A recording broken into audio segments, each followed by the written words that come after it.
Our MC. Hans has to find the dragon's lair before too big. Noble families start a war over it. So, he pushes his weak body through the Compton Mountains, day after day acting like he's only checking the land. But he's really hunting the lair in secret, because if his servants learn the truth, the rumor could spread fast. After hours of searching, Hans is tired and ready to turn back. Then while he's lost in thought, his foot slips, he falls off a cliff. Pain explodes through his chest. Bones crack, he's stuck halfway down, bleeding and alone sure he's about to die. That's when he sees an opening in the rock. Hidden in the cliff wall, he crawls inside and finds a wide hall with a shining gold circle on the floor.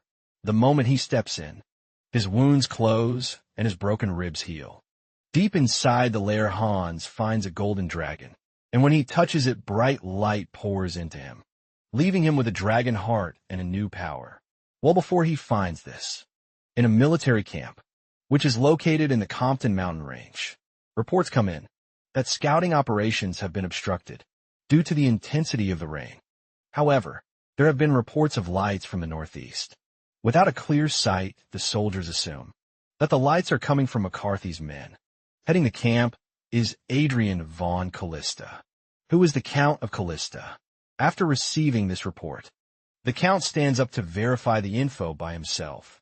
Meanwhile, the soldiers are already complaining about the hardship they are enduring. They are doing all these in another man's land, just because of the rarity of a dragon. In addition, the men are being put through this hardship because the Count needs to gain favor from the towns. In Dukes, it is also rumored that the Count is a waste, but the soldiers are relieved that he still has what it takes to lead them in battle. Unknown to them, they are wrong. The person under the battle helmet is not actually Callista himself. The person under the helmet is our MC Hans, and he has been serving Callista since he was a kid. At first, he helped with homework, but not long after this, he was forced to learn swordplay and the like. After Adrian's father died, Hans was forced to take on management and other tasks in the county. Eventually, Hans ended up being a double for Adrian, while he wasted away, drinking and having fun with women. And now, he is on the battlefield instead of the real Adrian. Hans has accepted everything that comes with the job, but he never imagined that he would have to go to the battlefield. Hans and the soldiers finally reach where the scouts saw the lights. Because the visibility is poor, one of the soldiers suggests that they go back to camp. However, Hans is lost in thought about the commoner's life, and if there is even an afterlife once they die. Just as they prepare to return to camp, one of the soldiers gets struck down. This is when it dawns on them that they have run into an ambush. In the commotion, Hans gets impaled by a spear from behind. He crashes to the ground as he wonders if this is the end for him. He couldn't believe that he was going to be a stand-in or body double for someone else. As he slowly loses consciousness, he wonders if there is a second life, where he would be able to live as his own self, not someone else. In this thought, Hans finally closes his eyes and fades away. Suddenly, Hans opens his eyes to see one of the maids, Madeline, kneeling and crying in front of him. He wonders why the maid is there at the moment, and the fact that the maid is young. Hans is shocked to hear the maid begging him and addressing him as her lord. Just then, he notices that he is holding a whip in his hand, and when he looks around, he realizes that he is in a royal and beautiful room. He stares in the mirror and sees the reflection of Count Callista. In the mirror, he immediately drops the cane he is holding, and he grabs his face to see if he is seeing correctly. He rushes toward Madeline with pity in his eyes, but Madeline quickly raises her hands, expecting to be hit. Hans then pulls back, and he asks the maid what year it is. Madeline replies that they are in the year 853. This shocks Hans as he figures out something important. It turns out that he has somehow entered the body of Count Callista, his former master, and in addition to this, everything has gone back 15 years. In disbelief, Hans lies down on the bed, wondering if this is reality or not. He is in a luxurious room with so many shining things, and the body of the Count seems very soft. He is delicate, since he has never done anything related to labor in the past to get a handle on things. Hans tells Madeline to leave the room. As the girl walks away, there are clear indications of cane marks on the back of her legs. This shows that she has suffered repeated abuse. At the hands of Adrian, Hans falls back on the bed and admits that Adrian is the worst and most wasteful lord in the history of lords. Adrian is known to stop his servants for petty reasons, and he even treats them like toys. After he got older, Adrian descended into a total life of wastefulness. During all those times, Hans was the one cleaning up the messes made by Adrian. Suddenly, Hans remembers something and he rushes out of the room. He opens one of the rooms in the house, but he sees something else entirely. This was supposed to be his room, but it is being used as the storage room. He can't believe his eyes, but he is very sure that he is not in the wrong room, since this is where he lived for over 20 years of his life. He is wondering what is happening when he hears one of the servants call him the servant. Claude wonders what the castle lord is doing in the servants' quarters.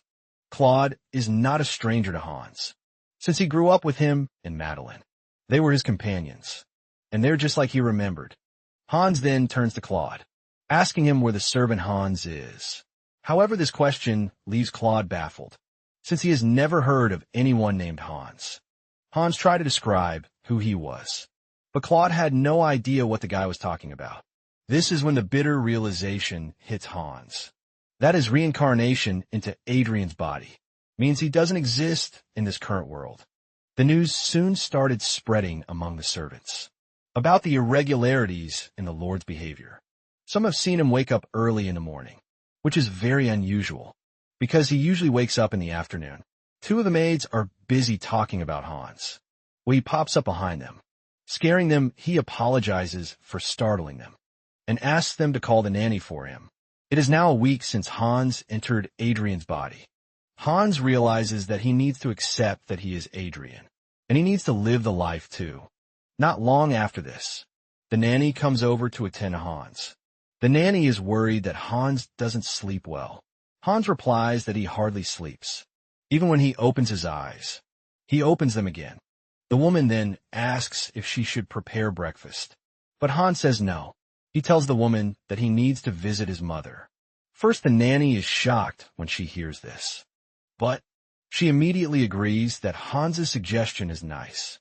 Hans makes his way to his mother's chambers, and when he arrives at the door, his sister, Regina, and Mother Owen are both shocked to see him. Regina is forced to ask the boy what he has come to do in such early hours. Owen berates her daughter for saying something like, but she is not to be blamed, because Adrian has never cared about the welfare of his family. Owen quickly tells her son to enter, assuring him that she is happy to see him. Apparently 3 years ago, after the death of the former count, Owen had been bedridden because she couldn't handle the shock Adrian. Owen and Regina are what is left of House Callista, despite being in a remote location.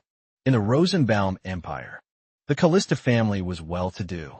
However, the family lost all of its former glory. After the death of the former count, the family became so poor that they had to lease out troops just so they could put food on their table. In the future, where Hans came from, Owen later died, and Regina was left to inherit a house sunk in debt. Hans then holds his mother's hand, assuring her that he will come visit more often. However, his mother tells him not to bother himself too much about visits because she is aware that managing the estate is stressful already. After he finally leaves Owen's chambers, Hans plans to do everything in his power to properly manage the estate. Just then Hans is informed by the butler Alman that Mr. Flynn has come to see him. Hans then remembers that around this time, there was a butler who served Adrian, and his name was Alman. He was a very loyal butler who protected the interests of his servants. He even used his own body to protect the servants. Whenever they were being hurt by Adrian, he was loyal, even though Adrian didn't make life easy for him. However, it was around this time that he resigned, and a new butler was hired. Was the worst of butlers, because he was so incompetent and he even helped destroy the family's finances. Since it is time for Alma to leave, Hans is already thinking of a way to stop this. Meanwhile, Hans sets up a meeting with Flynn. Flynn is the administrator of the Callista territory. Flynn is also a bad person who treated the servants very poorly. He beat them up like they were his own slaves. Hans wants to hear what Flynn has to say, and as expected, Flynn tells him that he has found a suitable replacement for Almond. He wants them to get rid of Almond without wasting time. Hans is shocked as he hears Flynn talk about his plan, just like how Hans remembered it. Flynn recommends a fellow named Side. Flynn claims that Side is a competent fellow, and he is also like a brother to him. Before Flynn can say anything further, Hans tells him to stop talking. Hans holds his head in anger and frustration. He then asks Flynn to confirm if he really heard him. Clearly, he wants to know if Flynn really has the plans to fire Almond. When Flynn realizes that, Hans is getting all confused about things. He blames himself for the mix-up. He then reaches into his inner pocket and brings out something. He takes Hans's hand and places 10 gold coins in the boy's hand. Hans was left with utter shock and disgust. When this happened, Flynn mentions that he doesn't want the boy to dirty his hands. With what is about to happen, he already has plans to settle everything with a simple charge of embezzlement. As usual, Flynn tells Hans that he has prepared the records for him. Hans remains mute as he stares at the 10 gold coins in his palm. Usually a poor family lives on 10 silver per month. Basically 10 gold coins are 20 months worth of living expenses. For a commoner, 1 gold equals 20 silver coins. Since Flynn is the administrator of the Callista territory, and apart from the small income he is getting, he has no other source of income.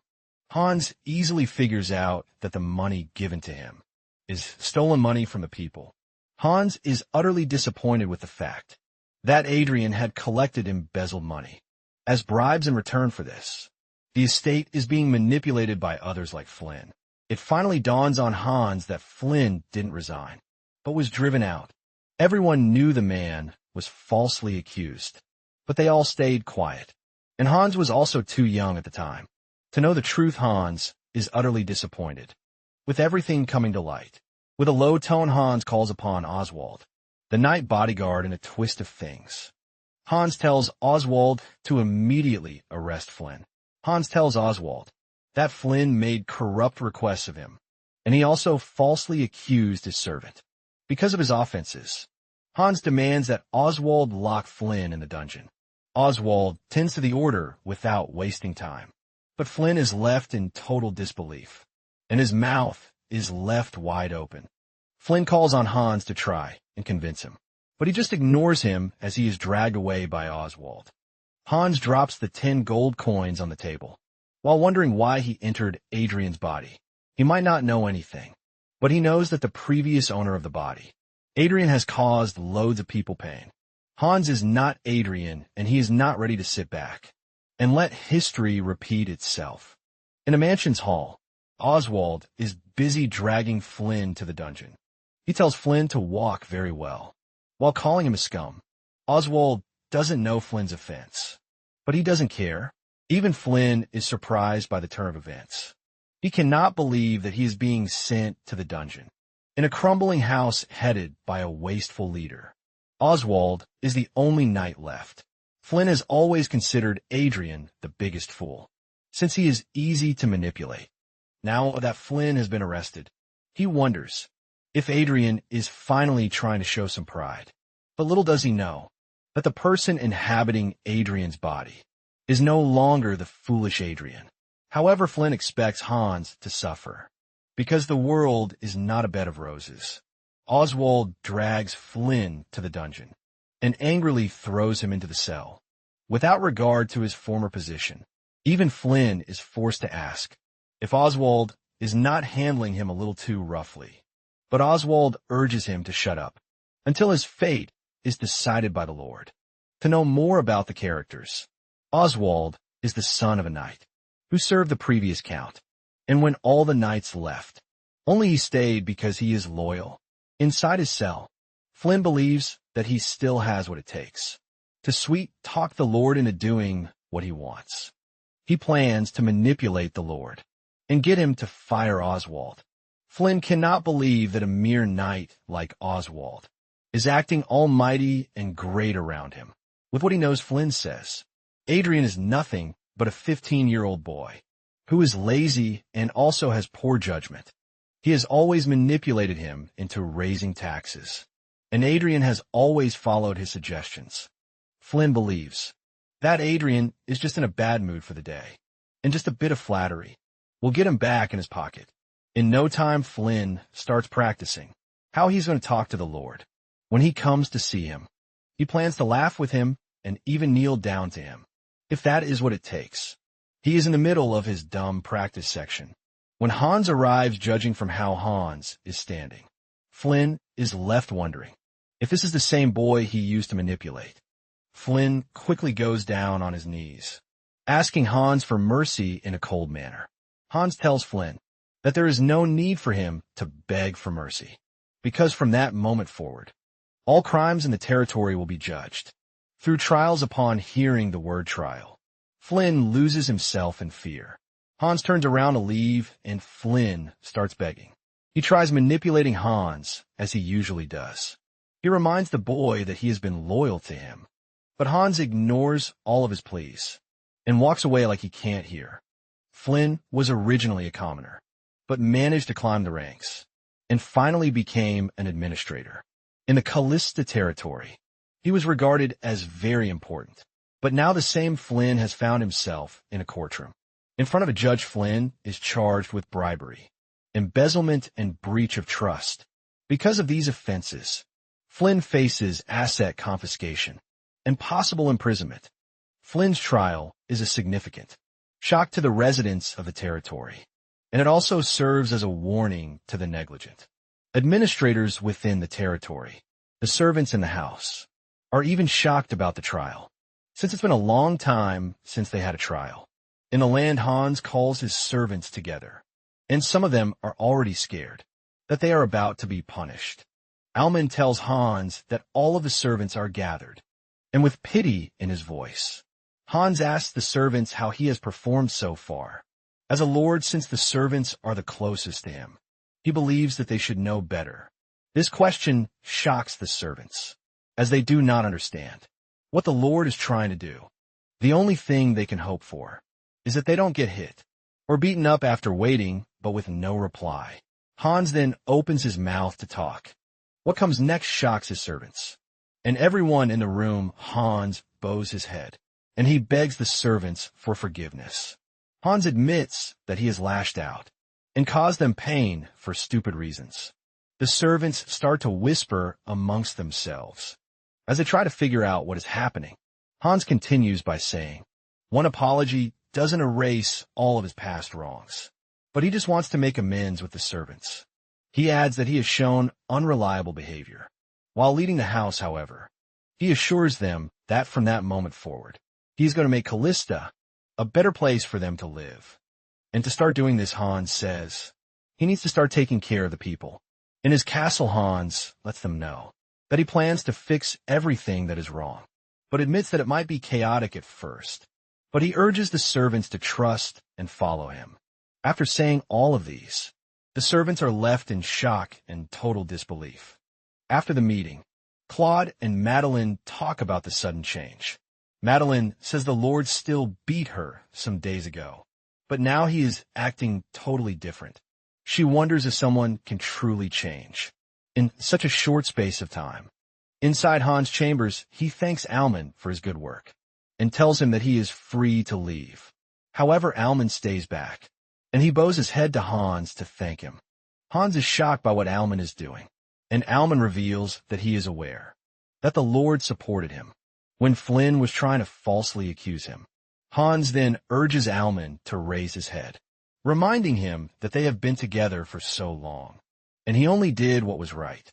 Hans then holds Alman's hand, telling him to report to him if anyone ever tries to wrongfully accuse him.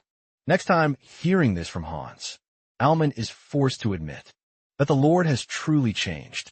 Alman has been serving the Lord for over 10 years, and even though the Lord's appearance remains unchanged, Alman believes that he seems like a totally different person.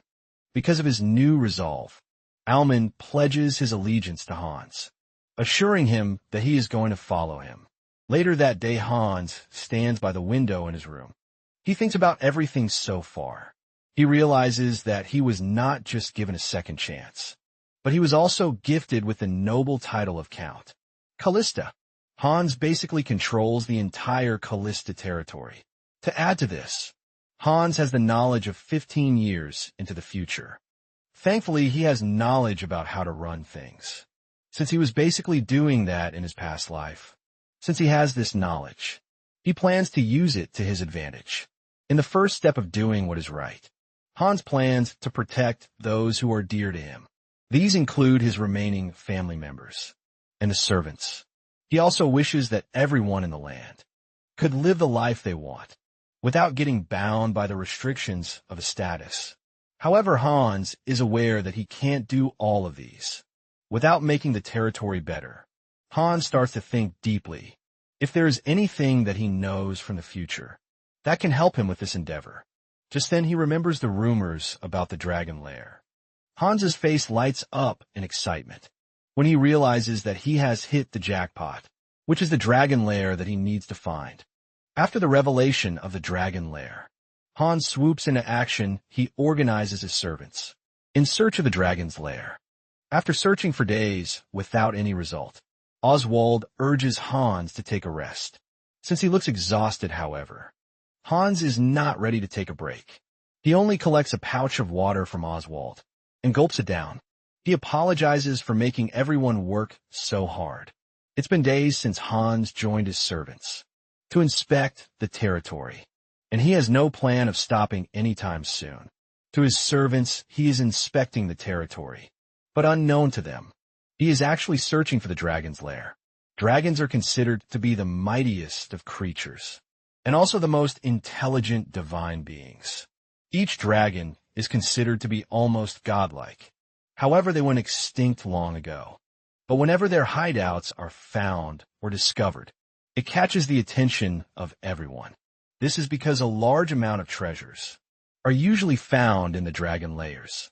And to Hans's knowledge, he knows a dragon lair will be found in the mountain range. It turns out that the current emperor of the Rosenbaum Empire is just a young puppet. The two families upholding the empire are the Townsend family and the McCarthy family. These two families uphold the delicate balance in the empire. The Compton Mountain is located between the borders of the two great houses, and this was where the dragon lair was found. A conflict broke out between the two families due to the ownership of the lair. The Callista land happens to be on the border, and the Callista family ends up sending troops to align with the Townsend house. Now that Hans has found himself in the past, he has 15 years ahead to discover the lair. Hans leaves his servants and runs deeper into the woods in search of the lair.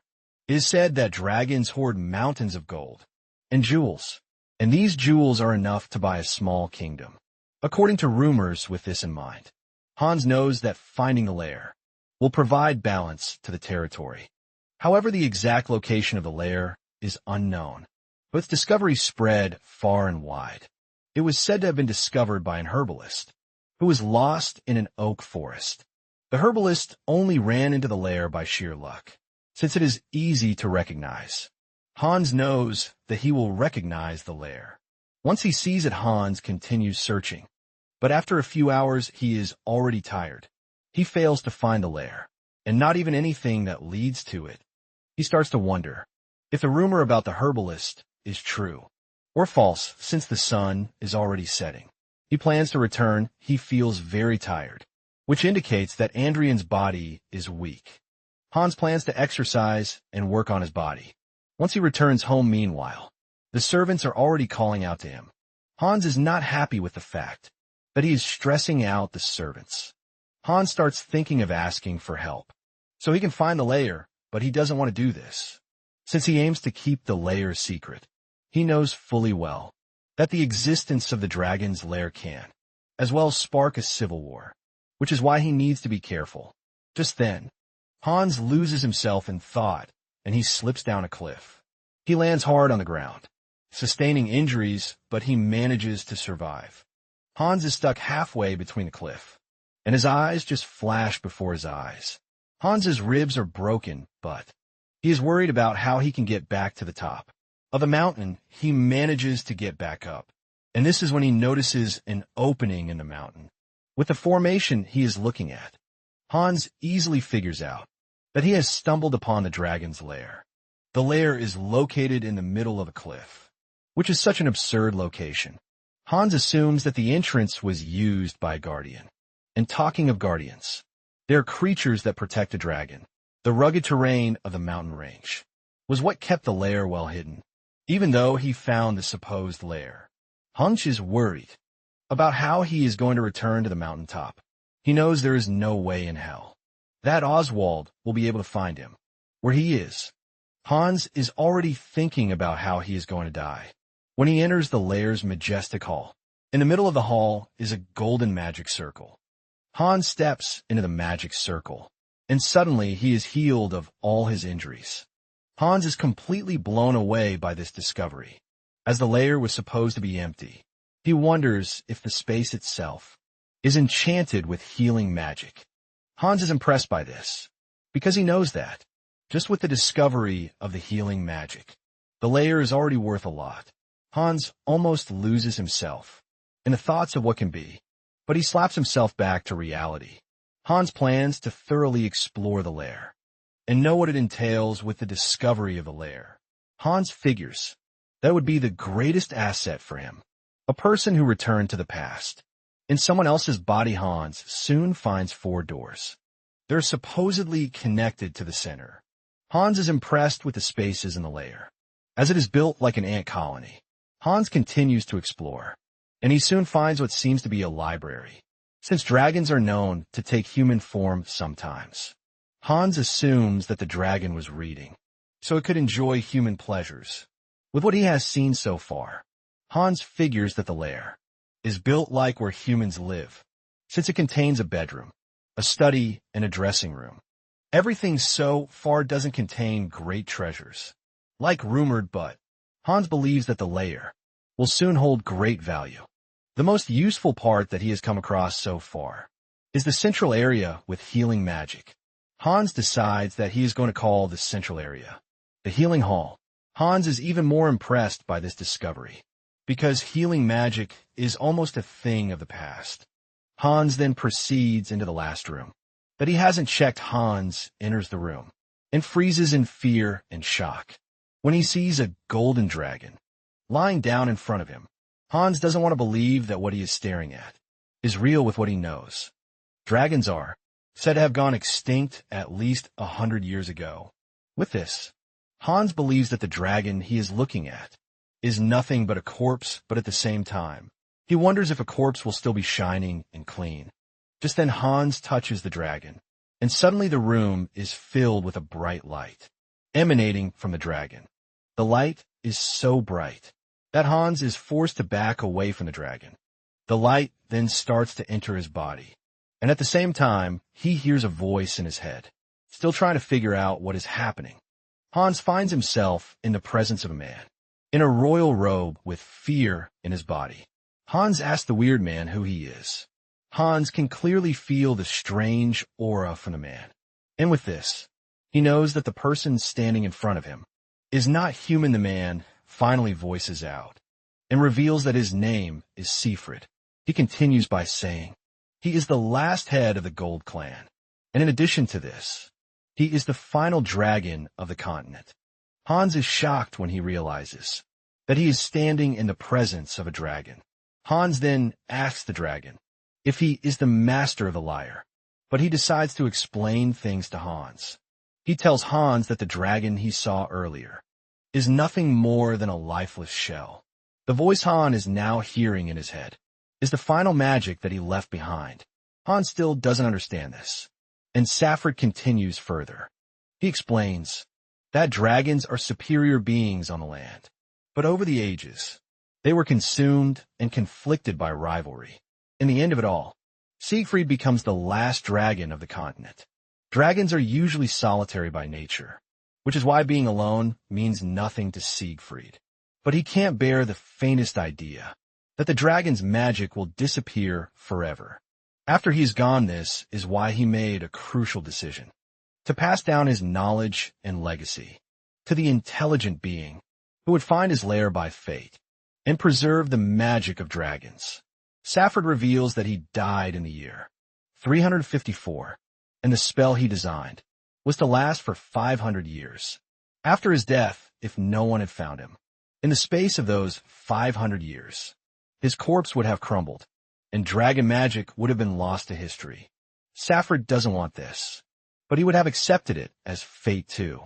However, he is thankful that Hans, who is now his successor, has found him. Siegfried then wishes that magic continues to exist in the world, even for future generations. Hans then protests that he has no knowledge of magic.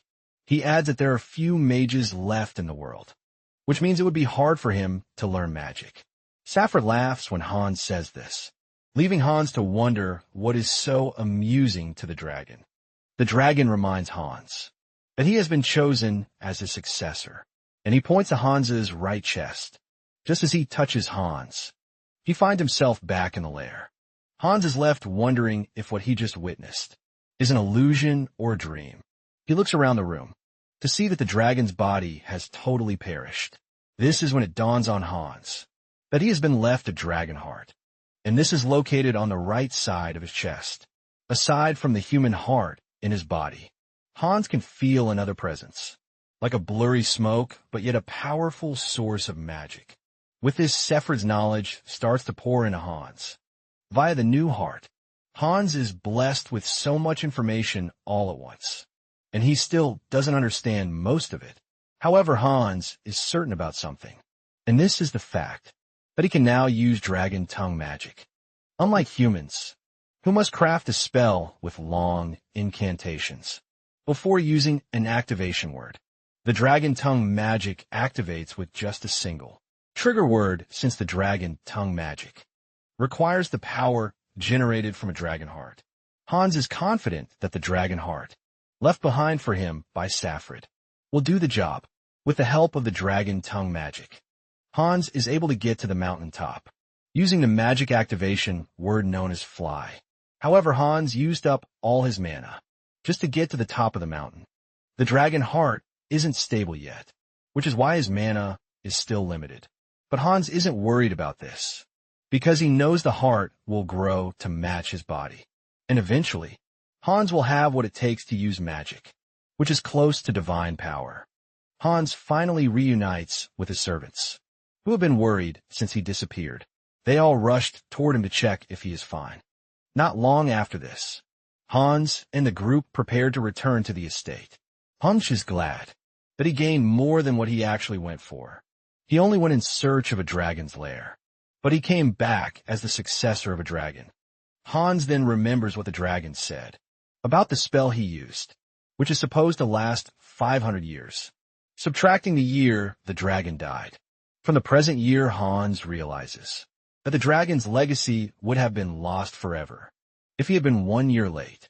Hans remembers that in his previous life, the dragon wasn't discovered until 15 years from now, which means magic was not what it was.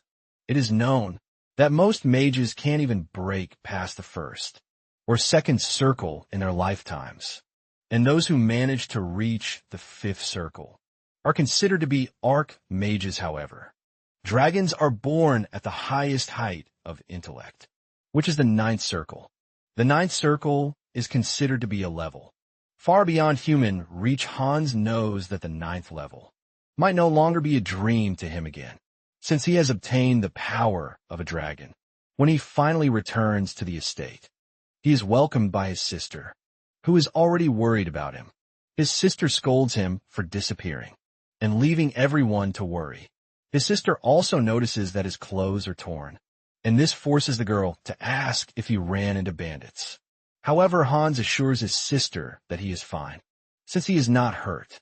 He confesses that he was hurt before, but now he is fine. Oswald then goes down on his knees, begging for forgiveness because he blames himself for not looking after the Lord. Even Hans's sister blames the old man. But Hans manages to defuse the entire situation by assuring everyone that he is fine.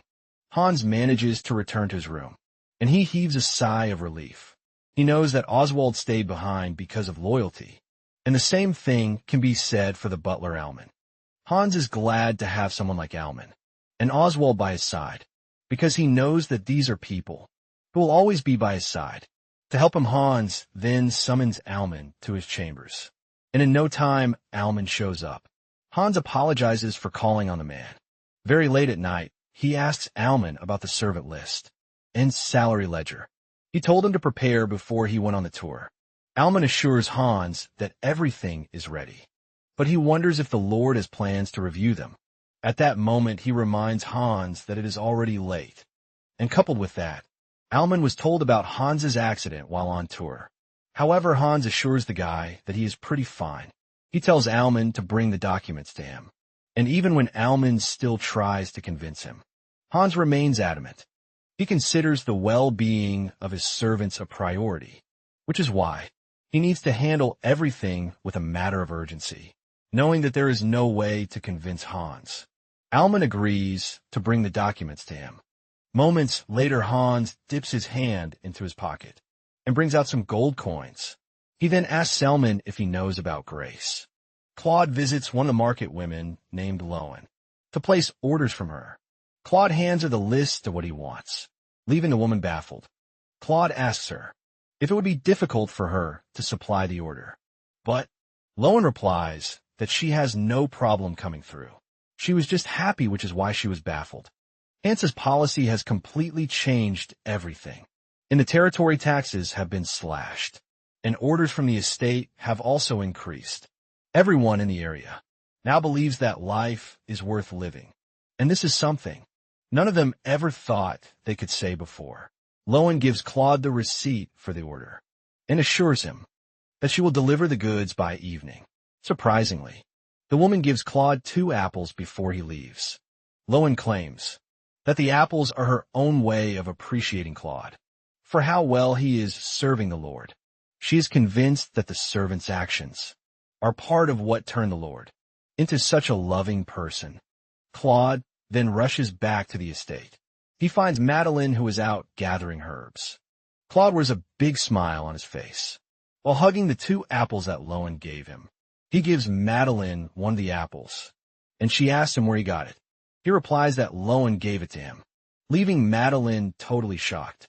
Lowen has always been known as a stingy old lady, but to everyone's surprise, she has changed. Claude then adds that a lot has also changed. It was shocking that Flynn was punished, but in addition to this, all the other corrupt officials were also punished. Hans had to go through the estate ledgers, all by himself, so he could pick out the bad eggs. Even the illegally collected taxes were all returned to the citizens, and this includes those of the servants. The servants have gotten a better life, with improved paid break times and new outfits. The castle is also easily accessible to those on the outside now. Because of these changes, the servants now have time to chill outside the castle, just like Madeline and Claude are doing. Claude notices that Madeline is already talking nicely about the Lord. He reminds her that the Lord was the one who treated them badly in the first place. Claude doesn't want to believe that. People change, so easily Madeline agrees to this. But she reveals that any time she sees Hans these days, something just tells her that she made hasty decisions. Now, with everything that is going on, Madeline feels like giving the Lord another chance. Claude then asks Madeline if she is forgiving Hans, because he is handsome, and she says no. Moments later, the two start returning to the castle. They talk about how Hans has not been staying around so well. It is now hard for any of them to even see Hans. Apparently, Hans lies to them that he has been going on inspections, but unknown to them, he was visiting the dragon's lair. Inside the lair, Hans has been practicing his magic. He is now able to use spells like fireballs. And in addition to this, the shield spell is also available to him. It is now almost a month since he inherited the dragon's power, and Hans has been consistent with training since then. He can clearly see that his magic has improved, and with time, he knows that he will become better. However, he is not comfortable with the fact that he has to travel by horse down to the lair anytime he wants to practice magic. Since the lair is reinforced with magic, no matter how hard he trains, the lair cannot be destroyed. Hans considers the lair the perfect training grounds for him. However, it would have been better if he could come and go more easily. Hans knows there is a way he can achieve this, and this is by teleportation magic, which is called the warp gate. This allows him to teleport to a designated coordinate within a safe zone. However, the warp gate is a pretty high spell, which is why it is ranked among the 7th circle. At the moment, Hans cannot perform this spell, since he is not higher than level 2 or 3. Nonetheless, Hans's current level is still impressive, since the Empire's Grand Mage hasn't made it past level 5. To master better teleportation spells, Hans knows he needs to master the 3-circle short-range teleportation spell, which is known as Blink. He has been trying this for days, but he keeps falling. Hans then decides to try it again, and to his surprise, the spell works for the first time. Hans is able to move a bit forward from where he was standing. Hans is still in the middle of celebrating his small wins when everywhere suddenly turns white. He feels some sort of discomfort coming from the dragon's heart, and when he looks up, he sees Seyfried staring at him. The dragon commends Hans' work rate so far. Seyfried tells Hans that he has now managed to get past the beginner level, and as his reward, Seyfried unlocks a new area of the lyre to help Hans continue to advance. He adds that the more Hans goes, the more useful things he gets. Hans then asks Seyfried why he kept the treasures hidden. The dragon reveals that it was his way of making sure that a greedy person does not have access to the lair's treasures. Seyfried then urges Hans to continue growing so that his magic can continue to live. After his discussion with Seyfried, Hans realizes that the dragon wasn't lying. Hans stumbles upon a room that was hidden with magic, and inside the room are treasures. This also confirms the rumor that a dragon's lair is filled with treasures. In addition to the treasures he has found, Hans remembers Seyfried telling him that he will unlock more treasures. As he progresses, Hans finds a book in the room that is all about artifacts. Artifacts are objects that have been infused with magic, and the magic remains in them permanently. Artifacts are now rare to come by, since magic is almost extinct, and with Hans's present level, he doesn't even have what it takes to make artifacts. After realizing that the books on the shelf are talking about artifacts, he looks around to finally figure out that all the objects in the room are nothing but artifacts. There are a total of 10 artifacts that are on display in the room, and each of them comes with a book that explains them in detail. Thanks to these books, Hans is able to choose the artifacts that are most useful to him at that moment. The first artifact he chose is the Spring Afternoon. The artifact is said to have been made by a 7th circle archmage. For his sick wife, the artifact contains healing magic. Though healing magic is not that efficient, the effect of the artifact boosts vitality, and Hans knows that it would be great for his sick mother. The second artifact he chose is the Dance of Shadows. This artifact was created by the red dragon Berestein. Even though the artifact looks simple, when looking at it, it is very effective. Hans puts it on, generating a red aura around him. The artifact is filled with a highly advanced concealment spell, which makes the wearer basically invincible. Hans stands in front of a mirror, but nothing shows, and even his footsteps are completely silent. Hans feels like his body has no weight whatsoever. With the use of the artifact, Hans is very excited about the discovery of the artifacts, as they prove to be really useful.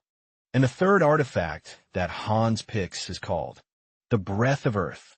This artifact is built in the form of a snake, and it is the only thing created by Seyfried himself. The artifact provides the one thing Hans has been lacking, which is the ability to teleport. With the artifact, Hans can use the warp ability The warp effect has its coordinates set to the layer. With this, Hans knows he can leave the castle pretty easily, without facing scrutiny from his sister and Amund. With the distance issue out of the window, Hans is confident that training will be much easier than before. Hans admits that he is enjoying every bit of training. So far after the day's training, Hans gets on his horse and starts riding back to the castle. He fully knows that this will be his last journey to Mountain Compton, since he now has the artifact to easily teleport him. Hans is relieved that the mountain is deserted, and he hasn't finished this thought when he runs into troops. Hans is shocked to see soldiers on the mountain. Hans then introduces himself as the lord of the territory, and he asks the troop leader why he has led soldiers into another person's territory without notification. The knight leading the soldiers comes off very rude when he addresses Hans as a child. He claims that the reports he has heard of Callista's leader being a child are nothing but the truth. He then introduces himself as Count Pete Ross, the commander of the 1st Imperial Knights. Hans is not delighted with Pete's words about him being a child. Hans reminds Pete that he might be from the capital, but since they are both counts, they have the same authority and status. It is customary that they address each other formally. No matter the age gap, Pete is shocked to see that Hans has no issue challenging him. Hans then proceeded to ask Pete what he had come to do. In Callista, Pete claims that time is not on his side, so he decides to go straight to the point. Pete reveals that the Count of Rodriguez has started a rebellion. He and the soldiers are currently in pursuit of the Count, so he can be executed. Pete then brings out a stamped letter from the Emperor to show that he is telling the truth. By royal decree, Hans is also expected to cooperate with them, using Callista's resources to find a man. The moment Hans heard the name, it struck him that he actually remembers who Laquia de Rodriguez is. Laquia was a young man who, at the age of 16, became the greatest sword prodigy and quickly reached the rank of a sword master. However, he was caught up in his family's treason, and he ended up meeting a tragic end. It was said that Laquia and the Emperor were close friends from childhood. Everything changed when the young prince became emperor. The two great families, McCarthy and Townsend, started playing the young and naive emperor. They were able to get rid of those who would support and help the emperor. That was around the same time when Rodriguez was falsely accused. He died in the process, but 5 years later, it was revealed that he was actually innocent. His name was cleared of all charges, but the damage has been done because his family is already wiped out. The only thing left then was the Empire, mourning such an innocent soul and a young genius who died as a victim of the power struggle. Having this knowledge with him, Hans knows he has to save Laquia this time. Pete notices that Hans is lost in thought, and he calls his attention. He informs Hans that Laquia is injured, and he ran into the mountains the last time they saw him. Hans then replies that he is going to cooperate, but he urges them to end the search for the day, since it is getting late already. He promises that they will begin the search again. The following day, Pete arrogantly tells Hans that his men are more than enough to find the wounded man. However, Hans opens his eyes to the fact that the Compton Mountains are not what he and his men are used to. They can't conduct a search while riding a horse. And in addition to this, Pete and his men are all wearing heavy armor. He then calls Pete's attention to the fact that his men are already tired. Hans assures Pete that the only way out is to begin the search. First thing very early the next day, Hans knows that something similar to this happened during his previous life, when House Callista sent troops to help the towns and family. The Compton Mountains have one of the roughest terrains in the kingdom, and Hans admits that he was only able to find the lair using his past knowledge and the right amount of sheer luck. He knows that to find a wounded man in under a day will be very difficult, especially in the mountains. After he has successfully convinced Pete to postpone the search, Hans goes in search of Laquia. He uses his magic to conduct a wide scan of the area. After a really good effort, he is able to locate Lakia. He rides to where Lakia is, to find him wounded and unconscious. His wounds are very severe, and since Hans has no healing abilities yet, the only thing he can do to help is use the spring afternoon artifact. Even if the ring's effect is weak, Hans knows that it is better than doing nothing. He places the ring on Lakia's finger, and it immediately gets to work. Hans then uses the feathering spell on Lakia to make him lighter so he can carry him to the horse. Hans had already made up his mind that he would be the one to save Lakia from impending doom. Hans gets lucky on horseback and starts riding at full speed to the castle. Just as he gets close to the castle, he realizes that Pete and his men have already gotten there. There's an imperial flag hanging down in front of the castle. Hans manages to stay calm and get ahead of the situation. He uses the invisibility artifact to make himself and Lakia vanish from the naked eye. The entire town is already filled with Lakia's wanted posters.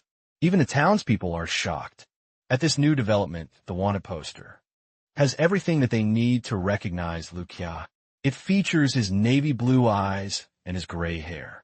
Inside the castle, Pete continues with his rude behavior. He is not impressed by the way the castle looks, and because of this, he trashes the land. He further adds that the castle would have been better if it had been used as an inn. He and his knights laugh at these ridiculous jokes, while Claude and the other servants serve them drinks. Pete even extends his rude nature to the servants. He calls Claude a rude servant, claiming that the water he gave him is bad. Claude has no choice but to bow his head and ask for forgiveness from the arrogant knight. Regina enters the hall, urging Pete to refrain from violence. Regina reminds him that the castle is accommodating him and a large number of guests that they didn't prepare for. Because of this, she urges him to excuse whatever shortcomings he is facing. As expected, Pete turns around to look at Regina like trash before asking her who she is. Regina then introduces herself, but this disappoints Pete. He is not impressed that the house is being run by kids. He says the kids are supposed to be sleeping, while adults handle the real thing. Pete continues by calling Regina a disgrace to the throne, but this gets her mad. Regina reminds Pete that she is standing as the representative of the land, and by this, she should be respected. Pete didn't expect to be challenged by Regina. Just like Hans did, he turns back, while concluding that arrogance runs in the Callista family.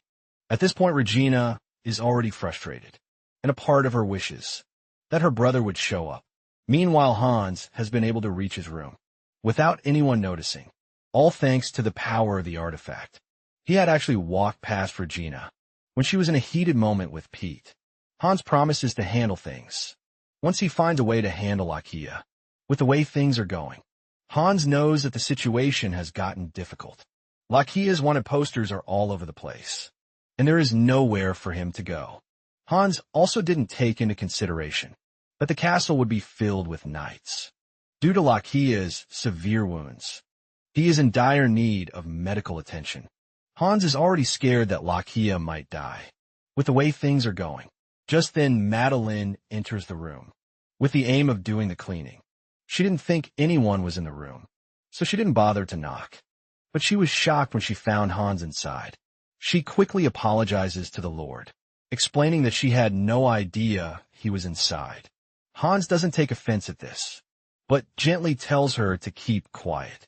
Since Madeline has entered the room at the right time, Hans plans to use it to his advantage.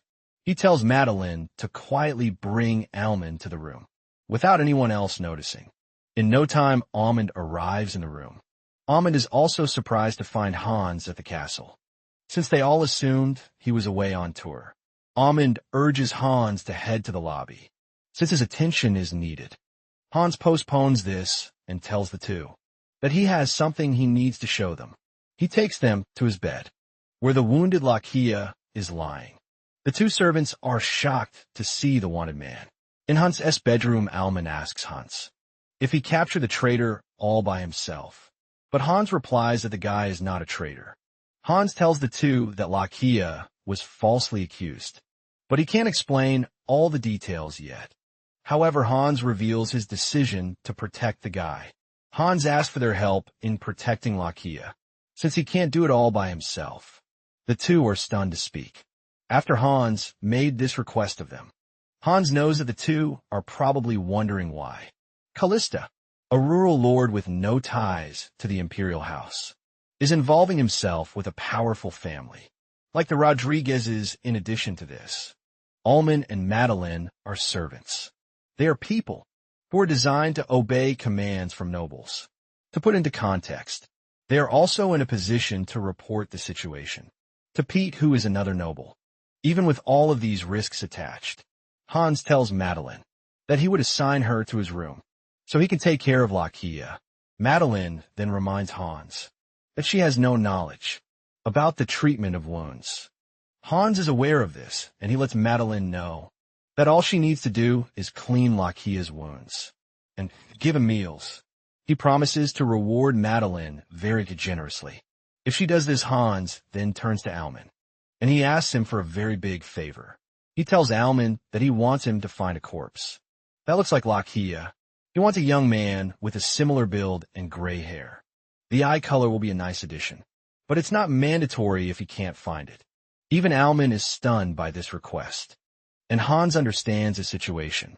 He knows that he is asking for something very difficult, but he lets the two know that he has to save Lakia.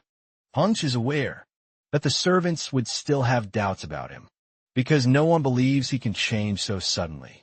To the servants, he is nothing but a spoiled brat who scares his servants. He is worried that what he just asked them to do might even spark a betrayal from them. However, Hans has no choice but to hope that the two believe that he is truly a changed man. Hans tells Amund that they only need to trust him. At the moment, Amund then finally breaks the silence. He acknowledges the fact that there are ranks. Among nobility, the imperial decree is far superior to others. But even with this, Amund admits that he is serving one person only, and that is Count Callista. Hans is totally blown away when he realizes the level of commitment that Amund has toward his family. Amund then asks Hans if there is any external pressure or coercion. He wants to know if Hans made the decision to protect Lakia himself. Hans understands where Amund is coming from, because Flynn already said that a boy of his age could easily be shaken by others. Alman proceeds further that he would need to confirm if there is no external interference before he agrees to what Hans is asking him. Looking at how loyal Alman is, Hans starts to hate the fact that Adrian once pushed away such a great person. Hans then finally answers Alman's question, assuring him that the decision came from him. He adds that the decision will benefit the land, and also the subjects living in it. Once Alman has gotten his confirmation, he bows his head to the Count, letting him know that he will secure the corpse. As requested following Alman's footsteps, Madeline also pledges to do her best. Hans is glad that he is able to convince the two to help him. Not long after this, the knights try to search Owen's room, but Regina stands at the door to prevent them. She tells them that the room belongs to her mother, and she urges them to leave. Thankfully, Hans shows up just in time to intervene too. He demands to know why the soldiers are carrying a sword into the Countess's bedroom, especially when she is ill. The soldier says he heard that the Callista family is willing to cooperate. Hans admits this, but reminds the soldier that they never agreed to a search. Providing lodgings and men to find the traitor is considered cooperation for Hans. He asks the soldier if there is any place in the decree that indicates that they need to search the castle. Realizing that he has lost the battle, the soldier has no choice but to back off. Regina is glad to see her brother, and she asks him if he is fine because of a traitor running around. Hans assures Regina that he is fine, while apologizing for coming late. He also commends her for handling Pete's situation very well. Regina is shocked to hear this, because Hans was supposedly away when she spoke to Pete. Hans realizes that he has slipped up, but he manages to change the conversation before Regina digs deeper. He tells his sister that they should enter the room and check on their mother, inside their mother's room. The woman urges the kids to be careful because of the traitor wandering their territory. She also adds that the kids cooperate with the Imperial Knights, so they don't get into any trouble. Unknown to her, Hans has already crossed that line. Hans then assures his mother that he has provided troops to help on the search, and since the traitor is wounded, it won't take long before he is discovered. Hans then lies to his mother that he met an elderly, foreign woman when he was out on tour. He claims to have helped the old lady, and in return, she gave him a ring imbued with special energy. Hans assures her mother that wearing the ring would gradually restore her health. Owen is surprised to hear this, because she never took her son as the type who believes in myths. Hans tells her mother that he might not believe, but he still wants to give his mother the beautiful ring. He wears the ring on his mother's finger, and the artifact immediately gets to work. Owen immediately wears a bright smile, while admitting that she feels much better. Even Regina is shocked to hear this. Owen looks closely at the gem on the ring and figures out that it is a yellow sapphire. With how the ring looks, even Owen can easily deduce that the artifact must be worth a lot. Hans is the only one who knows the true worth of the ring, and he knows that chaos would ensue if people ever find out that the ring alone is worth more than a castle. A day later, Lakia is still recovering. Hans and Madeline have been taking shifts to guard the room. Madeline watches over Lakia during the day, while Hans takes over at night. Hans served as a servant in his past life, so staying up at night is nothing new to him. However, he feels less fatigued, which is all thanks to the dragon heart inside of him. Nonetheless, Hans isn't concerned about himself, but about Lakia. Hans doesn't know if Lakia's wound will be fine. If he just leaves it alone, he has wiped the blood and pus, but the wound remains too deep. Just then, he hears someone knocking on the door 5 times. Hans reveals that he and Madeline came up with a trick.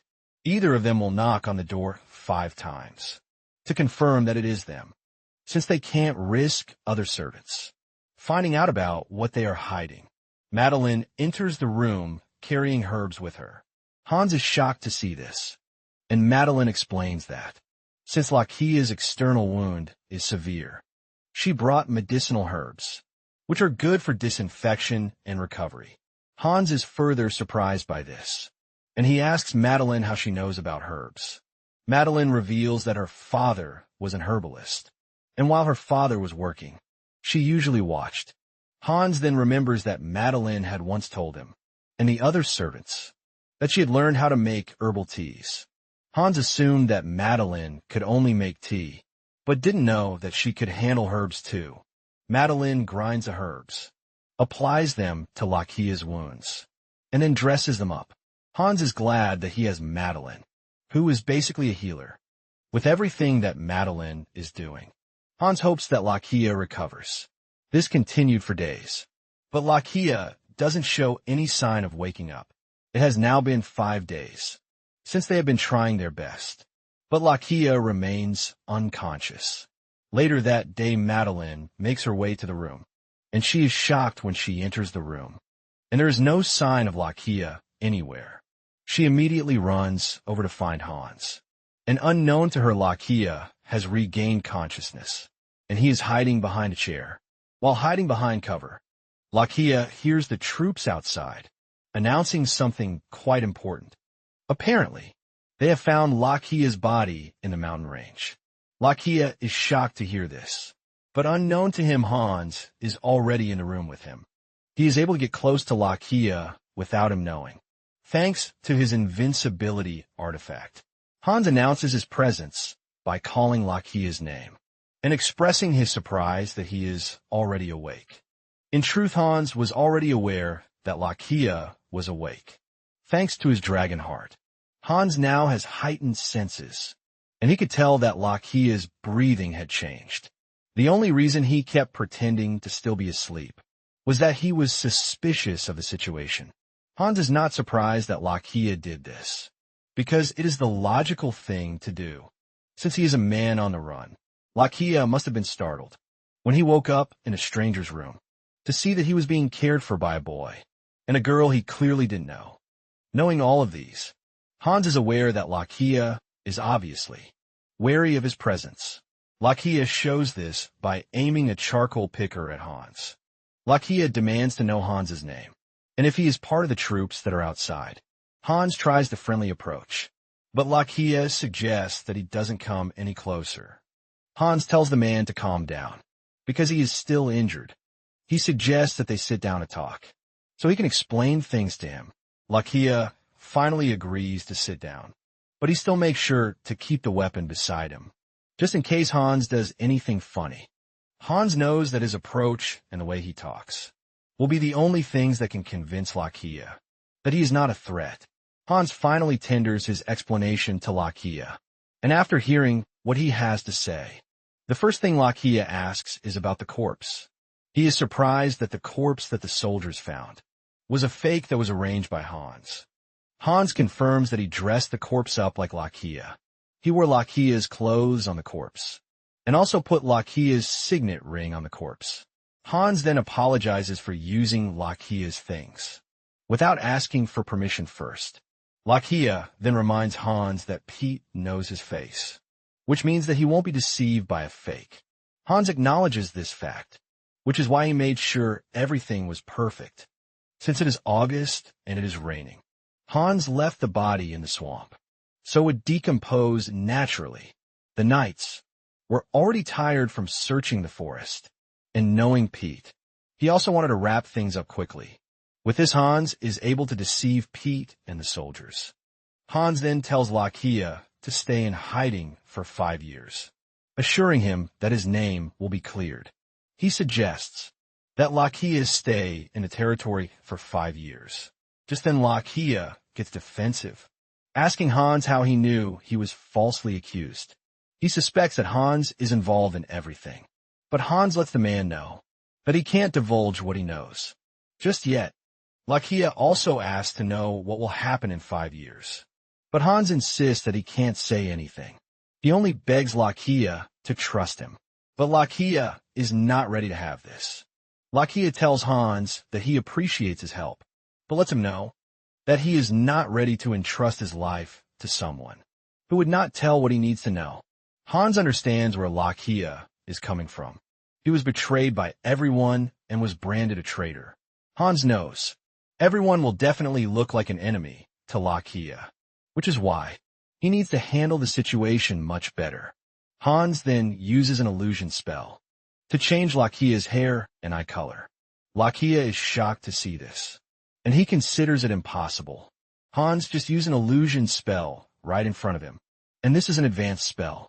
In addition to this, Hans didn't say any chance. This is something even the Imperial Court mages cannot manage to do, and Hans just did it like it was nothing. Hans notices that Lakia is too stunned to talk, and he calls back his attention. He tells Lakia that there are a whole lot of things he can't tell him, and he also understands why Lakia needs to be careful. However, Hans assures the guy that he has no intentions of causing him or the Emperor harm. Hans begs Lakia to believe him, and after some moments of silence, Lakia finally agrees to believe Hans until he can't. Hans is glad to hear this, and the fact that Lakia's hostility toward him has reduced. What he heard about Lakia was that he is a soft person, but Hans figured that everything that has happened so far has changed a guy. Hans pictures himself in a hostile situation, where a scary cat is trying to get him. Soon afterward, Pete takes the news of Lakia's death to the Emperor. He expects the Emperor to be happy, but he is completely reserved instead. Pete reminds the Emperor that Lakia planned to unalive him and his family by poisoning them, to give Pete some sort of satisfaction. The king pretends to be happy with Pete's achievement. After receiving the commendation he sought, Pete leaves after his departure. The Emperor breaks down. He holds his head in anguish, while wishing things were different. In that moment of grief, the Emperor promises to restore Lakia's honor. Back in Callista, Lakia is slowly settling into his new environment. Hans introduced him to everyone as his new guard. when Hans calls a meeting in the study. Lakia is present. Regina is also present. But Regina is wary of Lakia. She asks Almond if Lakia is normal, and Almond assures the young lady that all is perfectly well with Lakia. Almond lit that Hans found Lakia during one of his tours. Almond then asks Regina if there is something that actually bothers her. The girl replies that there is nothing, but looking at how Lakia carries himself, Regina suspects that he is a noble. This is her call for concern. She doesn't know why someone who looks like a noble will end up being a guard in a remote land. Like Callista, the two then forget about Lakia for a second and talk about why Hans called them to the study. But neither of them knows the reason behind the meeting. On the other hand, Lakia is impressed that Hans is trying his best to make sure that his identity stays hidden. Only Hans, Madeline, and Amund know his true identity. Out of all the people living in the castle, Lakia is worried about everyone in the castle. But the person he is most worried about is the guy who just entered the study room, Hans. He is surprised by the way Hans is running things in the castle. Since Hans took over the reins when he was 12, he most likely did not have any experience beforehand. However, Lakia is impressed with the whole fake corpse thing. In addition to this, Hans is handling everyone pretty well. Lakia even gets the feeling that Hans is more mature than him because of the way he does his thing. Lakia also commends the management of the castle. All the servants are carrying out their duties with a smile on their faces, which is something that is not even common in the capital. Lakia fails to believe the fact that the castle is being run by a 15-year-old boy. The only question Lakia can ask is, who is this guy?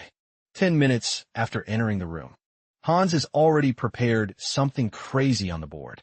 Everyone in the room is shocked when Hans reveals his intentions to open a bank. Lakia screams at the guy, telling him that it takes a hole to open a bank. He also warns that a lot of people have gone bankrupt while attempting the risky business of opening a bank. However, Hans calmly replies that he knows why most of them failed. Hans starts by explaining that a bank isn't just about acquiring land or capital. Hans identifies that the real challenge is assembling a competent team. Hans adds that to build a bank, they need people who can manage assets and evaluate investments. They also need accountants and people who can guard valuables. Hans admits that Callista has no way of recruiting such valuable people without connections. Because of this, Hans reveals his plan to start an academy where they can train their own people in the territory. Hans plans to split everything into an accounting track and a security track. While explaining all of these, Lakia realizes that Hans has thought about every possible outcome. Through and through, however, Lakia is still not impressed, as he believes that Hans's plan is still far from being a realistic plan. Regina then raises a viable and important question. She reminds her brother that the commoners will not be able to afford tuition for the academy, since nobles are generally the only ones who go to school. Hans acknowledges Regina's concern, but he already has a solution for this too.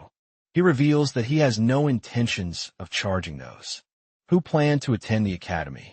Even Almond is shocked to hear that Hans plans to teach the commoners for free. However, Hans tells Almond that he is wrong. Hans will not treat those who are at the academy as students. He sees them as workers in training, and because of this, he also plans to pay them. Hans says it with a smile on his face that they are going to be paying the commoners. While they study, this revelation leaves Almond, Regina, and Lakia absolutely shocked. Lakia realizes that Hans is not joking because he is saying this with a straight face. Not long after this, Almond calls the servants together. He explains the new plan to them. He lets them know about the operational plan for the academy to support the founding of the Callista Bank. Per Hans's instructions, the first set of students is to be drafted from among the staff. Almond tells the staff to indicate if they are interested in joining. Claude is the first to raise his hand and ask questions. He wants to know if they will actually be getting paid while learning. and Alman assures him that this is the case. However, their daily wages, as staff members, will be reduced during their learning term. Alman assures them that the reduction will not affect their cost of living. After hearing this, the servants start whispering among themselves. Most of them are already excited to join, and even those who are not smart when it comes to books are planning to join the security division. Claude is surprised by everything Hans has done so far. He knows academies are for nobles, and this makes him wonder how commoners, like himself and others, are supposed to learn accounting or security. Madeleine then reminds Claude that he is good at math. In addition to this, Claude handles errands pretty well. Madeleine suggests that Claude give it a shot. Since he is capable, however, Claude is doubtful of his skills. Claude doesn't think the servants' learning in the academy will change anything. Madeleine gives this a thought, and when she opens her mouth to talk, she tells Claude that she is planning to leave the estate. This comes as a shock to Claude, and Madeleine explains that she recently helped Hans out with something, and as a reward he is sponsoring her to study medicine. Madeleine thought it was too much for someone like her to handle, but with what is going on, Madeleine has finally decided to take the offer. Madeleine remembers how Lakia thanked her after saving his life, and this meant a lot to her.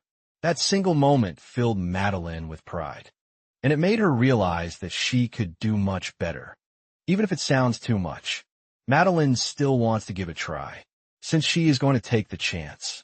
She urges Claude to do the same. Madeleine's words eat deep into Claude, and he realizes that Madeleine has a point. Claude finally enrolls in the accounting class. However, he still has doubts about his existence in the class. He wonders if he is going to be a failure, since the servant's salary just got increased not long ago. He wonders if he could have just stayed back and enjoyed the salary instead. When Claude submits his test paper to the instructor, Potier, the instructor, commends him for a job well done. Claude tries to normalize what he did, but the instructor lets him know that what he did was special. The instructor tells Claude that everyone might be able to do basic arithmetic, but not everyone is good with bookkeeping. The instructor adds that even the smartest nobles have issues with this, but Claude perfected it. Pouillet admits that he was skeptical when he was appointed as an instructor, but Claude's performance has given him some encouragement. The instructor then says it with all confidence that Claude will become a great accountant. Claude is initially doubtful about this, but then he remembers the sacrifices Hans is making so that they can be better. Because of this, Claude decides that he will do everything in his power to become good. At the security training session, Hans is shocked to find the students serving punishments per Lakia's instructions. Lakia scolds the bunch, calling them useless. Apparently 30 minutes earlier, the students arrived looking all arrogant. They spoke to Lakia the way they wanted, until he taught them a lesson by beating the crap out of them. Now that he has shown them that he is more than capable of being an instructor, the students have no choice but to do what Lakia wants. Lakia is not impressed, and he tells Hans that the accounting division might be good, but the security division is filled with thugs. And like Lakia believes that he is going to be wasting his time and energy if he tries to teach the lowlifes. Realizing that Lakia is not motivated to help, Hans drags him away to a private place where they can talk. Hans tells Lakia that he is aware of his qualifications and how he was able to teach the emperor how to use the sword. Lakia replies that he was able to pull this off because the emperor himself was ready to learn. Lakia then asks Hans if he is trying to compare the king to commoners, but Hans says no. Hans lets Lakia know that he is making the reference to tell him that he is such a great teacher. Hans adds that Callista has no knight order, and Oswald is the only knight left, but he is too old to be an instructor. Hans then makes a bold statement. He tells Lakia that the king is not different from the commoners. Hans says people are people.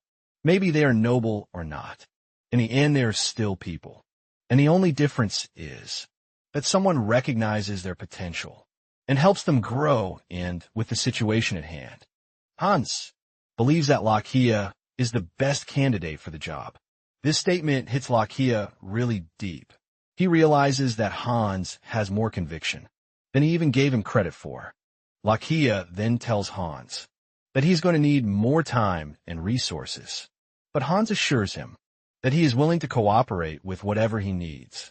Lakia then notices that Hans is already getting comfortable with the way he speaks to him.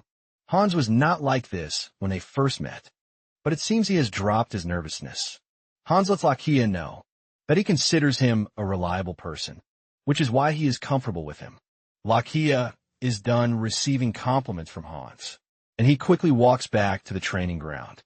Lakia gets there, and he is surprised, but at the same time impressed by what he sees.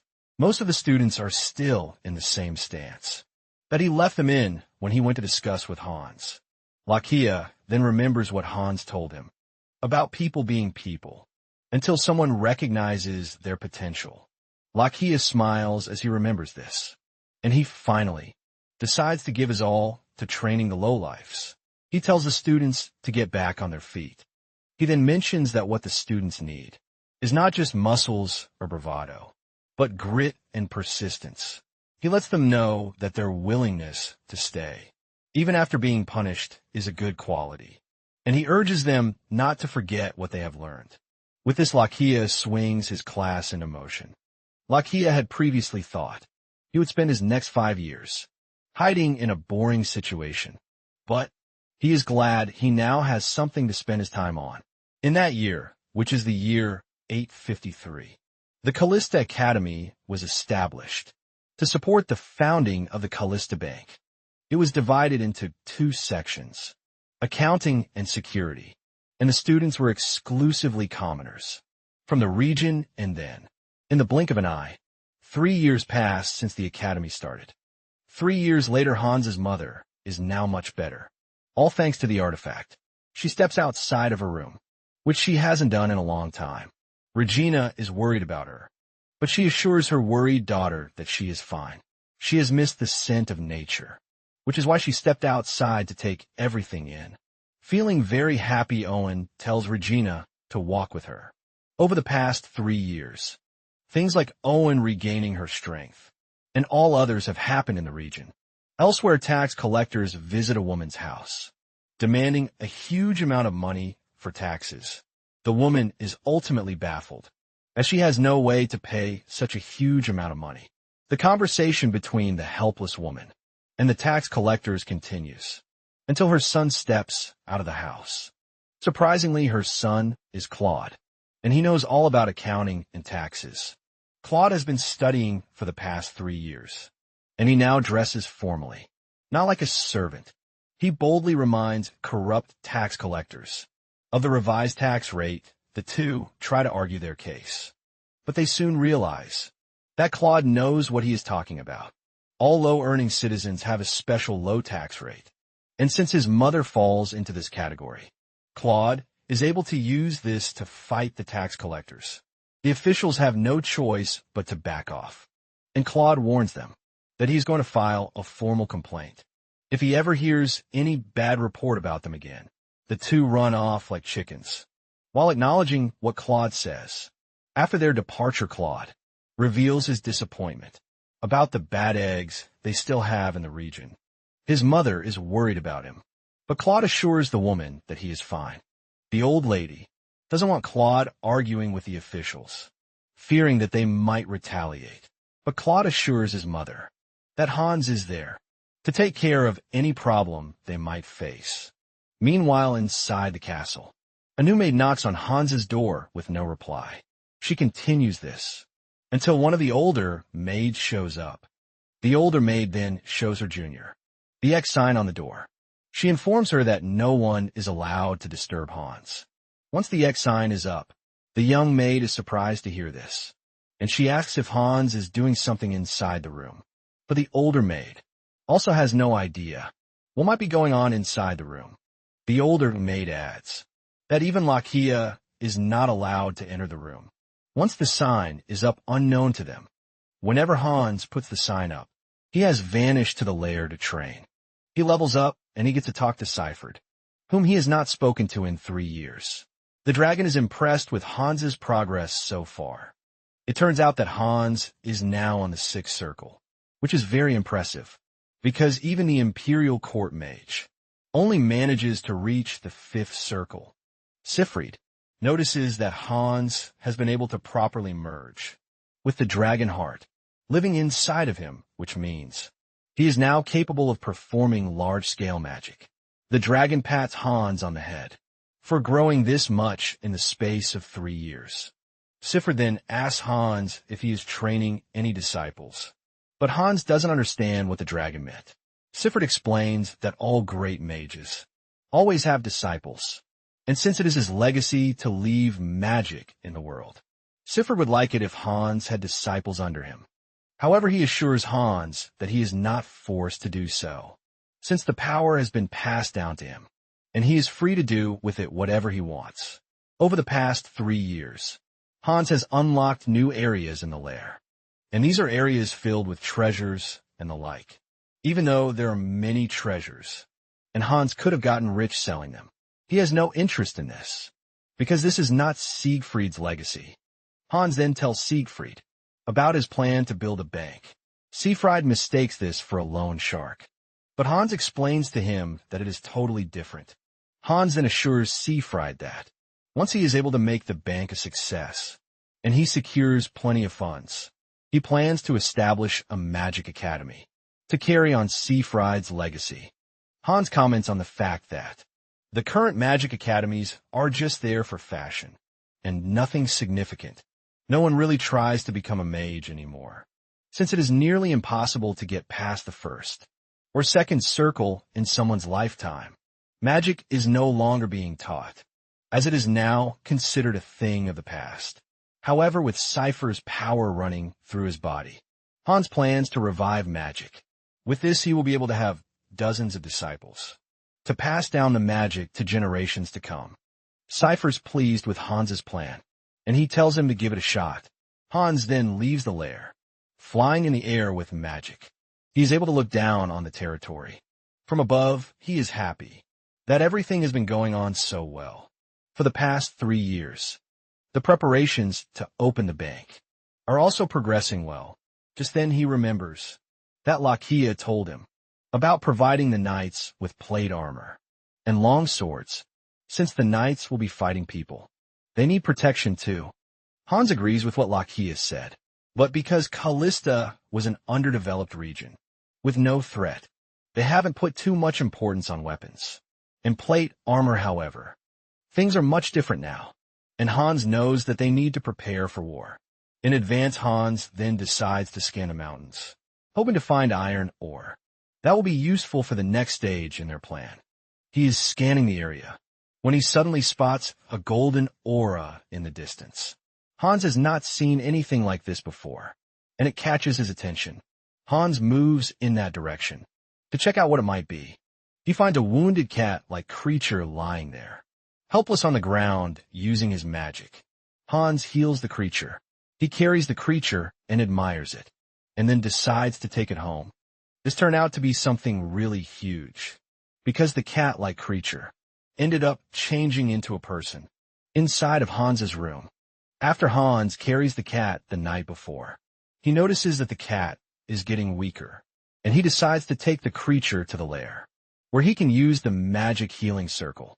He didn't bother to use the magic circle during Lakia's time, because he wanted to keep the location and existence of the lair a secret. However, he can do this for the feline creature, and to set on its way, he places the feline in the magic circle, and the feline gets healed.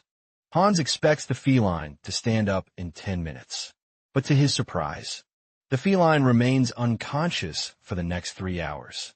Hans has no choice but to take the feline home, with the intention of letting it out once it wakes up. He knows he has to do this very early in the morning, because he and Lakia, who is now his guard knight, always have breakfast together. Hans places the kitten on the bed, so it can sleep comfortably. The next morning, Hans wakes up screaming, and this catches Lakia's attention. He rushes down to Hans's room, demanding that he open the door. However, Hans blocks the door with his body, while trying to digest what he is looking at. The feline he brought home the night before had turned into a full, grown man by the time he woke up, which is why he screamed like hell.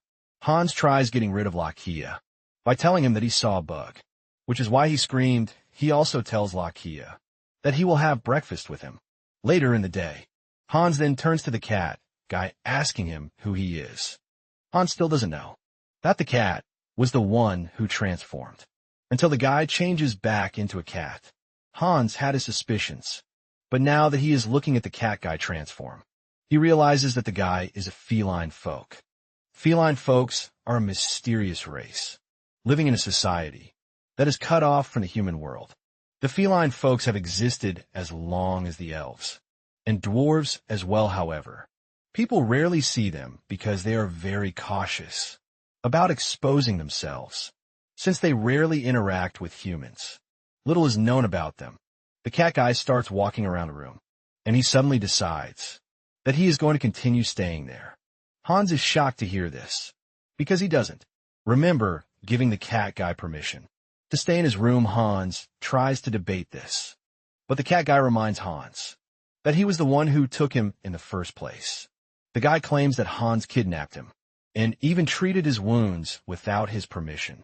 With all of this said, the cat guy informs Hans that he is now responsible for him. Hans realizes that the cat guy is very pushy and cunning. Hans then mentions the fact that the guy would have died if he had left his wounds unattended, since feline folks have better abilities and physical strength superior to humans. Hans figures that there is no way the guy was hurt by a human. He then asks the cat guy if he was wounded by a fellow feline folk like himself. The question hits the cat guy really hard, and he stays mute, suggesting that Hans might actually be right. Hans is still trying to get closer to the cat guy when Lakia bursts through the door. This scares the two, but Lakia wastes no time. Drawing his sword the moment he spots the cat guy, he demands that the cat guy step away from Hans. Lakia quickly rushes over to where Hans is. He stands between Hans and the cat guy, while pointing his sword at the feline folk. This is when Hans remembers that Lakia is a sword master, which means he can also sense the abnormal aura coming from the feline folk. The cat guy is pissed, and he raises his hand ready to strike Lakia, realizing that the two will hurt each other. Hans uses the blink spell and gets in between them. The two manage to hold back at the last minute, so as not to hurt Hans. After successfully diffusing the situation, Hans turns to Lakia, telling him to calm down. He tells Lakia that the cat guy is having some issues, which is why he has decided to take him in. In the meantime, he begs Lakia not to be hostile, and this act of selflessness shocks the cat guy. With a stern face, Loki asks why a feline folk like himself is walking around in the human world. Hans then replies that it is a personal matter. Loki angrily points at Hans, reminding him that he is his guard knight. Lukia scolds him for bringing a stranger into his bedroom without thinking twice. In addition to this, Hans jumped in front of his sword without the fear of getting hurt. Hans then replies that he was sure that neither of them would hurt him, which is why he did what he did. Hearing such words from Hans shocks the cat guy. Yet again, Lakia continues ranting about how dangerous feline folks are, and this is when the cat guy cuts in. He interrupts the conversation and reveals that his name is Asa. Hans is glad to hear the guy's name. He then suggests that Asa and Lakia put their differences aside and shake hands. He too did as told. And with this, Hans successfully found two companions. In the Compton Mountains, Hans is not ready to ask Asa for details about his past, but he is sure that the guy will open up to him one day. Hans is not ready to push someone who just survived too hard, but he is worried about Asa and Lakia getting along. With this, the trio continues living their lives. But Asa is always on Lakia's neck. He might suddenly demand that the guy bring him snacks.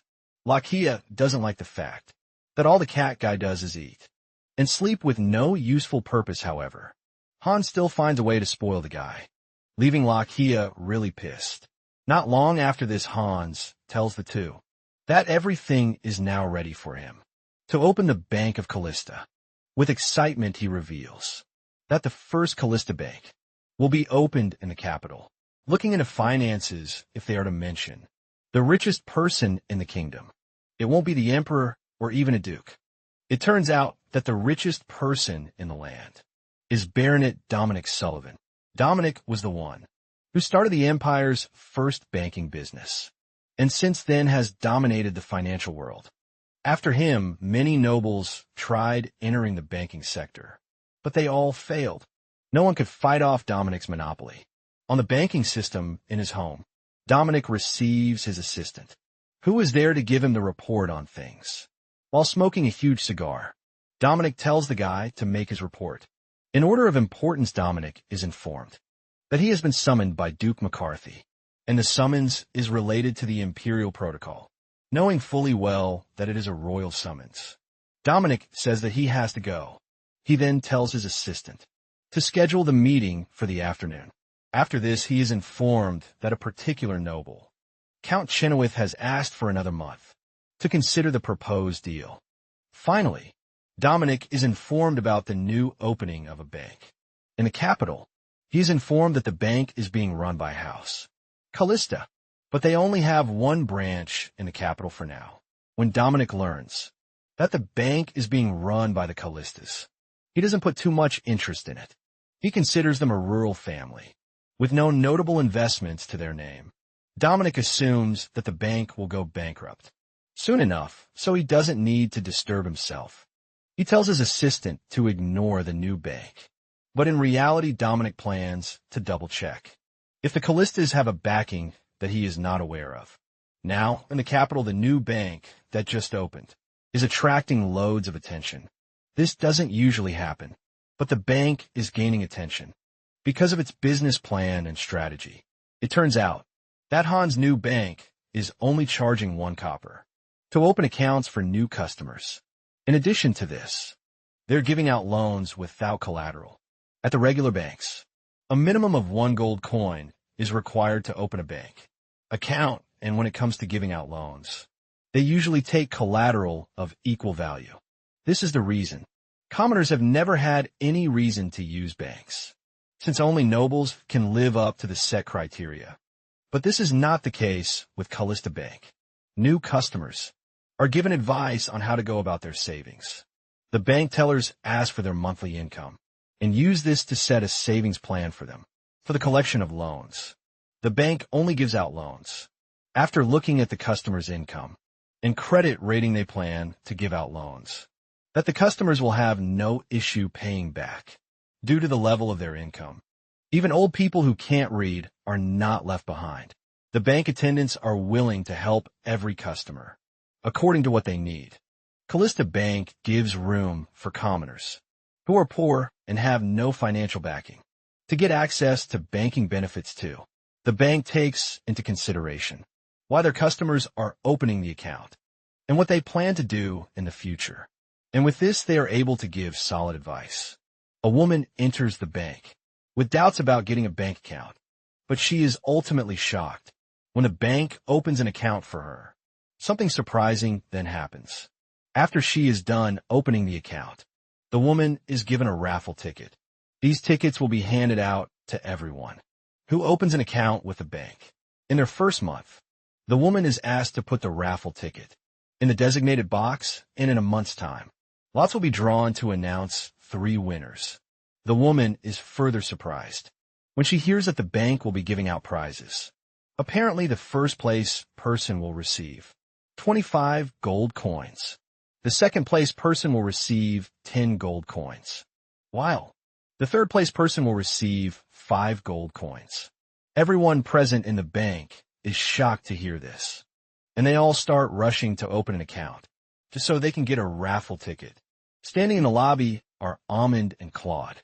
Almond applauds Claude for his ingenuity. Apparently, the raffle thing was his idea. In addition to this, he brought the credit rating idea after brainstorming with other students like him. Moments later, the two receive a report that they have hit their goal of opening 100 accounts. on the first day, and they still have 4 hours of work time left. Claude is absolutely blown away to hear this. And in addition to that, they have received 30 load applications. Alman is confident that Hans will be excited. When he hears the news, Alman wishes that Hans could come over to see things for himself. The bankers and guards, who are locally trained in Callista, are all doing just fine, Alman says. They have succeeded in creating a bank, which everyone can use. And this is Hans's goal from the start. Not long after this reports reach Hans and Callista, he is glad to find out that Almond and Claude are doing well in the capital. While having drinks with his sister and mother, he tells them that the bank has reached its target, and everything is going well. Hans is impressed, and he plans to give all of his workers a hefty bonus. Regina is glad to hear this impressive news, but she still cannot believe that her brother has become a bank manager. Just then Hans asks his sister if she is willing to try out a business too. Hans remembers that Regina once learned management. He asks her sister if she has ever thought of where to apply the things she has learned. Hans assures his sister that he is going to help her in whatever business she chooses to run. Regina then mentions that there is nothing coming to her head. She doesn't see herself as a talented person like Hans. In addition to this, she doesn't see herself doing anything in Callista.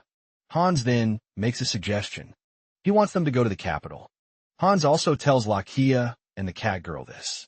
Lakia is shocked when he hears this, but he is open to going to the capital. For the past 3 years, Lakia has been serving as Hans's guard knight, and he has done his job diligently. Since there are 2 years left for his name to be cleared, Hans is worried about Lakia stepping into the capital, but he is hoping that all goes well. Just then he turns to the cat guy, and before he can call his name, to ask him if he is interested in coming, the guy jumps at Hans in excitement. Lakia scolds the cat guy for always jumping at Hans. He tells him that Hans's body is frail and weak, and he could easily get hurt. However, the cat guy is so stubborn that he doesn't even have any regard for whatever Hans is saying. As they are planning to go to the capital, Hans sincerely hopes that things will turn out fine. When it is time to go to the capital, Regina is surprised that her brother will be taking another carriage.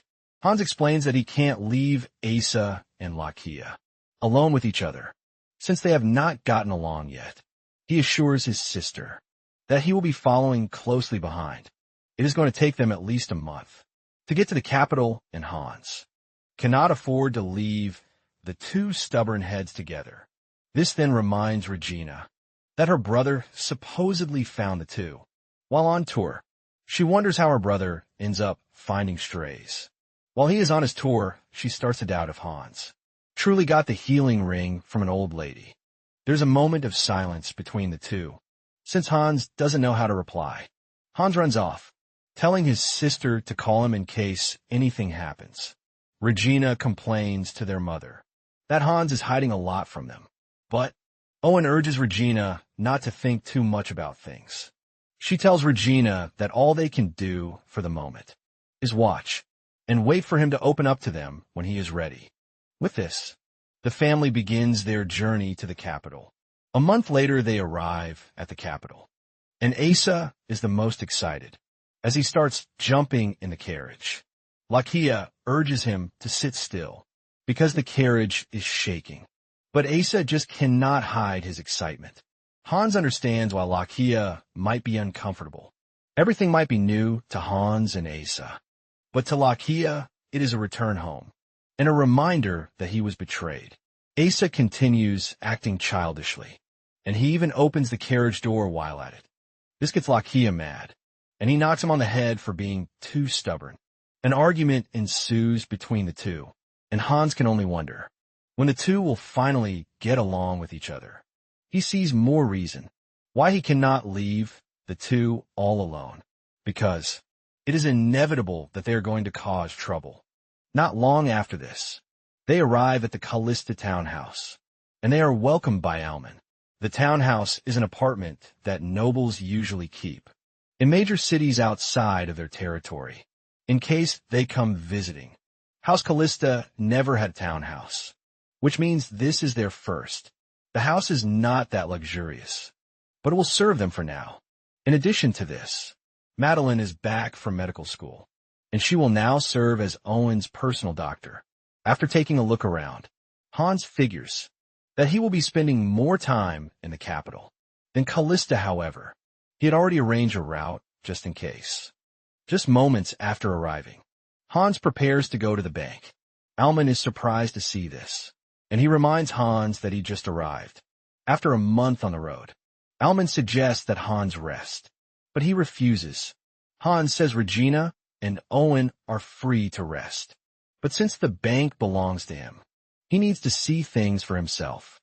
Asa immediately begs to follow.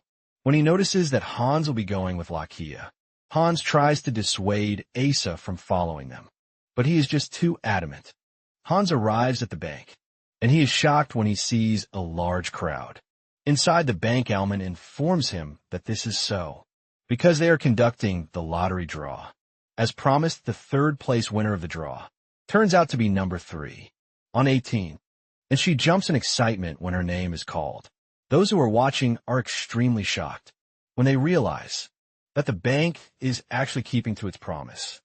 Even the guards are having a hard time controlling the crowd, since they are not used to having such a large number of people in the bank. Oman apologizes for the inconvenience, but Hans urges him to make sure that there are no safety incidents. However, Hans is impressed with what he is seeing. He never thought everything would go so smoothly. Since there are too many people, Lakia suggests that they leave, and Hans concurs Hans has seen what he came to see, and he is satisfied. Hans then brings up a suggestion. He wants them to go shopping. They arrive at one of the shopping stores, and Asa excitedly reveals that it is different from the ones they have.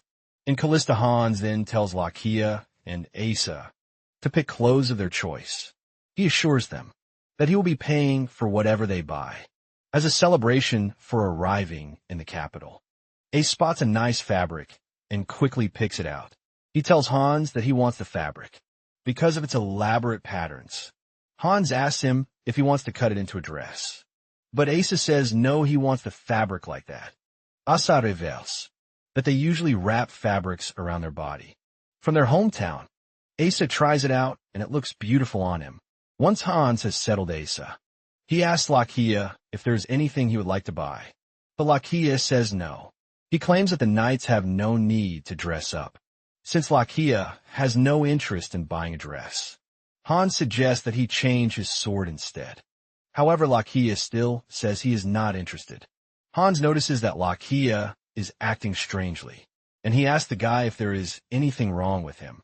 Lakia claims that he is fine, but deep down Hans knows that he must be feeling the pressure of coming back to the capital. The trio talks past a knight commander, and it seems their conversation catches his attention. The commander turns back after hearing Lakia's voice. He suspects that the voice resembles that of Lakia de Rodriguez, but he has no way of proving it yet. Meanwhile, at the bank, something interesting is happening. The commoners who are present are shocked when they see a noble enter the bank. Inside the manager's office, the branch manager Patier is seen talking to a noble. Apparently, what the noble is asking for is way past Patier's pay grade. The noble wastes no time asking the branch manager to arrange a meeting with the bank owner himself. The noble finally introduces himself. He is the eldest son of the Count of Shinovis, and his name is Duran von Shinovis. He is at the bank because he needs a loan of 7,000 gold. Hearing this sends Hans and Patier into shock. 7,000 gold is a really huge amount of money.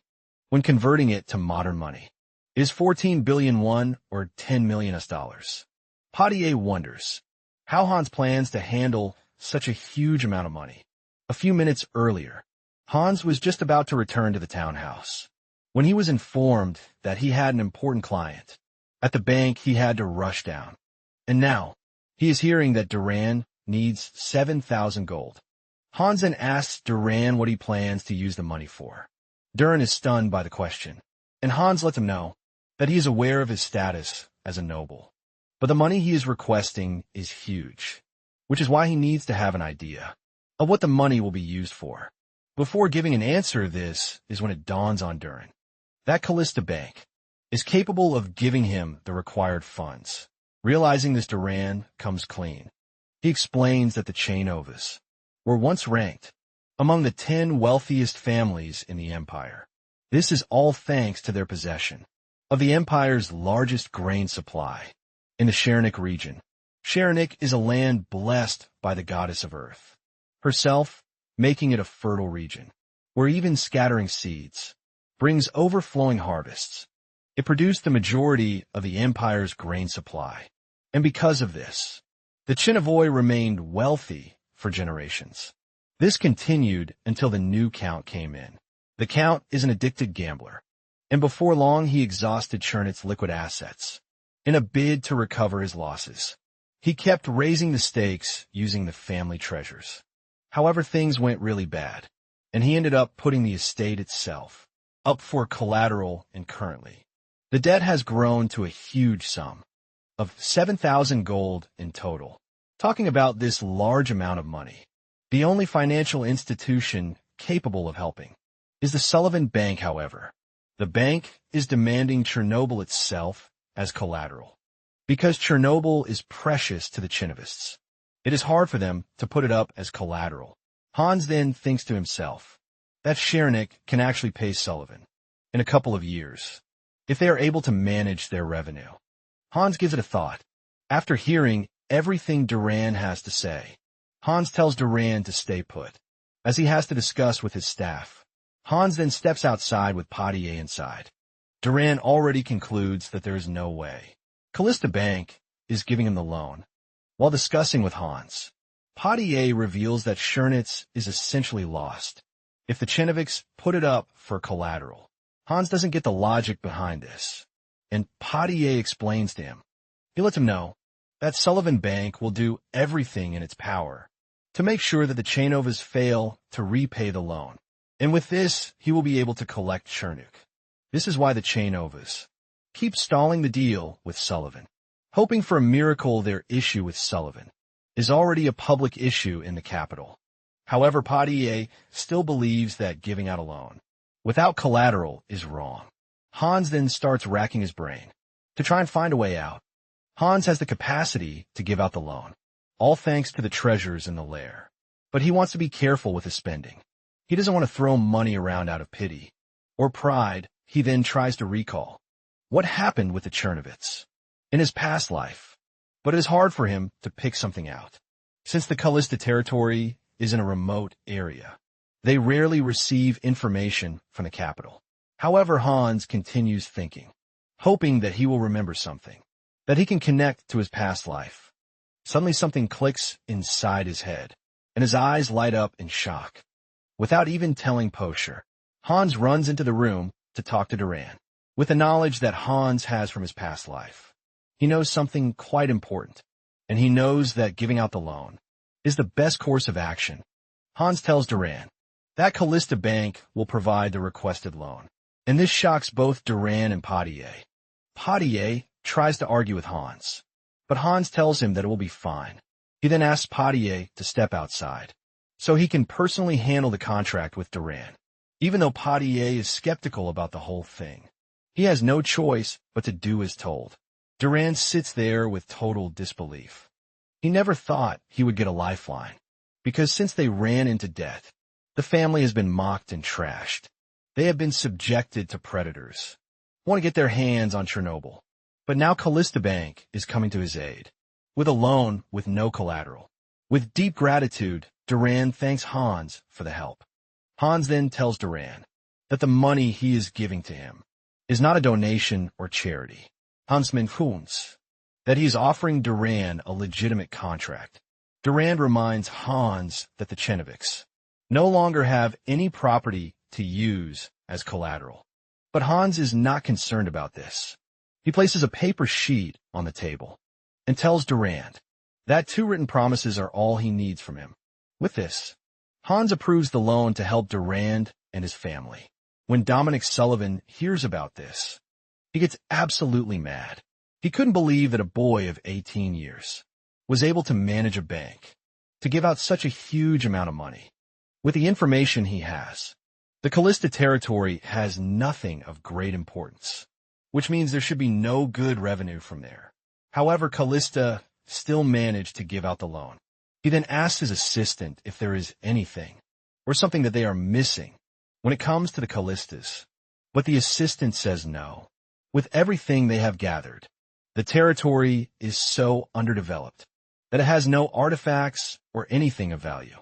All of these just keep driving Dominic crazy, since he doesn't know how Callista is able to raise 7,000 gold. He tells his assistant that they need to carry out more investigation into the Callista family. Dominic cannot believe that all of his efforts to get Count Chernobog bankrupt are about to go underwater. Apparently, he is the mastermind behind the Count's gambling addiction, just so he can get his hands on Chernik. Not long after this, Hans receives a letter. He hasn't stayed long in the capital, but he is already receiving letters. This is all thanks to his sudden popularity, because of the loan he gave to Duran and his family. It turns out that the Callista family has been invited to a banquet. The invitation was sent by Count Al von Heisberg, whom they have not even interacted with in the past. Lakia tells Hans that it is not a surprise, because Hans is the most popular guy in the capital. At the moment, Hans's bank was known to be a bank for commoners, but its ability to give Duran the loan of 7,000 gold made everyone curious. This is why Callista has become the focal point of countless rumors and speculation to avoid suspicions.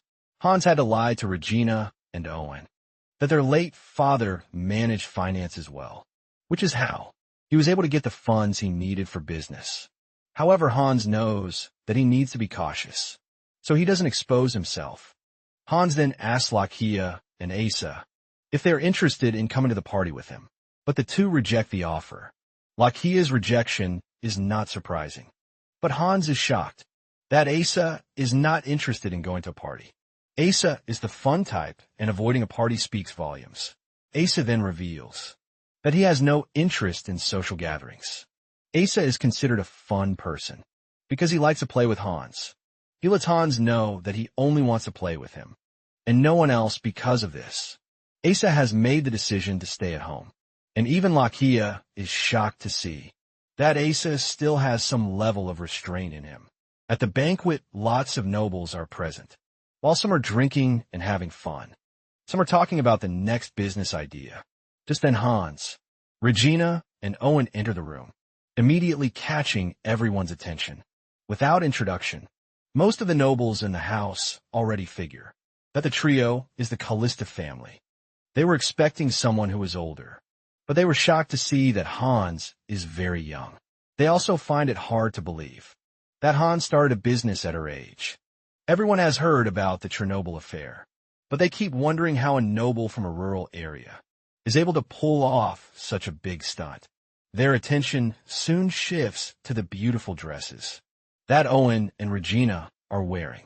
They are intrigued by how classic and original the dresses look. This sparks questions among the girls as they start wondering which shop made the dress. One of the girls wastes no time approaching Regina.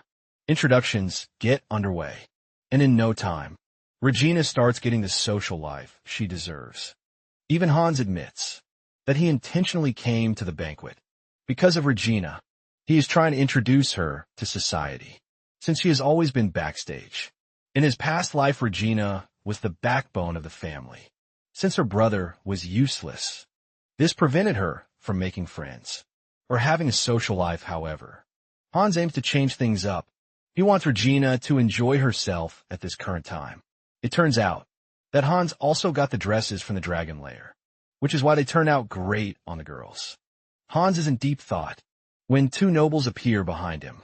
This startles Hans, forcing an apology from the two. They introduce themselves as Count Milligan and Viscount Roxon. The two reveal that they are big fans of Hans' works. They are impressed by Hans' ingenuity in opening accounts for people with just 1 copper. Hans is flattered by the praises, and he thanks the nobles for their kind words. The two ask about the 7,000 gold loan to the Chernovitz, and Hans confirms what they want to hear, but lets him know that he can't share the contract details. Roxanne tries to dig deeper in an attempt to know Hans's financial standing, but Hans assures him that there is no fear of bankruptcy for the bank. The two then start talking about their businesses and how hard it is to secure funds. Because of the recession as expected, Hans offers them a way out by letting them know that they are free to come to the bank to get loans. They are in the middle of this conversation when Hans's mother shows up to tell him that she can't find Regina. She's already worried, but Hans assures her that Regina will be fine. Owen claims she left her with the other kids so that they could talk, but she suddenly disappeared. She has asked the other girls, but no one seems to know where she is. Hans then urges her mother not to worry, assuring her that he is going to find Regina. He tells his mother to rest. While he searches for Regina, Hans assumes that Regina got lost because she is not used to banquets and parties.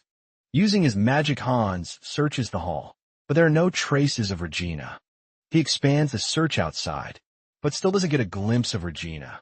His search area finally reaches the garden, and he realizes that Regina is talking to someone.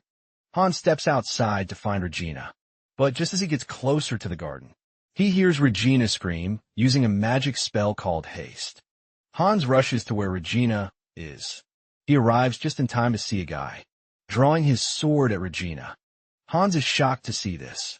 Apparently weapons are banned at banquets, which is why Lakia didn't even bother to escort Hans to the party before the guy can hurt Regina. Hans teleports between them. Regina is shocked to see her brother appear. Out of nowhere, using the rejection spell, Hans disarms the suspicious fellow. Just then, something interesting happens. A mage appears out of nowhere, and after a brief chant, he places a shield between Hans and the suspicious fellow. Even Hans is shocked to see a mage come out of nowhere, and the only thing he keeps wondering is who the guy is. Realizing that he is going up against a mage, Hans decides not to hold back, especially when his family is in danger. Not ready to back down, Hans launches a wind arrow attack at the mage. This pierces the mage's shield and flies past him and the sword guy behind him. The attack hits the wall, but the fact that the attack came through shocks the mage. Out of concern for the person he is trying to protect, the mage speaks out. He asks if His Majesty is okay. And this is when reality dawns on Regina and Hans. 30 minutes before the entire thing, Regina was having fun with the girls inside the house. Regina talks to them about how Callista is totally different from the capital. They are in the middle of this conversation when Regina looks through the window and sees a beautiful flower standing in the garden. Interested in the flower, she excuses herself from the gathering and walks to the garden. Her newfound friends are disappointed that Regina left them early, since they haven't asked her where she got her beautiful dress.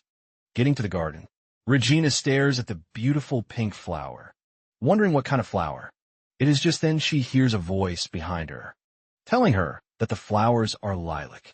This startles Regina, and she immediately turns around to see the young man talking to him. The young man mentions his love for scents. He says this is why he spoke out without thinking twice. He then asks Regina if she also likes flowers. Regina is too stunned to talk because of the presence of a handsome man standing in her presence. When she finally opens her mouth to talk, she reveals that she doesn't know much about flowers, but she likes the fragrance because of how nice the scent is. Regina is thinking of planting the flowers along the street of the estate where she lives. The young man is surprised to hear this because most nobles do not plant lilac, since it is expensive. The young man then takes Regina's thought further. He believes that the flowers will be nice if they are planted on the public street, instead of being inside a walled garden. Without realizing it, the two start to synchronize in their thoughts. When the two finally realize that, they are already talking in sync. Regina apologizes while blushing. Her face is already red from excitement. Even she doesn't know why she is so free. with the young man she just met. Regina realizes that she hasn't even asked for the guy's name. She opens her mouth to talk, but at the same time the guy speaks up too. The situation gets even more awkward, with the two lovebirds. Regina finally reveals that she wants to know the young man's name. Just as the young man is about to speak up, he spots a snake crawling out of the grass, and it is headed toward Regina. Regina also sees this, and she screams in fear. In reaction to this, the young man unsheaths his sword in an attempt to kill the snake.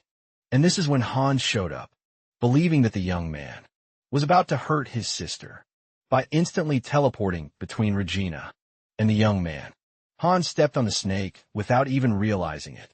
It turns out that this is how everything unfolded, and the young man was not trying to hurt Regina. Regina and Hans bow their heads, asking for forgiveness. They didn't know. They were standing in front of the emperor, but the young man didn't take offense at this.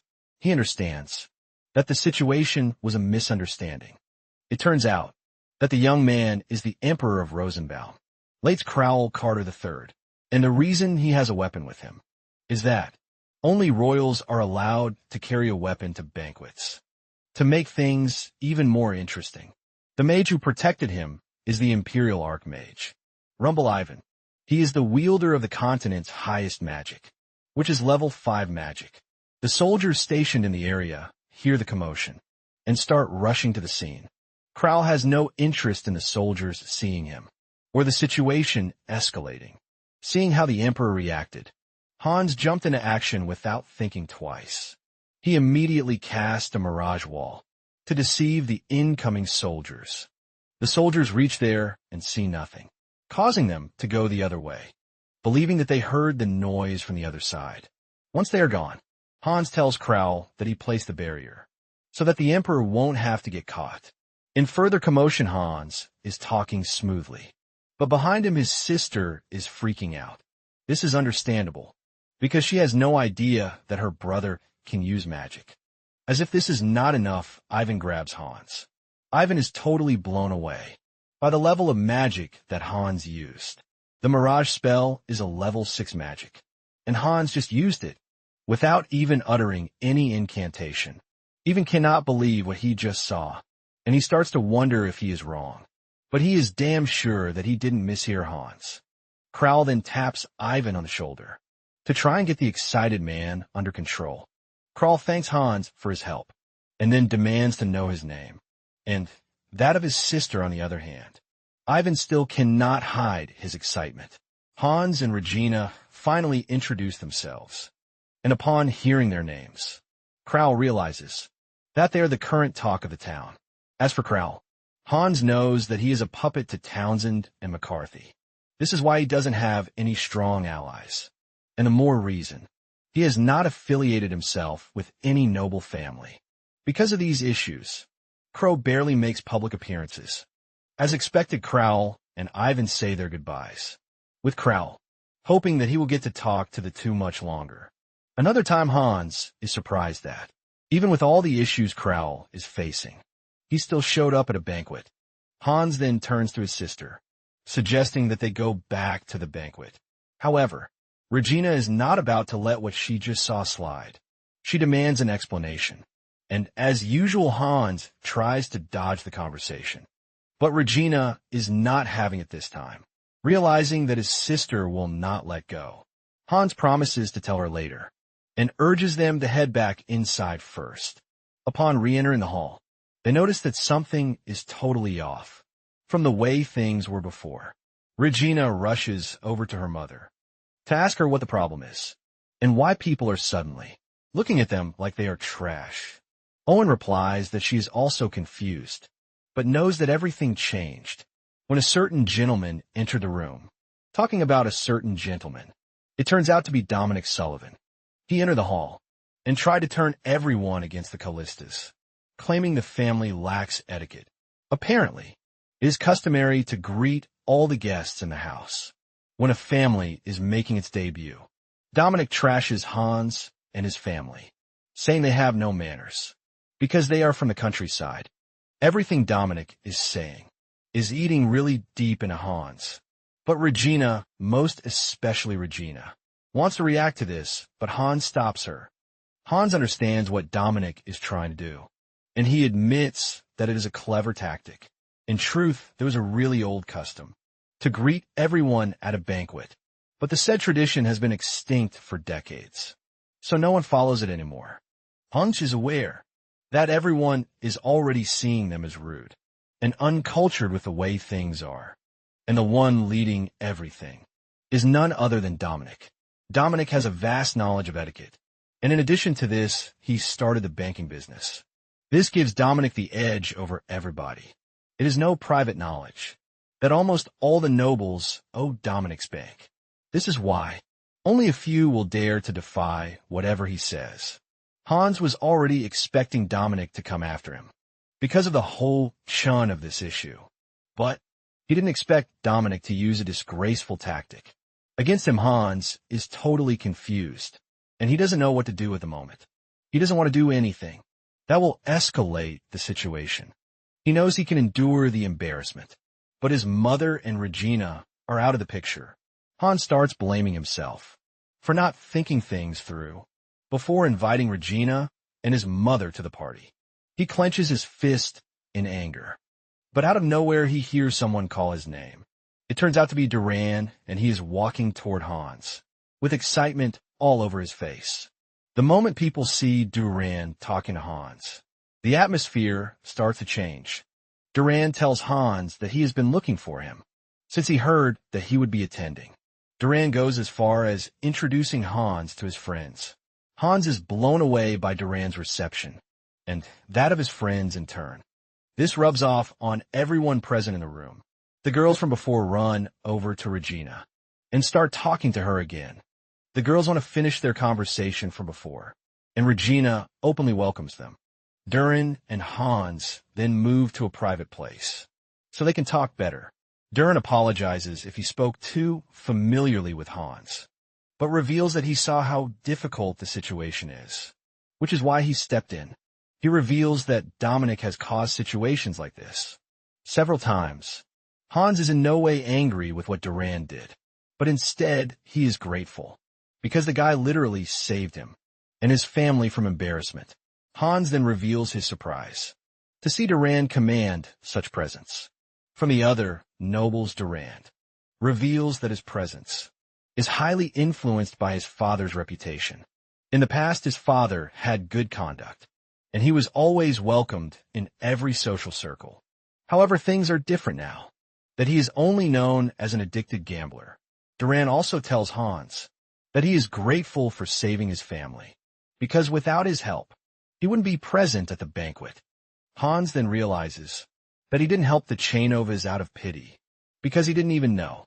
Duran's father was well respected. On the way back home, Hans starts to reflect on the event of the day. He realizes that he messed up really badly. His encounter with the Emperor could have gone sideways, all thanks to his recklessness. Hans realizes that magic and money won't help him shape the future. What he truly needs is information. Upon getting home, Hans partially reveals his identity to his mother. In Regina, he confesses that he is a mage, and his power even surpasses that of the Archmage. However, Hans couldn't reveal more than this. Not that he doesn't trust his family yet, but because he is not powerful enough. In addition, he cannot let it be known that there is a dragon lair, as this alone would cause a conflict that he wouldn't be able to control. Hans's mother is not about this revelation. She has always known that Hans is hiding something, but she couldn't believe that Hans is a mage. On the other hand, Regina is still not satisfied, since she was the one who witnessed it firsthand. Hans then reminds Regina to keep his magic a secret, and Regina agrees to this. Regina asks if Asa and Lakia know about his magic, and he says yes, this only gets Regina madder, because she can't believe that Hans told his friends about his magic, but not his family unknown to them. Asa and Lakia are standing outside, and they are hearing everything. Owen then tells Hans that he is free to hide things from them, but urges him to be careful, because his safety matters most. Hans assures his mother that he will never make her worry, and he thanks the two for also believing in him. After the meeting with his family, Hans reveals that his intention in this world is not to be the strongest or to enact revenge, but to change the world for the better. Hans then heads to the barn. While thinking of his next step, he enters the barn, closes the door behind him, and teleports to the lyre to train as usual. ESA and Lakia see him entering the barn, but the two can only wonder what Hans is doing there. Lakia doesn't want to push things, because he knows that Hans is not ready to tell them all his secrets yet. ESA and Lakia end up arguing with each other again, and while this goes on, Regina is reflecting on the event of the day. Her face turns red from blushing, as she finds it difficult to get Crowl out of her head. Elsewhere we see two fellows, Jeprian and Noble in the Information Guild. Jeprian is playing with cards. Since there is nothing to do, Annabelle screams at Jeprian to find something to do. But Jeprian reminds his boss that they are the Information Guild, which means people are supposed to come to them for information. However, their guild has been abandoned by all the nobles because of a particular rumor that spread some time ago.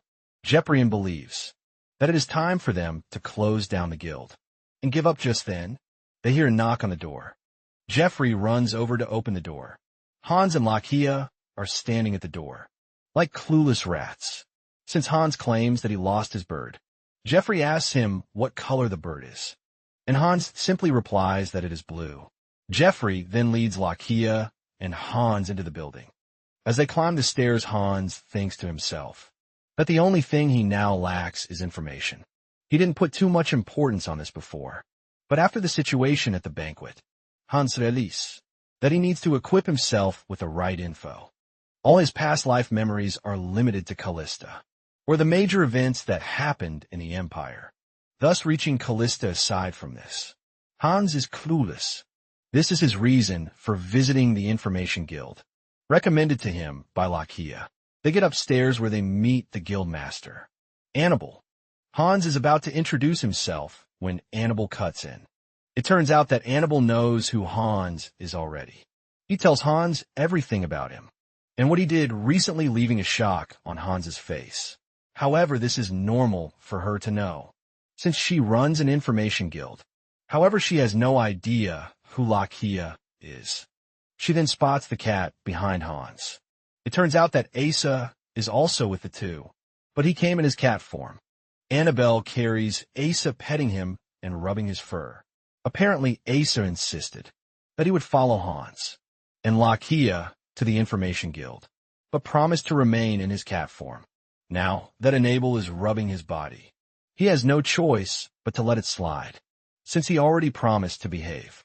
Hans also knows a little about Enable. She is the guild master and a capable leader, who built the guild at a young age. Hans is grateful that Enable hasn't turned her attention to Lakia and OSA, which is why she has no information on them. Enable's guild was once one of the top guilds, but they touched someone's collection and got hurt really badly. The guild nearly went into extinction, and the other nobles stopped using the guild out of fear of that someone. That someone is Lord Angus, and he is making sure to isolate Enable's guild. Enable's impressed that Hans knows something about her and the guild. She admits that she might have underestimated the guy. A bit, Annabelle finally decides to get serious. She tucks her hair and walks to the table to talk to Hans. She asks him what information he wants. Hans admits that he knows nothing about the capital and what is going on inside it, because he has lived in Callista all his life. Because of this, Hans is offering Annabelle and her guild an exclusive contract. Talking about an exclusive contract, Hans wants Annabelle to gather information on the major nobles and merchants in the capital. He also wants reports on incidents and trends that are worth knowing.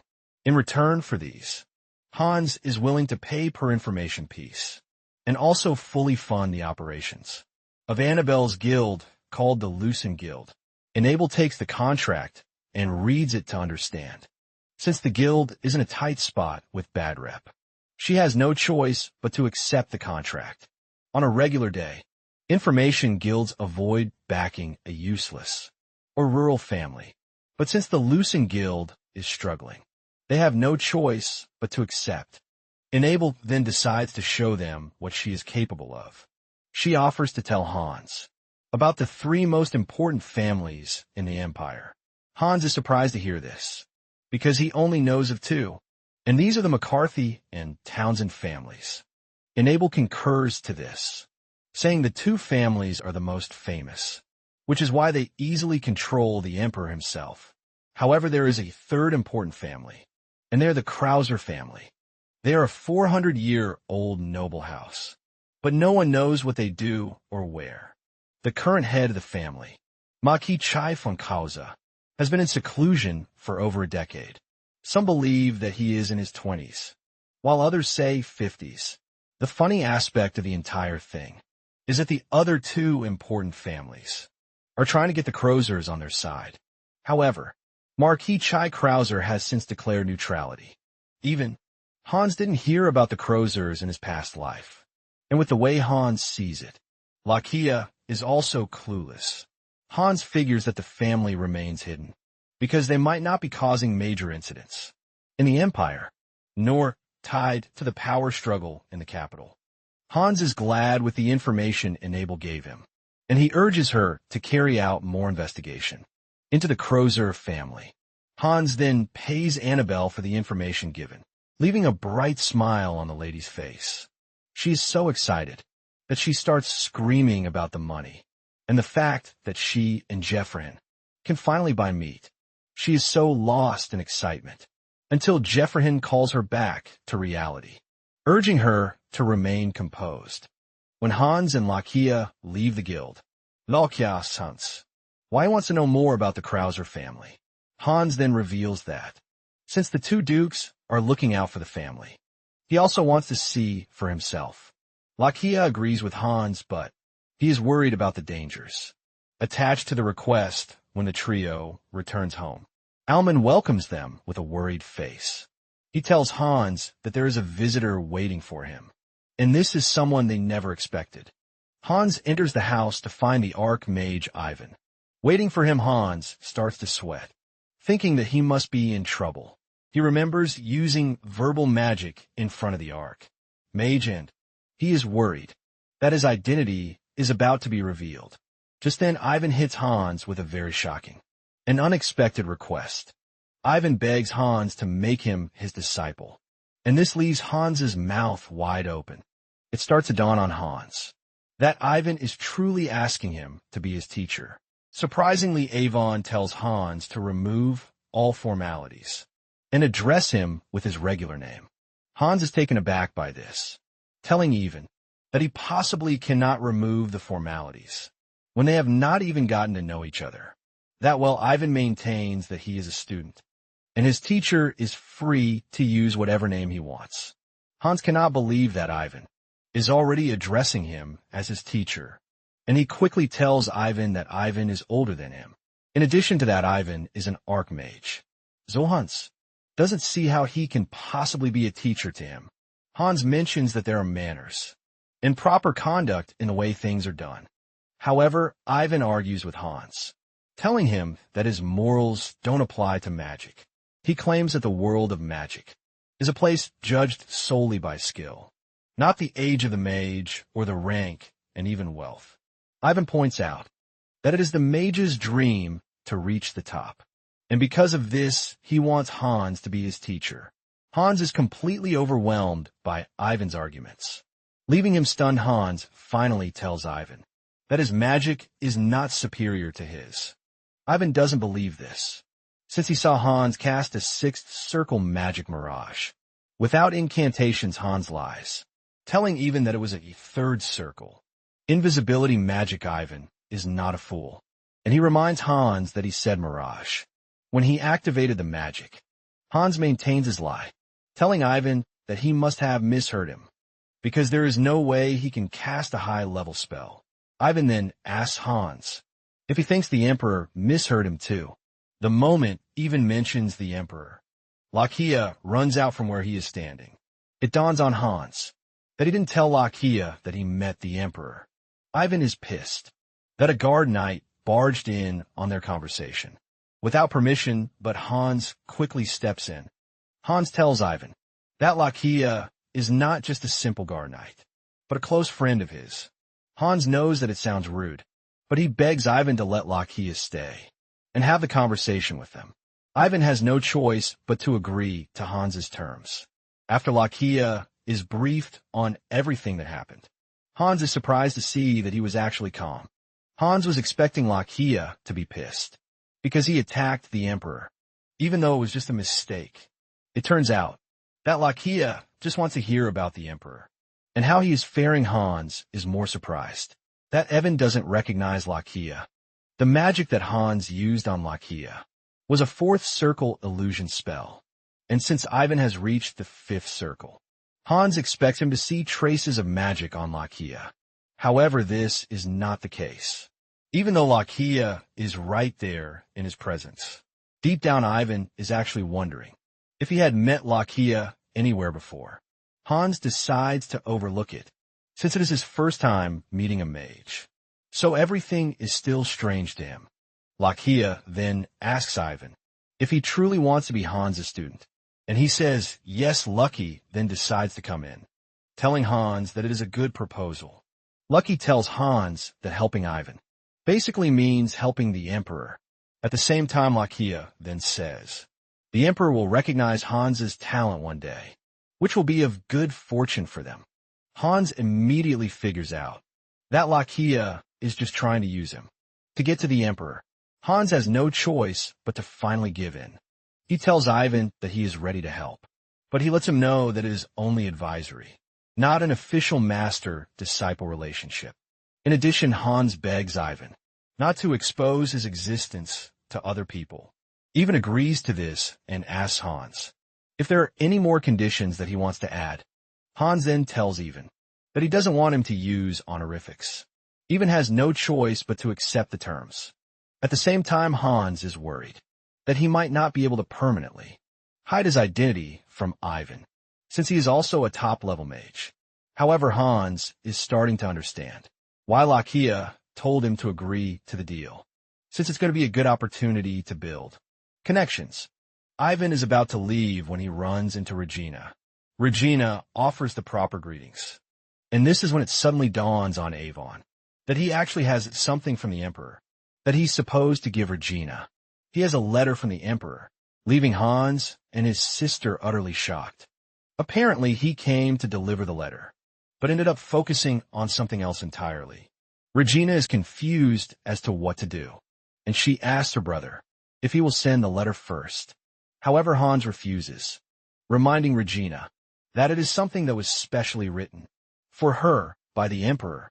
He urges her to read the letter and also respond to it by herself.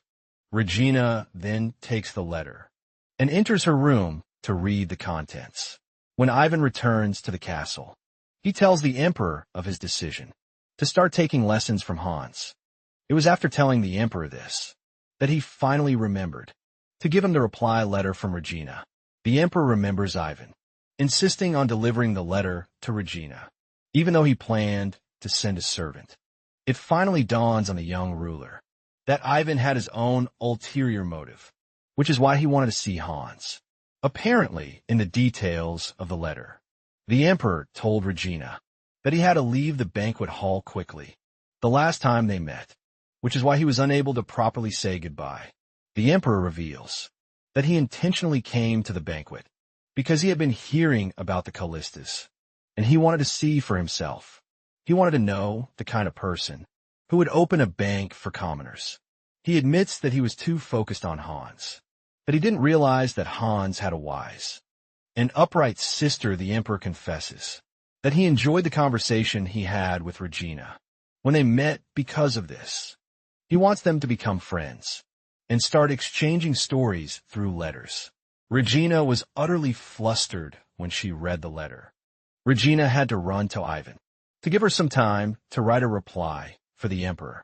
Ivan told Regina that she is free to take her time, because he would also be having a conversation with Hans. In her reply, Regina apologizes for how her brother attacked him.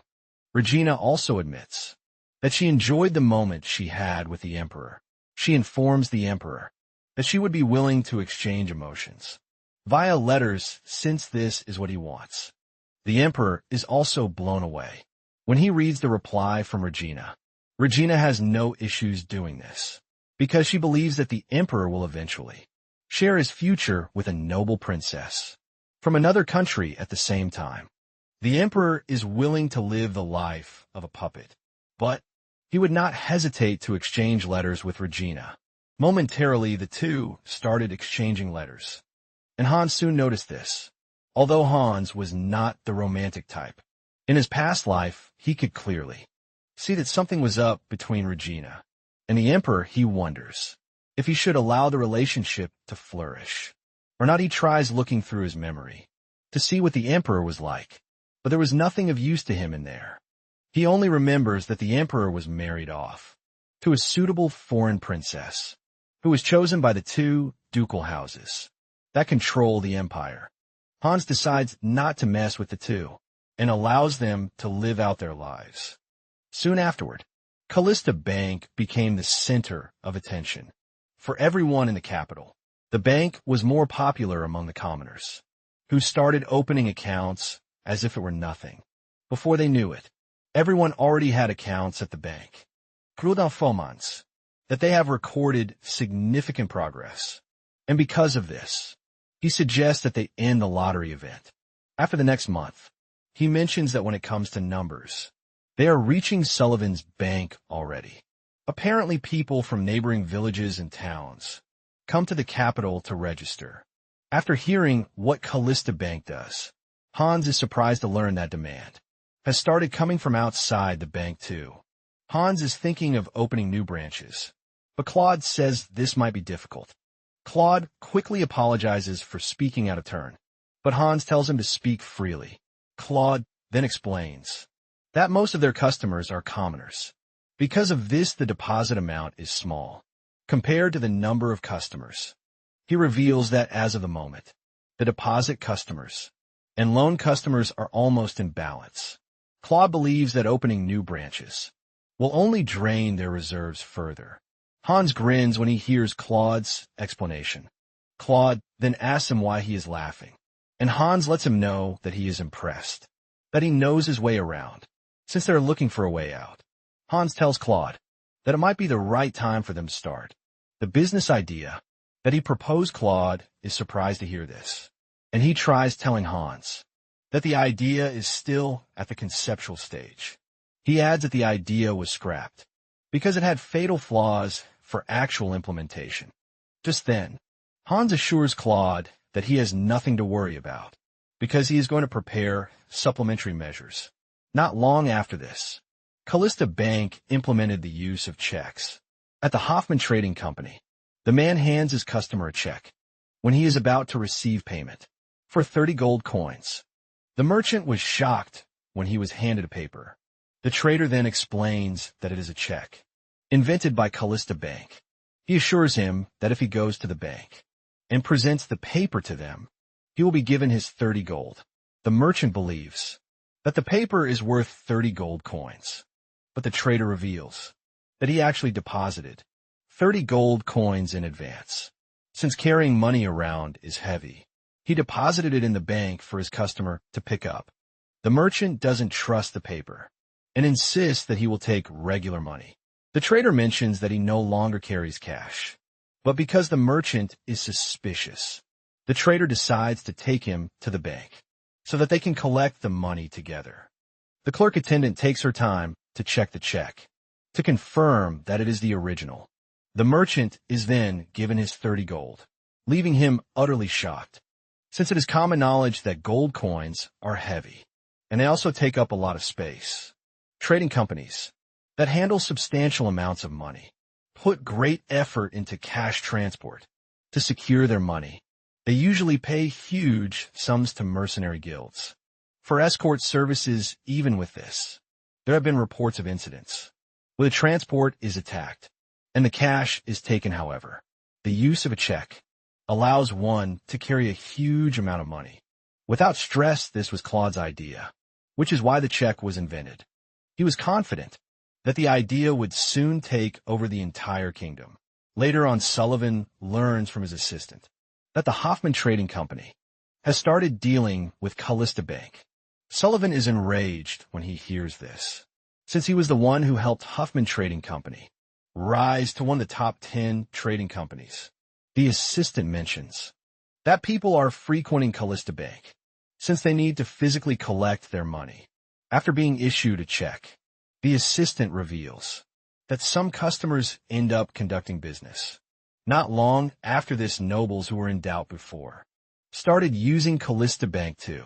Sullivan cannot believe that Callista Bank, which started as a commoner's bank, is gaining influence because of a piece of paper.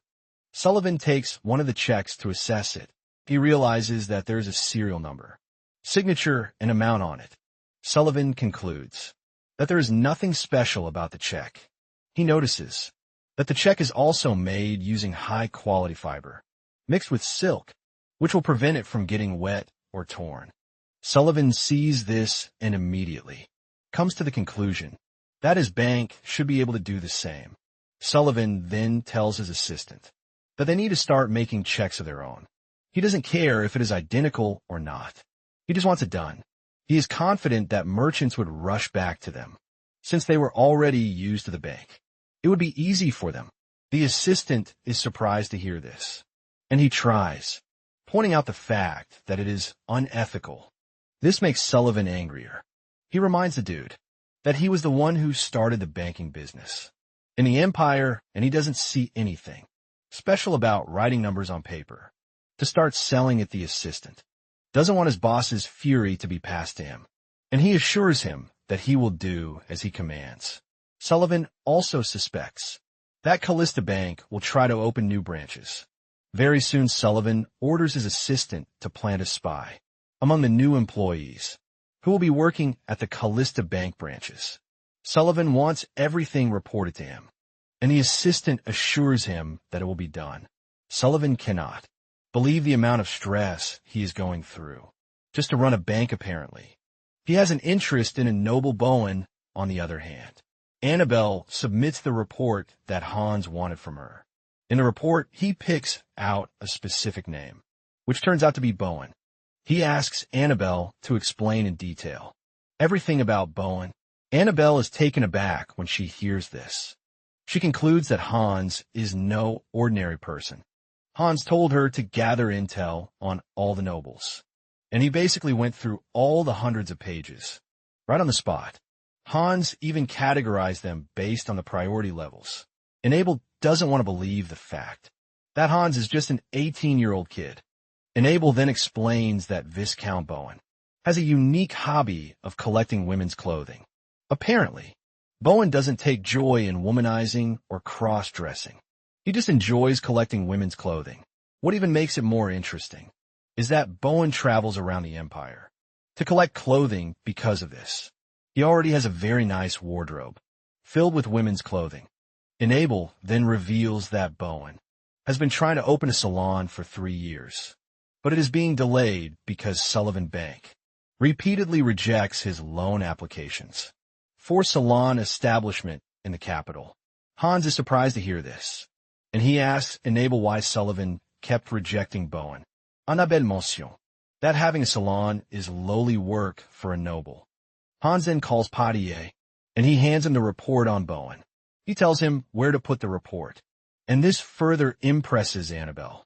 She realizes that Hunchish putting the report in the investment priority slot. On the other hand, Hans has finally understood something, since he became a full-fledged noble, just like commoners, who can't move forward because of their social status. Nobles are also trapped within the framework of their status. Later on, Hans asks Amund about the territory, and he assures him that everything is going fine. Almond mentions that Hans' knowledge has helped the territory to register more immigrants. In addition to this, the harvest for the year has reached an all-time high. Hans is happy to hear this, and he concludes that he can stop worrying about the territory.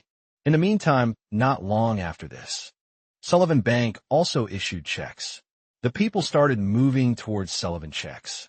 rather than Callista's, since they have been dealing with the bank. Before Callista came into the fray, some are not happy with the fact that they need to go all the way to the capital to visit Callista's main branch before getting their money. Potier soon tells Damien the report about the decline in Czech market share, which is all thanks to Sullivan Bank. Surprisingly, Hans tells Potier that they have nothing to worry about. He tells Poitier that it is natural for successful businesses to have latecomers. Hans is not worried, since they have already achieved their original goal of expanding their customer base. In addition, he is not worried, because the bank uses technology exclusive to them to make their checks distinctive. It turns out that Bowen also came to the bank to hold a meeting with Hans. His entrance was catchy as he held a flower bouquet to welcome Hans into the meeting room. Hans was taken aback when he saw the man. Initially, he thought Bowen was a pervert because of the report. But after meeting him, he realized that Bowen is just a dude who loves women's clothing. And nothing more. Bowen mentions that he was surprised when he received the document from Callista Bank. He was scared that it might be a scam, because he never thought he would receive an investment proposal. Not alone, Hans assures him that it is not a scam. He tells Bowen that he will operate the salon, and he doesn't need to repay the investment money. However, the bank would receive a certain share of profits from the salon. Bowen started bawling when he heard this. He thanked Hans for the opportunity, revealing that everyone treated him like a crazy pervert when they saw his collection.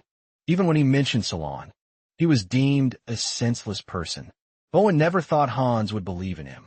Suddenly, he notices Potier filling the flower vase with water. He tells him that there is no need for this, since the flowers are all artificial.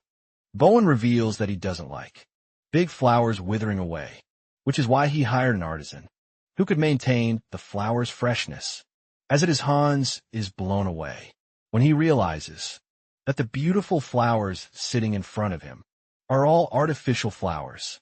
He admits that it is more impressive than the ordinary artificial flowers that he has seen in the past.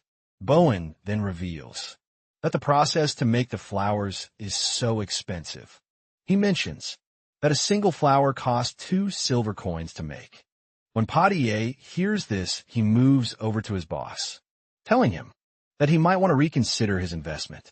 With Bowen, it is pretty obvious that he doesn't know the value of money. Potier doesn't think there is anyone who would spend 2 silver coins on a flower when it is not a jewel. However, Hans disagrees with Potier's suggestion, since he knows what is going to happen in the future. Hans knows that in the future, high-quality, artificial flowers will become very popular among the empire's noble women.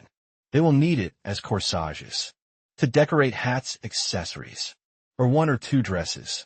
Even though they were very expensive, the demand couldn't keep up with the supply, which eventually made jewels secondary items to flowers. In fact, it was one of the things that destroyed Callista's finances in his previous life. Hans knows that the trend is still years in the future, but he believes that the investment will be worth it. Later, Hans then tells Bowen that he is definitely investing in his business. Later that day, Hans gives his sister the artificial flowers, leaving her totally blown. She is also impressed by the fragrance coming from the flower, leaving her to doubt if it is truly artificial. Ace, on the other hand, complains to Lakia, telling him that he is bored because Hans has been busy lately.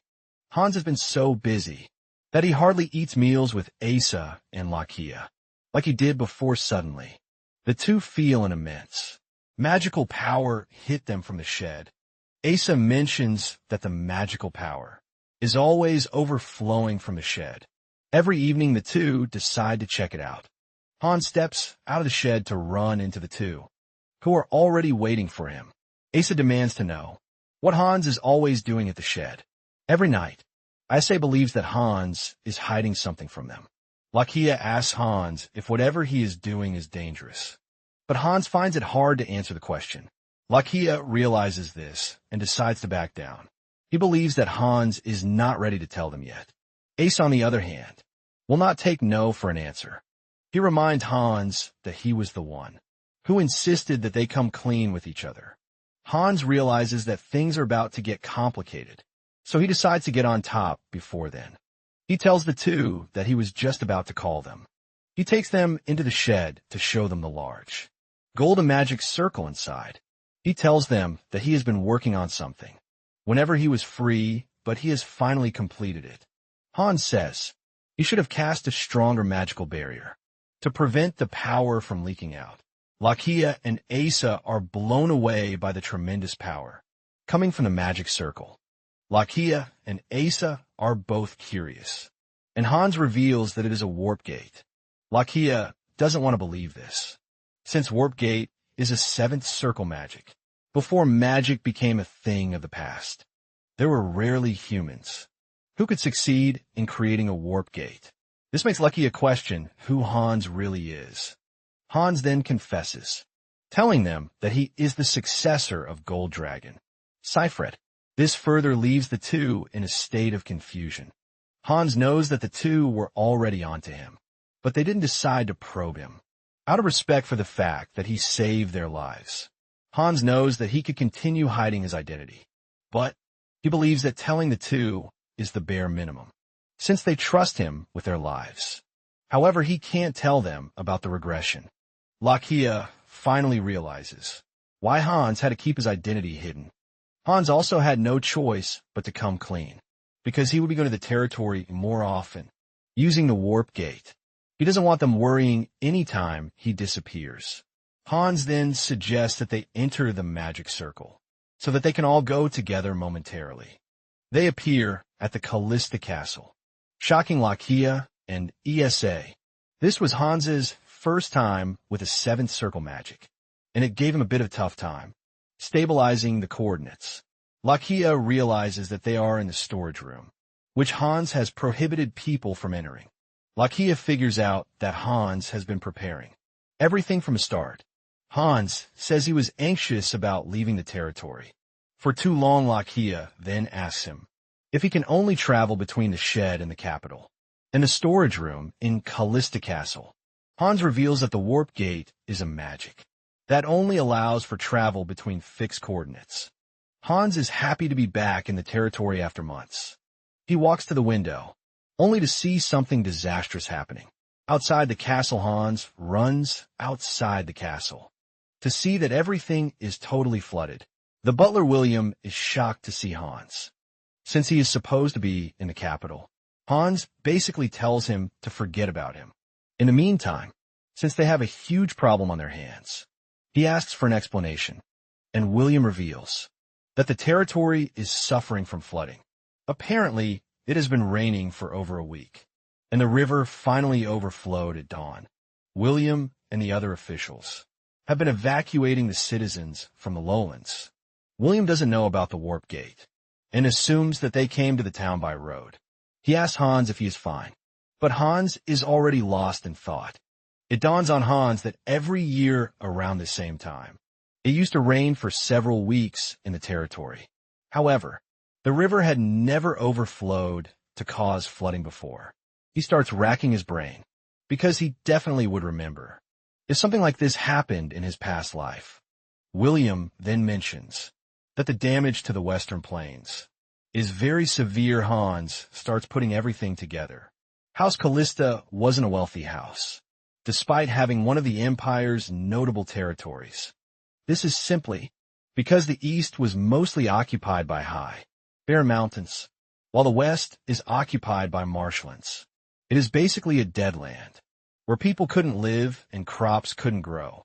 To combat this, Hans devoted himself to land reclamation projects, along with territorial development.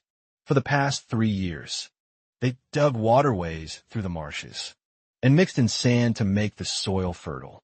This, in turn, helped them grow several crops and better than before. With the new fertile land, news soon spread across, causing people to start migrating into the land. This was why he learned from his butler that things in the territory are going well. There is also a high yield of crops in the land. As a result of this, Hans had thought he didn't have to worry about Callista. But coming back to this, has messed up everything he thought he knew. He then learns that the river overflowed toward the reclaimed land, and most of it is already submerged. However, it is mostly farmland rather than residential areas. Hans asks if all the residents have been rescued, and he learns that most of them escaped. That very morning, however, the knights are still checking to make sure that no one is left. Just then Hans says everything is his fault. He mentions that Callista's marshes were there to absorb rainwater during the rainy season. However, during the reclamation project, they had the marshes filled.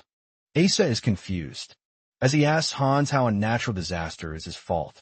Lakia supports Asa's saying, "It's been 3 years since the reclamation project, which means it shouldn't cause a problem again." Hans, on the other hand, doesn't agree with them. He believed that because of his knowledge of the future, he could control everything. He was expecting better results by fixing shortcomings. But at this point, he is already believing that it is the opposite. He wonders if his actions to try to change the future are creating irreversible consequences. Hans is totally lost in his thoughts, until Lakia screams at him, telling him to snap out of it. Lucky reminds him that he is the lord of the territory, and he needs to find a way to handle the situation, not to start blaming himself. Lucky grabbing him and shouting at him is enough to get Hans back to his senses. He asks the butler about the servants, and he reveals that he ordered them to move materials from the underground storage to the ground level. Hans tells him to change the servants' orders. Everyone is to come together to evacuate all of the citizens and make sure that they are safe. He tells Lakia to join the Night Order to help with disaster relief. Hans admits that Lakia is right, and what he needs to do first is save Callista. Momentarily, Hans learned that there is no casualty so far, and all the citizens are being evacuated. Hans orders that the citizens living near the riverside embankment should be evacuated too, because the ground might have softened. Just then, one of the knights comes riding to them in haste. He tells them that something terrible has happened. Apparently, the bridge downstream has collapsed. They all rush over there to see that the bridge has totally collapsed.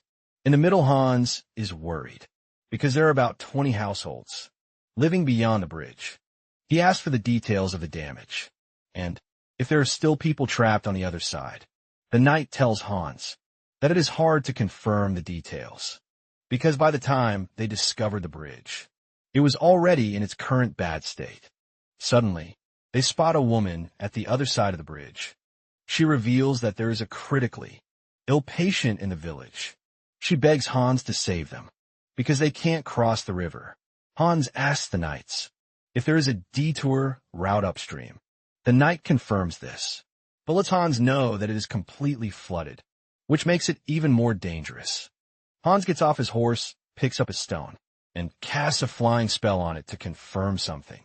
The stone flies off, and with this, Hans confirms that the flying spell is a levitation magic that is greatly affected by wind.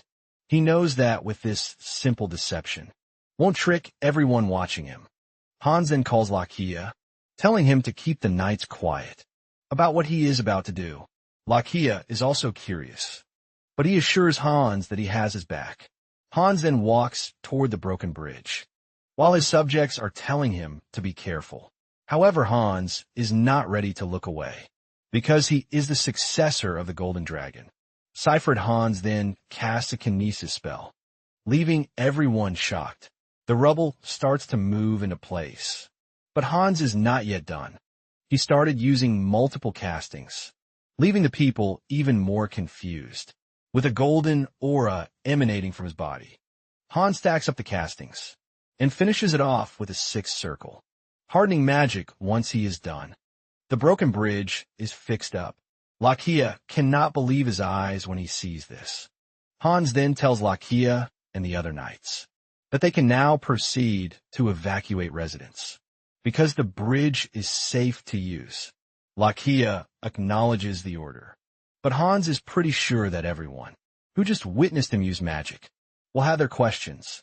Hans considers his actions to be reckless, but Lakia takes up the mantle, and he screams at the rest of the knights He tells them to forget about what they just saw and focus on rescuing lives first.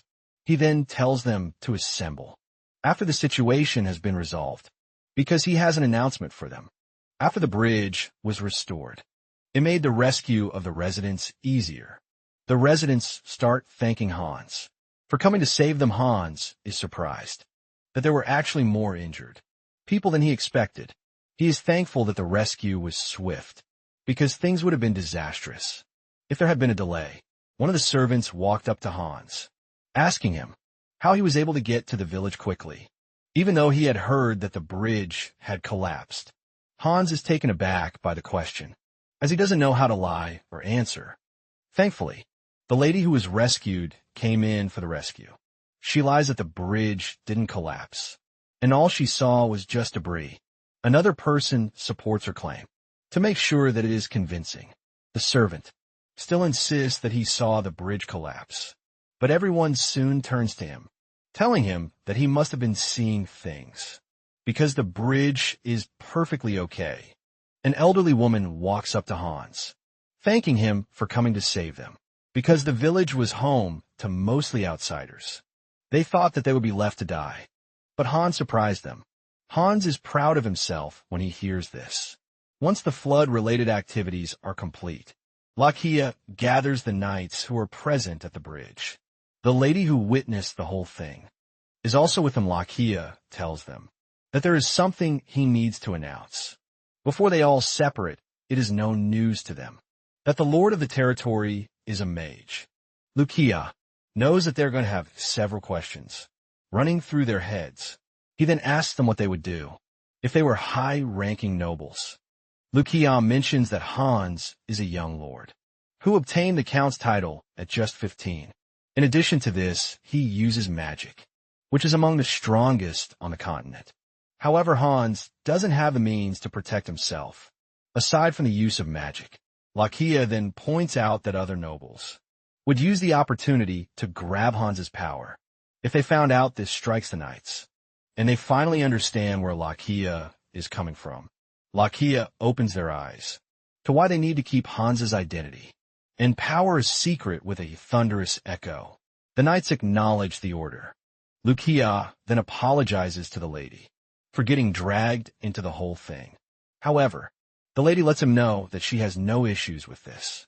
She reveals that she doesn't know much about magic, but what she saw from Hans is simply an amazing power. She's grateful that Hans risked his secret to save them, and she assures Lakia that it is the bare minimum to keep Hans's power a secret. Lakia heaves a sigh of relief when he realizes that everyone is on board with his plan. Lakia then heads to Hans's office, only to find him working again. Hans reveals that he is reviewing the data on the Western Reclamation Project. Lakia cannot believe that Hans is still on. The fact that he is to blame for the flood. With the map sitting in front of him, Hans confirms that the entire western part of Callista is lower ground compared to the eastern area. This is why rainwater from the Compton Mountains flows into the western plains, forming marshes when it rains heavily. Hans believes that pursuing the reclamation project was an ignorant move on his part. Hans starts thinking of building a dam upstream to make sure that something like this doesn't happen. Again, he plans to contact civil engineering experts. Once it's done, Lakia realizes that Hans is deeply troubled, and he lets him know that taking care of the territory is good. But he urges him not to make everything his responsibility. Lakia tells Hans that he should learn to use those around him. Hans thanks him for the advice, but he lets him know that he can't rely on him, since he will be leaving in 2 years. This is when it dawns on Lakia that Hans actually told him that his name would be cleared in 5 years. Lakia has basically been staying in Callista. Because of that, Hans then says that he has been feeling sorry for him. He doesn't like the idea that he is putting so much responsibility on him, like making him the knight commander, even though he is hiding in the town, until his name is cleared. As compensation, Hans has something for Lakia. He brings out a beautiful sword and presents it to Lakia. Hans reveals that he has been bothered by Lakia carrying around an old sword. He actually planned to give him the sword after he revealed his power to him.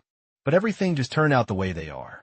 Lucia appreciates the gesture from Hans, but he reminds him that knights usually carry ordinary weapons. This is when Hans reveals that the blade is made from dragon bone. Lucia is utterly blown away when he hears this. Hans says the sword is an alloy called elephant, which is made by mixing dragon bone with mithril. It is basically the only material that can withstand a sword. Master's aura, however. Only dragons who own it can refine it. Hans reveals that he got the material from the dragon's lair, and he deemed it worthy for Lucia to have. Lucia grabs Hans, asking him if he is truly an idiot or not.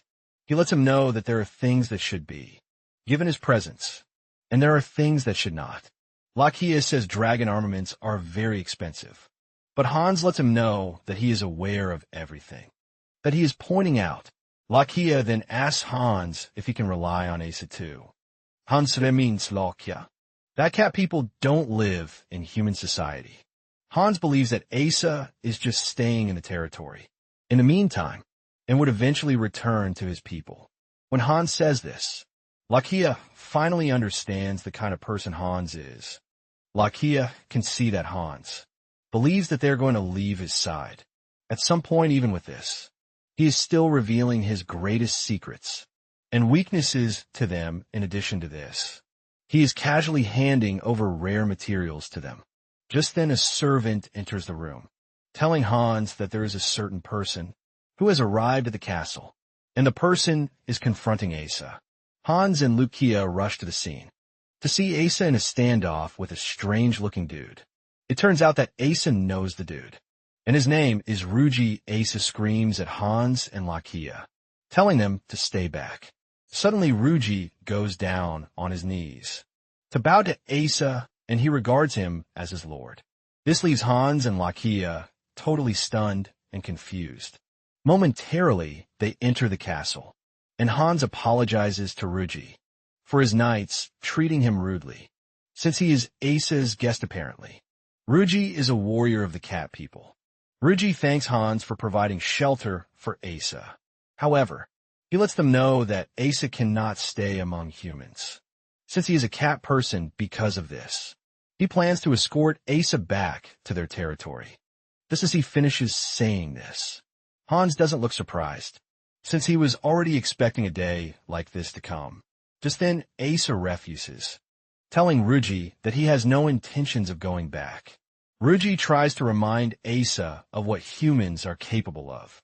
Even with this, Asa maintains his stance, telling Ruji that he doesn't want to go back, because the person he is running from might still be there. Hans understands Ruji's concern, but he lets him know that Asa is his precious friend.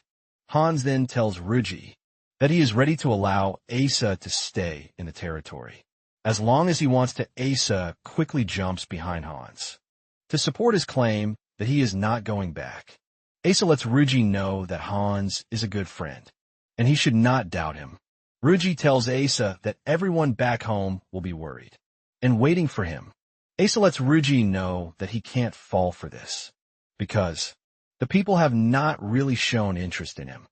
Lucky, on the other hand, starts to wonder what sort of position Asa holds among his people. Ruji realizes that Asa won't change his mind, and he lets him know that he will be staying back in the territory too. Hans is surprised to hear this, but he has no choice but to accept, since Ruji is Asa's companion. With this, Ruiji joins the circus. By midday, the flood had already subsided, and Hans was still confused about how he was going to explain everything.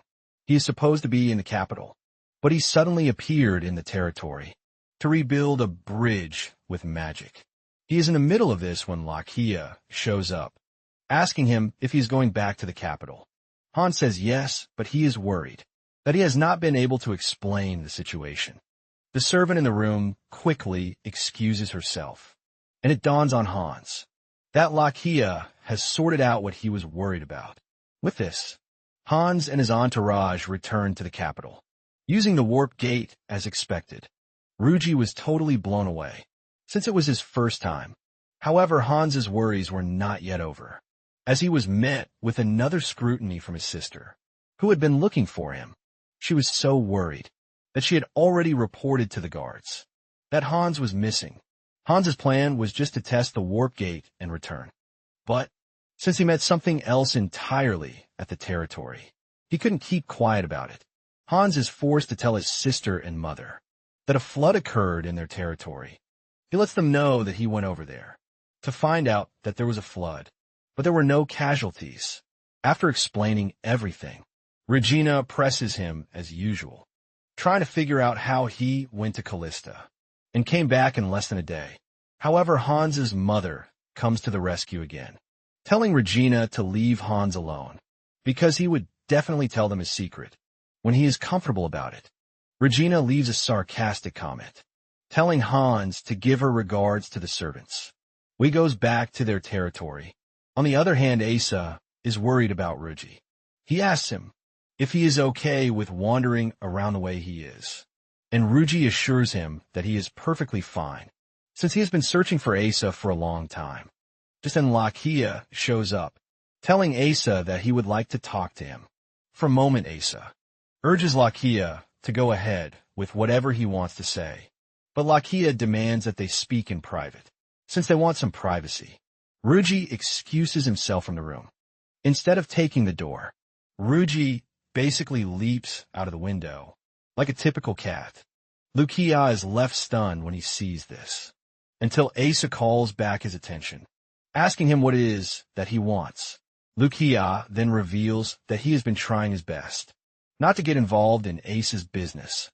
However, he wants to know if Asa has committed a crime, and he is on the run because of this. Lakia is worried since this will put Hans in danger, and he doesn't want that. Lakia demands to know if Asa's presence in the household will pose any danger to Hans. Asa then replies, telling Lakia that he has not committed a crime, but he is going through some really personal issues. Lakia remains mute for some minutes, waiting for Asa to say something about what he is going through. He remembers what Hans told him about Asa going back to his place at some point once. Lukia realizes that Asa is not about to speak his mind. Lukia tells him that he won't interfere in his problems again. As Lukia is about to leave, Asa asks him about his new sword. Lakia reveals that it was given to him by Hans, but he has intentions of returning it, because he considers it to be way above his level. The moment Lakia says this, Hans's whole head and mind are already pointed toward the sword. Asa tells Lakia that he would ask for the sword instead. Lakia argues with him, telling him that he can't. Asa is confused because he obviously likes the sword. Lakia mentions that it is dragon armament, which has not yet been revealed to the world. Asa then points out the fact that Lakia has intentions of returning it, which is why he might be entitled to have it. He reminds Lakia that the owner of the sword depends on whoever Hans picks. Lakia realizes that Asa is actually making a point, and since he knows how Hans thinks, he would probably give the sword to Asa immediately. He returns it to him because of this. Lakia tells Asa that he is no longer returning the sword, but will be keeping it to himself. It soon turns into an argument between the two, and those outside can clearly hear them. Later on, Regina and Hans head to the Imperial Castle, after getting a special invitation from the Emperor Carter, apparently after the flood incident. Lakia told Hans that he would like to focus on his personal training. With his new sword, Isa is also busy with Ruji, since he has so much to discuss with him. Hans considers this a good opportunity to return to the Dragon Lair and continue his magic training. He was thinking about this when Regina ran into the room to tell him about the letter she had just received from the Imperial Majesty. Panting from excitement, she tells her brother that Carter has invited them to dinner the next day. This is why the two put on their lovely outfit and headed to the Imperial Palace. Carter welcomes them warmly, admitting that their last encounter was a brief one. They all sit at the table, and Carter reveals that he has been looking forward to meeting them again.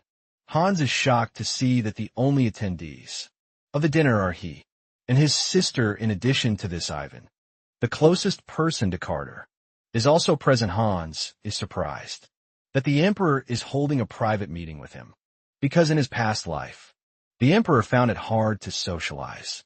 Hans also notices that Carter has a different look than when he first met him.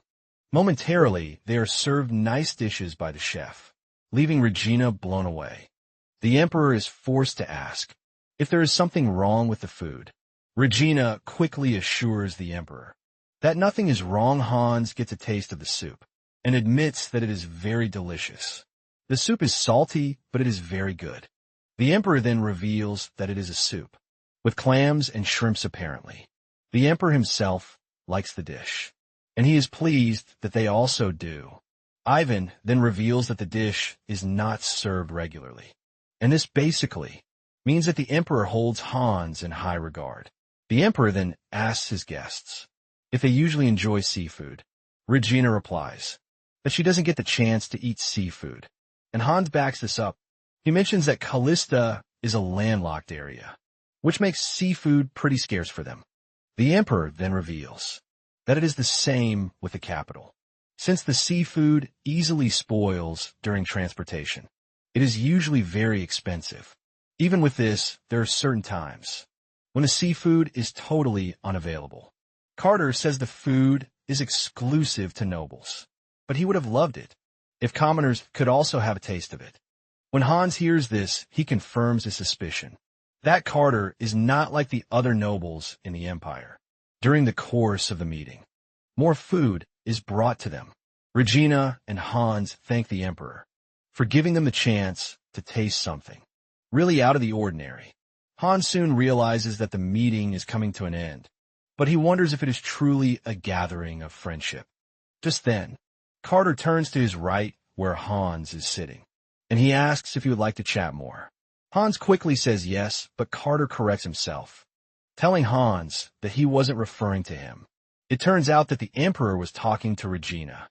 The moment Ivan realizes what the Emperor wants to do, he uses the opportunity to also grab Hans. He drags Hans out of the room, telling him that he has a lot to discuss with him. Ivan then takes Hans to the research institute, where magic is being studied. Hans is stunned to see that, in an era where magic is almost gone, the status of the imperial mages still remains. Important, they are free to practice and research magic all they want. Ivan then tells Hans to follow him to his laboratory. Hans is surprised to see that the dude has a personal laboratory. Ivan then reveals that he is not the only one with a private laboratory. Apparently, all mages affiliated with the imperial court are assigned personal laboratories. The two are having their conversation when a dude in glasses runs into Hans. Hans tries to be cool with the dude, but the dude just insults him for blocking the way. Hans is shocked, but Ivan urges him not to take offense. Ivan tells Hans that the mages believe that their research is the most important thing in the world. After saying this, Ivan asks Hans what he thinks about the institute. There is no rank, wealth, or power in the institute. Ivan tells him that there is also no need to worry about nobles, petty struggles, or annoying political situations. Ivan continues to sweet-talk the institute, telling Hans that it is a place where everyone loves magic, and they devote their entire lives to researching it. Ivan lets Hans know that the institute is the best place a mage can be. Hans finally understands what Ivan is doing. He asks him if he wants him to study magic at the institute, and Ivan says yes. Ivan assures Hans that he can confidently hide his identity. Hans finally confirms that Ivan intentionally brought him to the institute to try to recruit him. However, Hans declines the offer. Hans admits that the offer is quite tempting because he gets to meet other mages, which would make things more interesting. However, there is a big problem attached to this. The source of their magic is different. Draconic magic is entirely different from human magic. Draconic magic originates from a heart, and it activates with a single command. Unlike human magic, which needs incantation, Hans is fully aware that he knows nothing about human magic, because he started with draconic magic. Because of this, he concludes that he will be basically useless at the academy. Just then, Hans notices a magic circle on the board, and Ivan reveals that it is a fire burst magic that he is currently researching. Ivan says it is basically an improved version that enhances the first circle, fireball into fifth circle attack magic. However, it is not completed yet. Ivan reminds Hans that he is fully focused on defensive magic because of the Emperor, which makes him weak when it comes to offensive magic. After staring at the magic circle, Hans asks even if he is permitted to try to fix it. Apparently, mages take pride in creating new magic because it is a big feat. It is basically a once-in-a-lifetime achievement, and proof that they have reached the highest point of their field. Because of this, they make sure not to leak the development of a new magic to other mages, since this is the norm. Hans is surprised that Ivan is allowing him to make changes to the magic circle that he is currently developing. After some minutes of looking at the formula, Hans tells Ivan where the problem is, and he fixes it.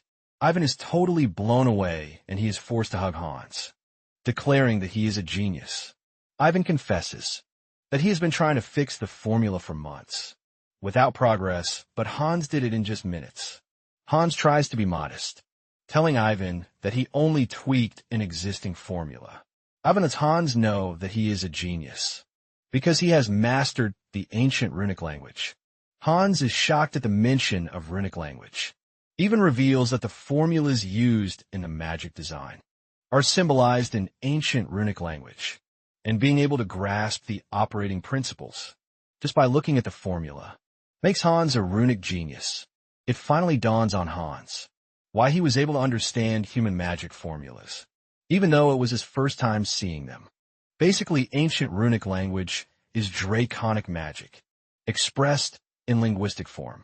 Human magic is then reconstructed into said formulas. To put it simply, draconic magic is the foundation for human magic. Hans finally realizes that he can research both sides, since they operate on the same principle. Hans is blown away by this realization. However, he calls himself back to the real situation of things, apologizing to Ivan for touching his magic formula. On the other hand, Ivan is not angry, because he already sees Hans as his master, even though he declined the offer. Ivan lets Hans know that he doesn't need to worry about formalities, because learning from him is the greatest honor he can get. Hans is impressed that Ivan has no pride. Like the other mages, all he wants is to research magic and nothing more. Just then, Ivan's disciples enter the room, and they are blown away when they realize that he has completed the magic circle.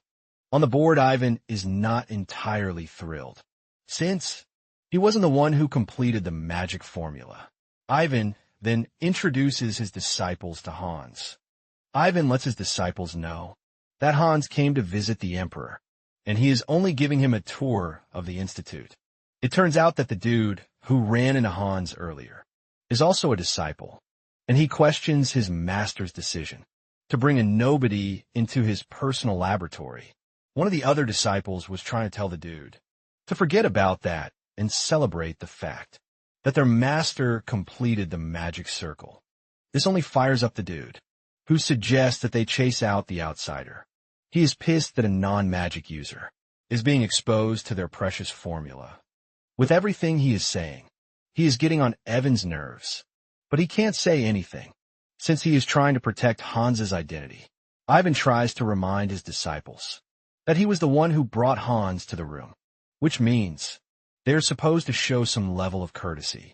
He adds that Hans is also the Emperor's guest, and this alone deserves some respect. Ivan cannot basically tell them that the person standing in front of them is a high-level mage, the rude disciple, then reminds Ivan that he is the one who usually tells them not to mind ranks or etiquette before the whole situation escalates. Hans tells Ivan that they should leave. After leaving the laboratory, Ivan apologizes for what went down in the room. He says he has spoiled his disciples so much, which is why they acted the way they did. Hans assures Ivan that he is not angry. He knows that Ivan was just doing his best to keep his identity hidden. Hans also mentions that he likes the fact that Ivan is close to his disciples. Ivan reveals that their skills are very solid, but they lack manners. He is pretty sure that they would have fainted from shock if they got to see Hans in action. With what Hans saw in the laboratory, he can easily figure out that the three disciples are talented. Given the fact that Ivan is an archmage, he's going to be picky with whoever he chooses as his disciple. Hans is confident that the three disciples will end up becoming the Empire's arch mages in the future. Hans thinks to himself that it would have been nice if he could ask for their help concerning the plan. He has the two return to the waiting room to find Carter and Regina having a very lovely time with each other. The two are very comfortable, talking to each other as they both smile. Hans is shocked to see this, and he starts to wonder when Regina and the Emperor got so close. Hans knew that they were exchanging letters, but he never knew that they had gotten very close. Even stares at Hans laughing at him. He never knew that. Hans was pretty dense when it came to romance. After they have all had a good time together, Hans and Regina jump into their carriage and start going back to their place. Suddenly, Regina asks Hans if men like quiet and graceful people. The moment Hans hears this, he automatically realizes that he is about to give relationship advice. Since he has no experience with this, he starts to stutter. He finally asks Regina if she thinks the Emperor will dislike her. Regina finds it hard to answer the question, and this is when Hans figures out that Regina is basically in love with the Emperor. Regina admits that she is in love, but she certainly has no interest in becoming the Empress. She just likes meeting Carter and having discussions with him. Hans knows where this is going, and he assures Regina that he will always be on her side no matter what she chooses. He tells her that she is free to do whatever she wants, without thinking about what others think. Apparently, Ivan had advised Hans to let Regina be, and not try to control her, because this would only create a burning sensation inside her soon afterward. Cases of check counterfeiting start to arise. In Sullivan Bank, the head of the Huffman Trading Company is shocked when he tries to cash his check, but they told him that they have already paid out the money on the check. He initially thought the cashier was messing with him, since the check was worth at least 50 gold coins. It soon turns into a heated argument that catches the attention of the other customers in the bank. Apparently, the dude was the first to switch from Callista Bank to Sullivan Bank when he heard that they had started issuing checks. Dominic Sullivan also hears about the rising cases of check counterfeiting, leaving him totally worried. His assistant tells him that the issue is happening all across their branches. His assistant tells him that the checks look so real, that they resemble the real thing. It is so bad that even the bank employees cannot tell the difference between the original and the counterfeit. Because of this, they can't put a number to the amount of counterfeits in the market. Sullivan then tells his assistant to recall all the checks within the space of 2 weeks. He says he wants only the person who issued the check to be the one to be able to withdraw it at the issuing branch. Then, after 2 weeks, all check withdrawals should be stopped. The assistant is shocked to hear this, as he tries to tell Sullivan that 2 weeks is too small, because there will be customers who can't exchange their checks. In time, the assistant predicts that it might even take months, but Sullivan tells him that he should contact only major customers, because he doesn't care about the commoners. Just then another assistant enters the room to tell Sullivan that check withdrawal customers are flooding the main branch.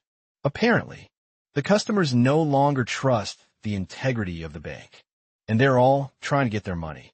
Sullivan initially thinks it's a good idea, since he was planning on recalling the checks, but it soon dawns on him that the problem is that they don't trust his bank again. The nobles and major trading companies are withdrawing their deposits in large amounts, and at the rate at which things are going, it will end in a bank run. A bank run is basically a phenomenon where deposit withdrawals flood a bank in a short period of time. Sullivan is utterly defeated when he realizes this, and he asks his assistant how Callista Bank is handling the whole issue. About counterfeiting, his assistant lets him know that Callista Bank is handling it pretty well because they were able to catch counterfeiters the moment they entered the bank. It turns out that the bank has a special device that they use to confirm the authenticity of the checks. Hans shows Annabelle the device and lets her know that the moment they introduce checks at the bank, they place the device at every window. They also train their staff to only pay the money after the check passes inspection. Thanks to the device, they are able to discover counterfeits, no matter how well forged they are. Annabelle realizes that Hans was already expecting counterfeiting. From the very beginning, Hans confirms this, saying no matter how complex they make a piece of paper look bad, people who are determined will find a loophole around it. This was why he made sure to prepare a solution, just in case Annabelle then tells him that the most expensive item in the information market is data about the counterfeit detector. From the official information guilds to the back alley guilds, everyone is trying to get their hands on the data. The most desperate of them is the Sullivan Bank. They're offering to buy even the tiniest bit of information about the device, but no one has a clue how it works. Hans understands why they can't get the hang of it, because the device looks like an ordinary lamp. However, the device is a magical tool that has magic stones inside it. Hans carved magic that responds only to specific wavelengths into each piece of check paper. After this, he designed a detection device with magic stones so that even non-mages can use it. When he was initially preparing it, he thought he was being paranoid, but looking back at it, he's glad that he actually did. Hans lets Annabelle know that the device was made with the bank's special technology, so even if she sells the information about it, there is no one who would be able to replicate it. Annabelle is hurt by Hans's words. Even though it is a joke, Annabelle assures Hans that she would never sell information about Hans or his institutions even if she were offered billions. This is because she sees Hans as her benefactor. He was the one who saved her guild from bankruptcy. Thanks to this, the guild keeps getting tons of requests. Hans is also happy to be doing business with the guild, because when he wanted to open new branches, it was Annabelle's guild that warned him that spies would be planted among the new employees. Hans cannot believe that Sullivan is such a disgusting soul who would do anything and everything to bring down someone. Annabelle reveals that Sullivan is able to do as he likes because he has the backing of House McCarthy. House McCarthy is one of the two powerhouses that run the empire alongside House Townsend. Hans then asks Annabelle if she has any information on Marcus Crozer, but Annabelle says she has nothing. Annabelle says the information practically doesn't exist, which is why she can't get it. Hans knows that McCarthy will soon get wind of Callista's progress, and they are definitely going to interfere in his business. To prepare for this, Hans wants to make an alliance with a Marcus's house. However, Hans decides to put aside what he can't control. In the meantime, Hans then asks Annabelle if she knows any trading companies in Somerville. Annabelle says yes, because Jeffrey's hometown is Somerville. Hans then asks her if there are any trading companies that specialize in seafood distribution. Annabelle doesn't have an answer to this, and she tells Hans that she would have to look into it. Nonetheless, she is confident that there will be a few. Somerville is basically the empire's largest coastal region, and it is famous for seafood cuisine. Hans is happy to hear this, and he informs Annabelle of his plan to open a seafood restaurant, which he would operate directly from the capital. Annabelle is taken aback when she hears this, and she tries to let Hans know that seafood is quite expensive. She tries to point out the transportation issue, but Hans assures her that he will find a solution to the transportation issue. He then gives Annabelle's guild two tasks: the distribution of reliable food, and to find out what recipes suit the people of the capital.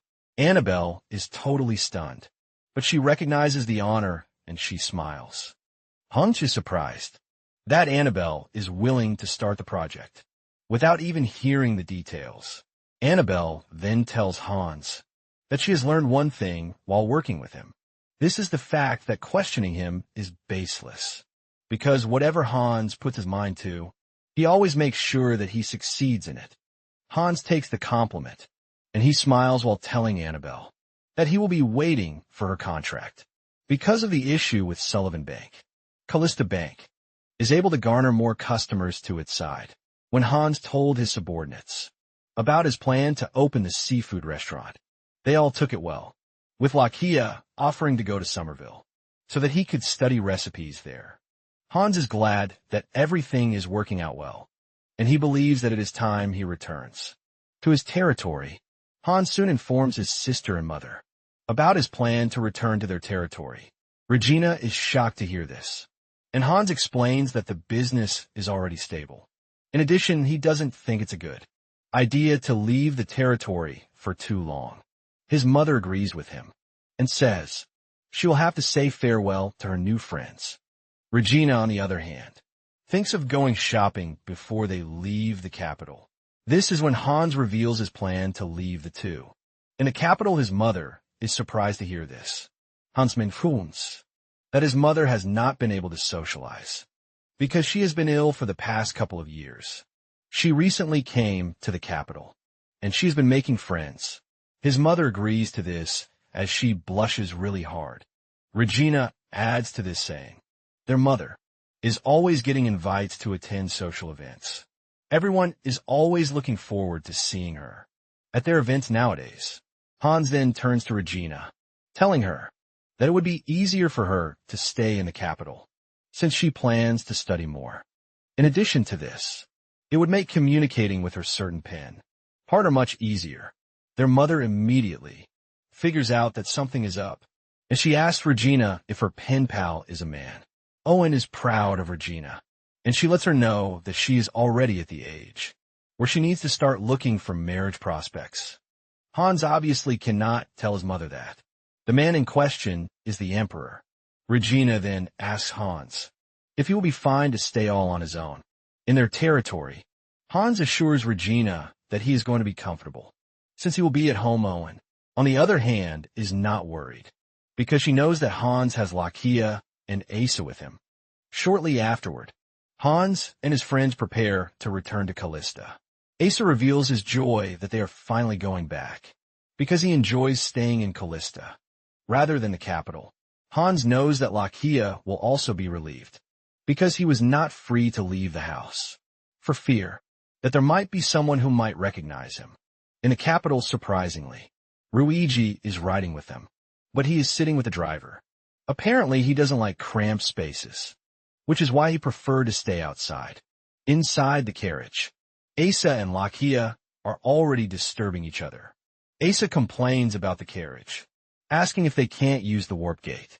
Hans urges him to manage the carriage, because they can't return using the warp, since it is an official trip. Soon afterward, they arrive at Callista's residence, and Lakia wakes Hans. He tells him that something is wrong, and when Hans looks outside, he is surprised to find a bunch of people. Just then, William shows up, telling Hans that he personally came to welcome him back to the territory.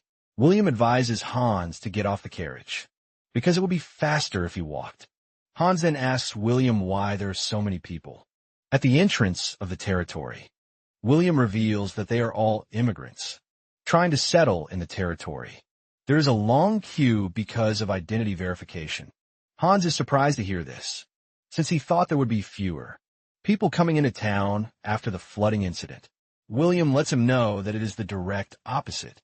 After the flood incident, word spread around that Hans compensated the flood victims. This made news about Callista's travel far and wide, with reports of it being a good place to stay. Because of this, people start moving in with their entire family. Hans is blown away by this, and he has no choice but to walk into Callista on foot. Surprisingly, the citizens are all waiting to welcome him back. Hans is forced to ask William if he is the one who called everyone to welcome him, but he says no. It turns out that people were already waiting for his return, and the news of his return soon spread through the entire region. William also tells Hans that he has formulated a story for the people about how he came during the flood, so he has nothing to worry about. Hans takes a flower from a kid, and after taking a sniff, he realizes that he is truly back home. Hans gets to the castle to see that everyone is lined up to welcome him. The servants ask him if they should prepare food for him, or if he will rest first instead of these two things. Hans tells them that he would prefer to check out the administrative logs. He is already back to work, and the servants are not surprised by this, since they already know the type of person he is. William then gathers all the reports. The first thing he shows him is the report on the Compton Mountain situation. He tells Hans that mining preparations have entered the final stage, and work can begin the following month. Hans is glad to hear this. Hans intentionally made silent preparations to mine the iron ore, because he knew that the two ducal houses will want to interfere, even though the ore legally belonged to Callista. William then adds that he was able to find the blacksmith that he told him to find. The blacksmith is a dude named Grunberg, but William is worried because Grunberg is not displaying the type of talent Hans claimed he would. William adds that the dude was quite confused and puzzled by the role that Hans planned to give him. Hans is not worried when he hears this, since he knows that Grunberg is not going to realize his full potential until later in his past life. Grunberg became a renowned blacksmith, whom everybody wanted, and he eventually left Callista. Hans understands why William is doubting his talent, but he tells him to put him in charge of managing the mine and the new smithy after this. William shows Hans the blueprint of the Magic Academy. That he wanted it is so enormous that William starts to wonder if Hans wants to truly move ahead with the plan. Hans lets William know that the entire project is a promise to his teacher and benefactor. After hours of checking through everything, Hans finally finishes up. Lakia questions Hans's decision to stress himself on the first day of returning to the territory. But this is just who he is. Hans is surprised that Asa and Lakia were both waiting for him to finish, instead of leaving to rest. The two assure him that they are feeling very good, since they rode in a carriage. Asa wastes no time clinging to Hans, while reiterating the fact that Callista is better than the capital. Hans then suggests that they all go on a territory inspection. The next day, since it's been a while, Asa wastes no time agreeing to this suggestion. In no time, 2 years passed by, as the house continues to expand its business. Meanwhile, at the capital, there is a district that is considered the most bustling area, and before they knew it, they started calling it Callista Street. This is basically because the Callista Bank headquarters is located on this street, ultimately revealing how much growth has hit the area since the establishment of the bank. 2 years ago, however, there's also another place on the street that actually pulls people in, and this is a restaurant where seafood is being served. The Sea Breeze, everyone who comes to the restaurant enjoys their meals at the restaurant, and to make it even nicer, it is open to commoners. Even though it is a bit expensive, commoners don't mind patronizing the restaurant because it is manageable when it comes to hosting special events. It is also nice because in the past, commoners wouldn't even think of buying seafood. In the capital, the reason seafood is now easily accessible is all thanks to Sea Breeze. In the past, all the fish would have rotted before they got to the capital from the sea and from the rumors flying around. There is a mage dedicated to casting preservation magic on the cargo wagons departing the seaport, which means no matter how many days it takes to reach the capital, the seafood stays fresh.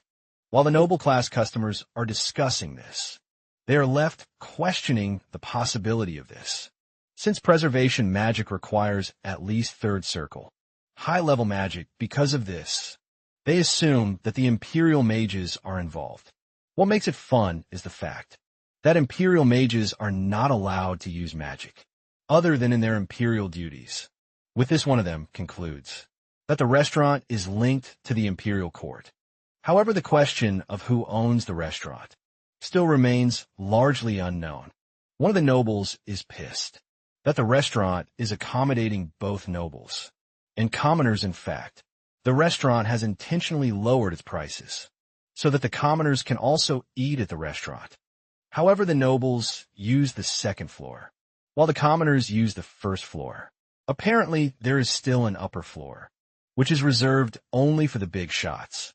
Meanwhile, Jeffrey is begging Hans to reveal that he is the real owner of the restaurant, because there is no way anyone will believe that a commoner like him owns the restaurant. Hans smiles, while saying he only provided funding and planning, while Jeffrey was the one who researched and developed recipes to suit everyone's taste in the capital. Because of this, Hans believes that Jeffrey should be treated as the owner of the restaurant. Jeffrey has no choice but to accept what Hans is pushing to him, and he lets Hans know that he appreciates the gesture.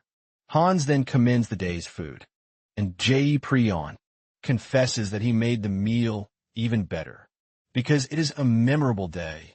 Apparently, Hans is resuming full capital activities because up until that moment, he had been focused on territory management, but he is now planning to pursue various other businesses. Just then Hans hears that his guest has arrived, which is a bit early. However, he refuses to ask them to wait since he is done eating. Hans then asks them to be ushered in, and the guest turns out to be Bowen. Bowen presents a bouquet of flowers to Hans, while kneeling to him to thank him for reserving the upper floor of the restaurant for them as their meeting place. Once they are seated, Bowen talks about how good business has been and his plan to open another branch in Bensi. Hans is surprised to hear this, because it would make it the fifth branch. Bowen's clothing business basically began with high-quality, artificial flowers, and this hit the empire with a big wave, which eventually expanded beyond accessories, materials, and women's clothing. Bowen has been hitting the jackpot with everything he touches, which earned him the nickname Golden Hands.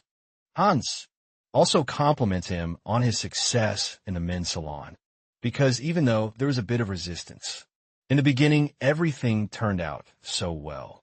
Bowen then replies that he owes everything to his eyes. Hans is confused when he hears this, and Bowen decides to explain further. Bowen explains how he is able to figure out that Hans has an outfit for each season of the year. Bowen talks about how he would style Hans if he were to be put in charge. At the end of his explanation, he tells Hans that he would design the sleeves tight and thick to hide the gold bracelet that Hans is wearing on his wrist.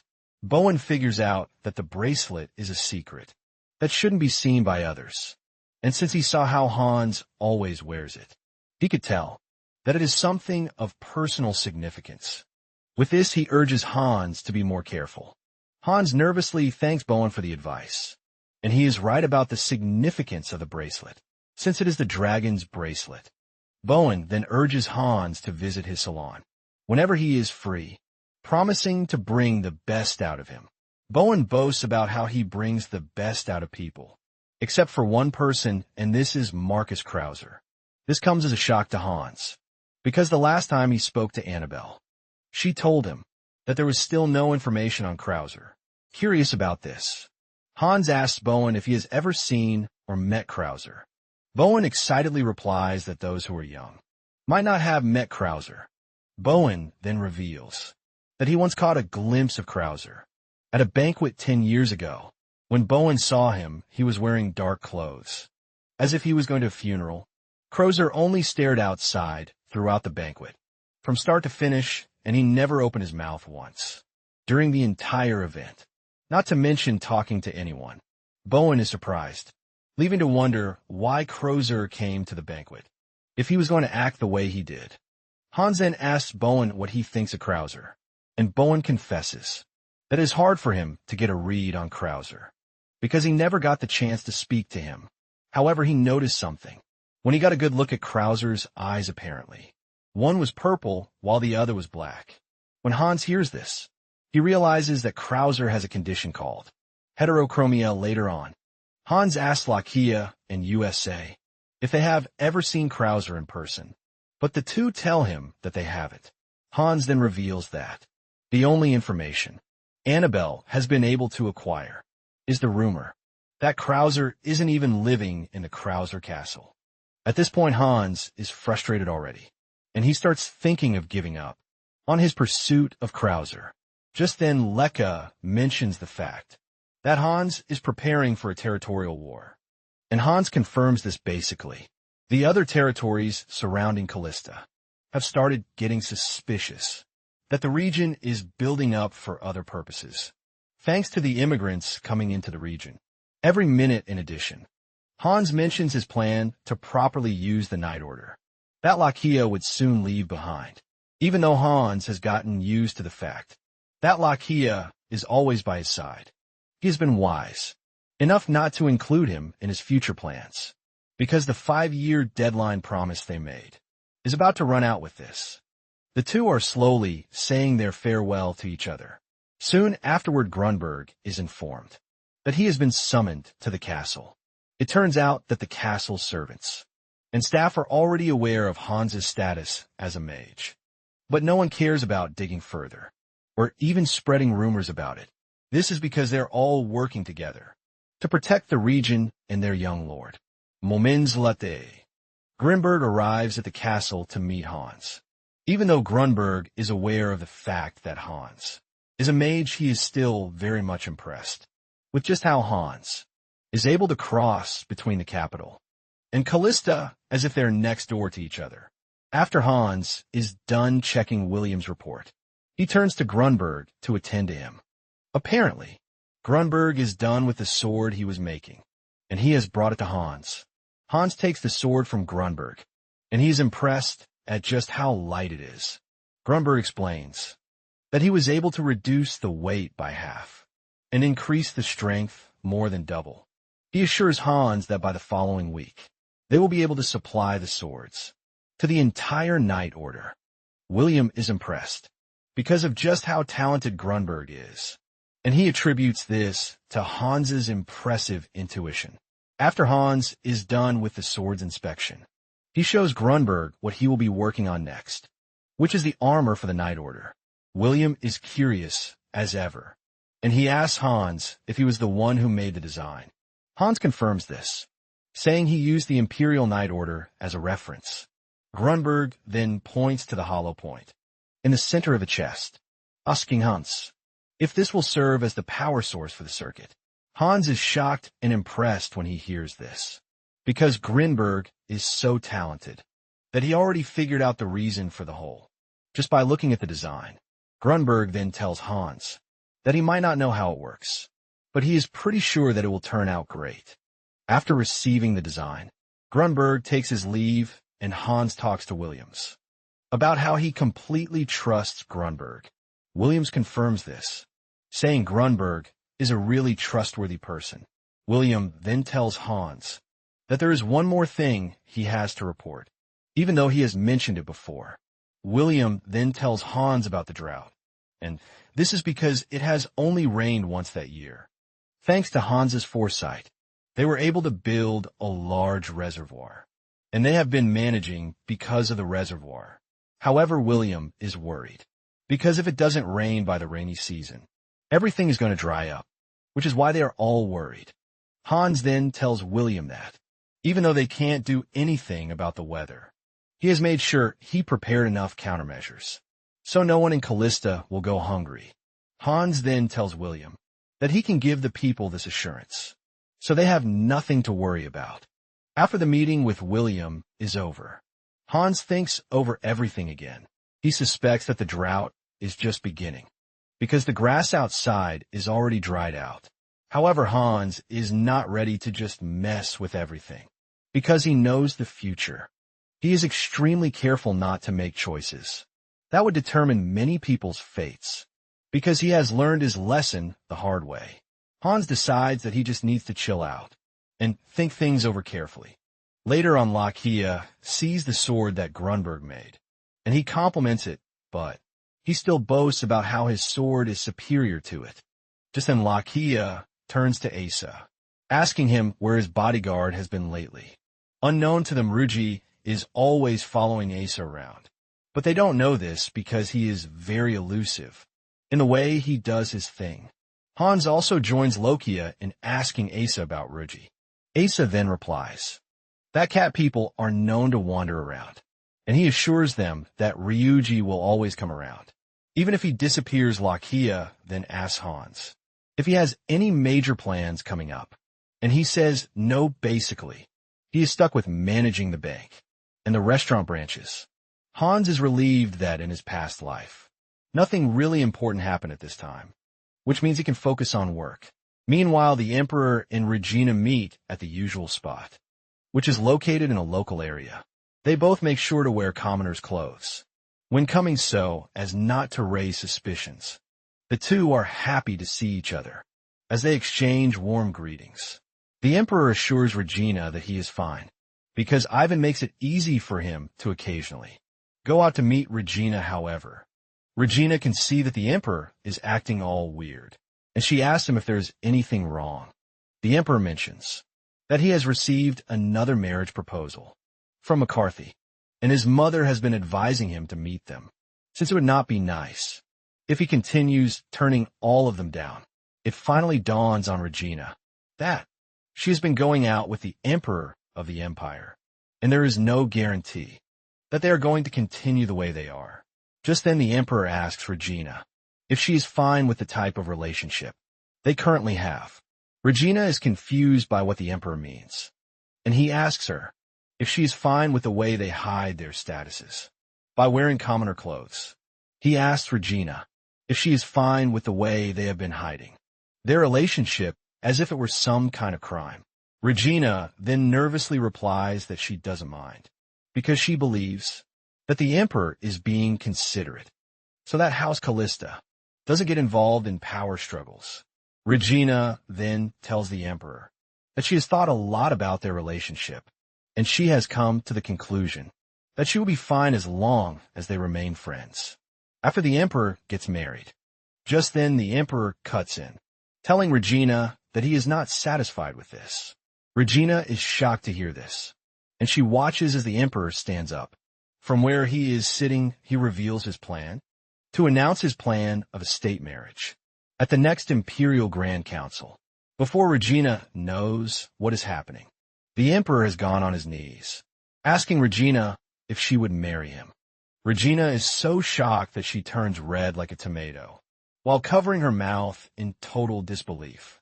Later on, Alman presents Hans with the banking reports, and Hans is impressed by everything, that he even tells Alman that he is more suited to business management than butler work. Alman humbly tells Hans that it is all thanks to his ingenuity when it comes to personnel organization. Alman then asks Hans if his successor, William, is doing well, and Hans assures him that he is doing pretty well, saying William is even more knowledgeable about Callista's internal affairs than him. Hans then asks Alman about the drought situation in other places, because it seems that Callista is the only region managing the situation. Alman confirms this, saying the report he is getting is not quite good.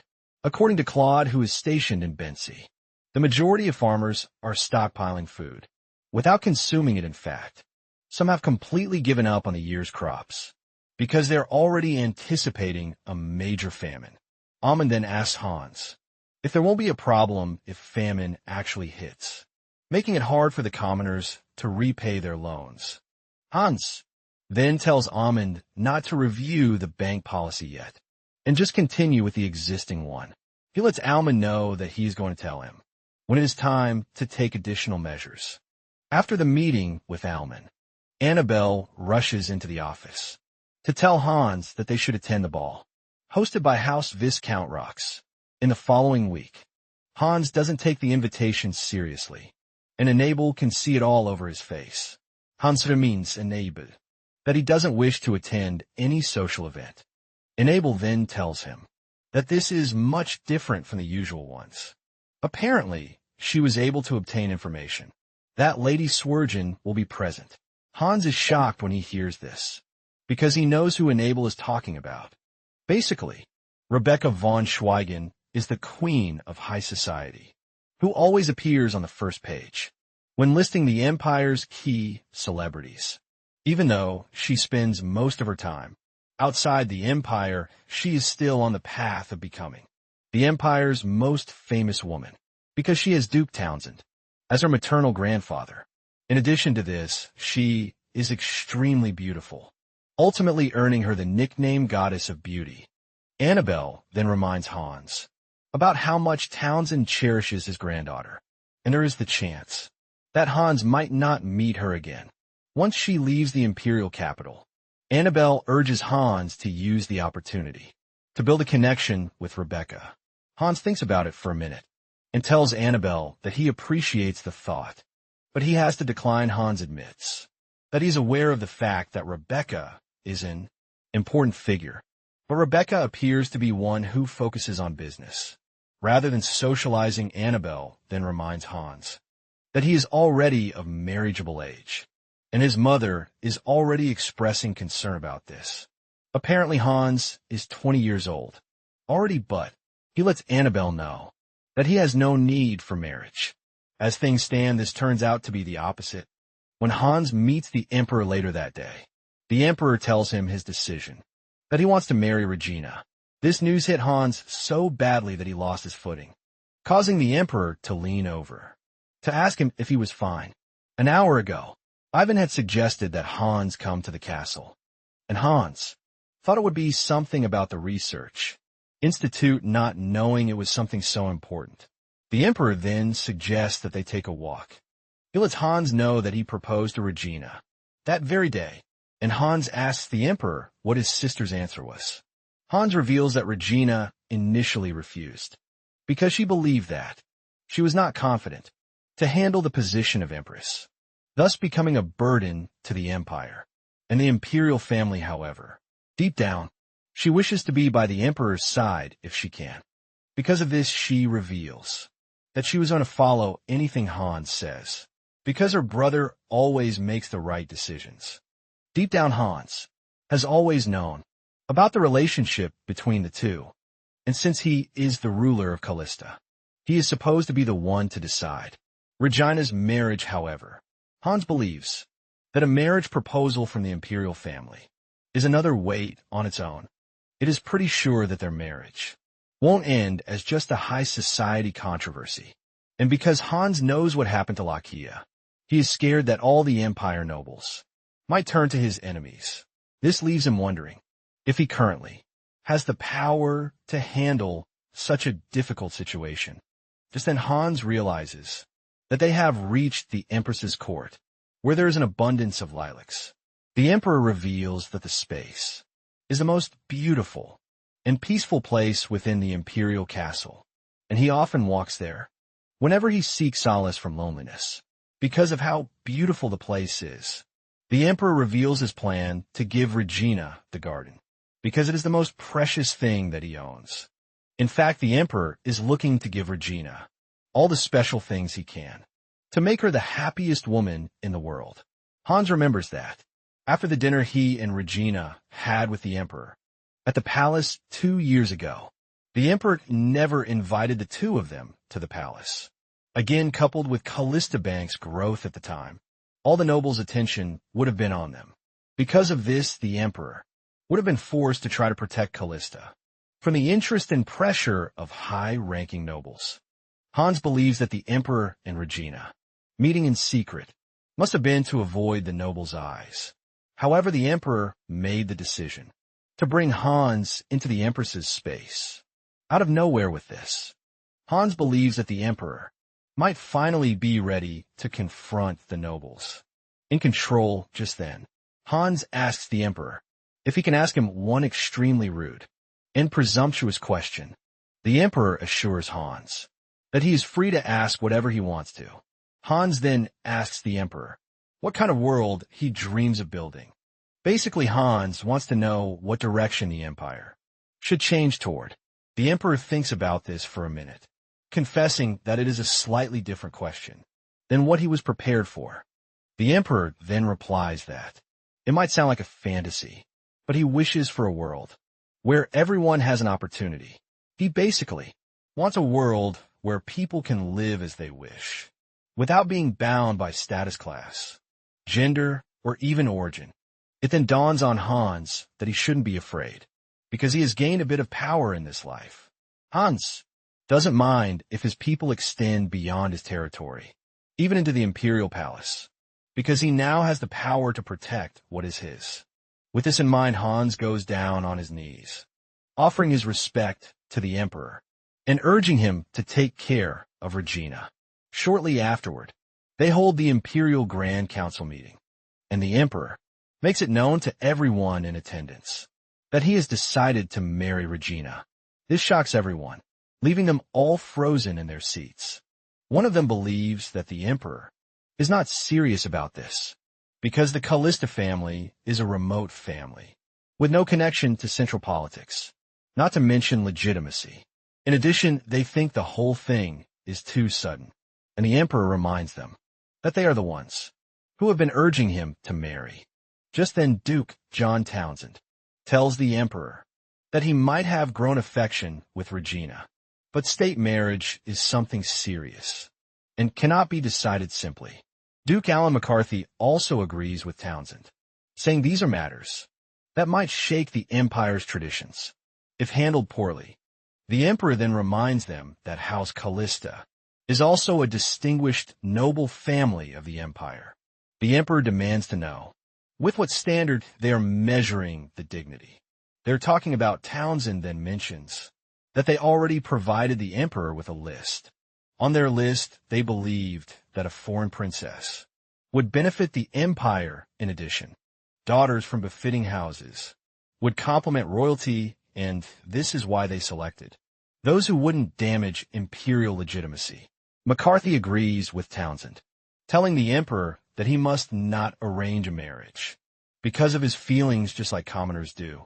McCarthy then tells the emperor that they cannot approve the request, since the emperor ascended the royal seat. From a young age, he has been voiceless like a puppet. But everything is about to change. Just then, the emperor asks them where in the imperial regulations what they are insisting was written. He reminds them that his own mother was not from an influential house, and because of this, he asks them if they think the current empress sullied the empire's legitimacy. In anger, the emperor tells them that it is wrong of them to covet imperial authority while invoking traditions without history. With a stern voice and face, the emperor tells them that he is the master of the empire, and he is going to be the one to choose the empress. Himself, he then adds a condition to it. He lets them know that if they continue to refuse his decision, he will never take an empress for his entire life. This basically means the imperial line will end with him, and the throne will pass to his paternal cousin. Duke McCarthy, seeing how angry the emperor is, the council members try to calm him down, but he stands up and walks out of the room. Later that day, Townsend is seen having a discussion with his son, Glenide, about the events that happened at the council meeting. Glenide is confused about the whole thing, and he believes that House McCarthy should be happy, since the throne is going to fall to them if the emperor doesn't have an heir. However, House McCarthy also didn't welcome the idea, leaving Glenide totally confused. Townsend berates his son, telling him that he lacks foresight. Townsend explains that the empire boasts about its supreme history, and no matter how greedy the McCarthy house, they will never try to take on a power game. In addition, if it happens, a war will simply break out, which obviously ends in the total annihilation of one side. Townsend reveals that the emperor sounded totally different from before, and it appears that he has broken off his leash, which means they have no choice but to follow his will. Townsend reveals that he is going to vote for the marriage, just to see how far the emperor's newly gained momentum would go. Townsend is left wondering if Regina or Hans was the one who made the emperor change. Later on, Hans and Regina tell their mother about the marriage arrangement. Their mother is surprised to hear this, and she berates them for telling her so late. Hans apologizes for this, but little does their mother know that everything happened in just one day. Their mother then mentions that she is not one to interfere in her children's marriages, but at the same time, she lets Regina know that the position of an empress is not something that she can just take on because she and the emperor like each other. Hans then tells his mother that he shares her concern, but he assures her that Regina and the emperor are prepared to face the future and walk together. In addition, Hans assures his mother that he is going to do everything in his power to protect the family. With this, he urges his mother to trust him and Regina. On the matter, his mother smiles when she hears this, as she compliments her son, because he talks like someone who has been alive for a really long time. Their mother then tells Regina that she has no reason to object, because their happiness is all that matters. Regina thanks her mother for the support, and their mother finally reveals that she had known for a long time, because she always saw Regina sneak out, wearing a commoner's clothes. She then tells Regina to tell her how she met the emperor. Just then Hans tells their mother that the emperor is actually asked to see her. Not long after this, the emperor meets Owen and her family on the upper floor of the Sea Breeze restaurant. Their mother is surprised that they are meeting in a restaurant, but the emperor assures her that he was the one who requested they meet. At the restaurant, Hans then urges everyone to eat their meal, assuring them that the best ingredients were used in making the dish. The entire course of the meeting turns out to be really good, and Hans is pleased to see that his mother is relieved. Ivan is also pleased, because he never thought he would see a day when the emperor would marry someone he loves. Ivan tells Hans that he is grateful, because everything turned around when they met, him and his sister just then. Hans uses the opportunity to tell Ivan that he has a difficult favor to ask him. Ivan is surprised to hear that Hans is interested in hiring his disciples as professors at his academy. It turns out that the emperor is also aware of the academy being built in Callista. Hans mentions that there has been a decline in magical education, and to cultivate outstanding mages in the magic department, he believes that experienced and capable imperial mages are a necessity. However, he lets the emperor and Avon know that their permission is needed, since he is planning to move the disciples from a capital. On the other hand, Hans's mother doesn't appreciate the fact that her son is talking about work in such a place. However, Regina lets her mother know that it is fine, because she is also interested in the growth of the academy. Both the emperor and Ivan let Hans know that they are both willing to give a positive answer to his request, but at the same time, there is no guarantee that the disciples themselves would agree. Ivan reveals that the mages at the Imperial Research Institute are those who refuse to be employed by nobles, even though they are aware that they could amass wealth by becoming nobles' servants. They basically decided to work under the emperor for value and honor. Ivan mentions that asking this set of guys to become professors at a private academy might be insulting to them. Hans assures Ivan that he understands his worries, and he reveals his plan to personally teach those who will become academy professors. Being a sixth circle mage that he is, the emperor is shocked to hear this, because this is basically the first time Hans has acknowledged that he is a mage. Not only this, but he also reveals his circle. Even Regina is stunned to hear that her brother is a sixth circle mage, but unknown to them, Hans is actually higher than that. Ivan, on the other hand, reacts over the top, grabbing Hans's shirt, as he asks him if he can apply to teach at the academy.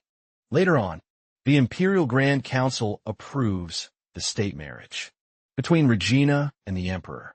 Fortunately, Ivan's 3 disciples were also appointed as magic department professors.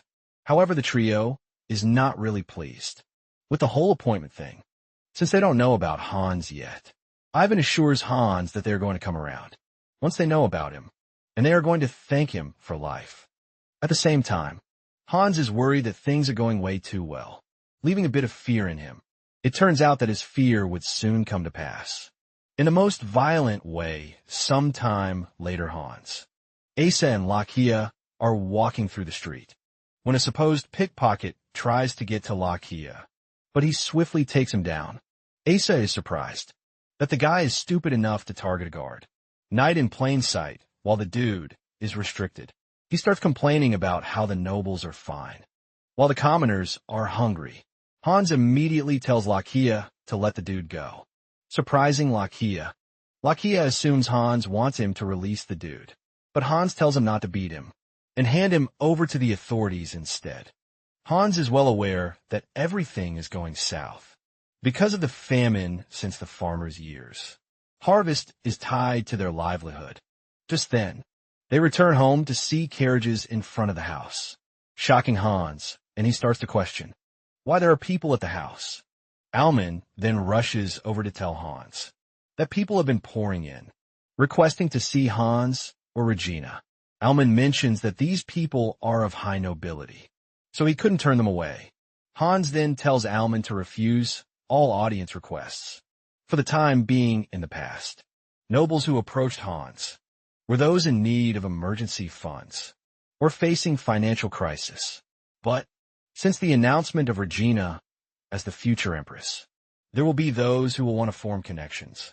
For the future Hans was already expecting the famine and the sudden interest in other nobles, thanks to Regina being announced as the empress. But the combination of these gave a result that Hans totally didn't expect. In no time, rumors start flying around that the famine is because of the new empress. People start talking about how heaven is angered that the emperor picked an unsuitable person as his bride. Hans enters his sister's room to find her crying, while their mother comforts her. Hans is shocked, since Regina was supposed to step out that very day to look at the wedding reception dresses. Their mother then reveals that something humiliating happened. Their mother reveals that a stranger tried to throw filth while shouting terrible things, like Regina defiling the imperial family with dirty blood.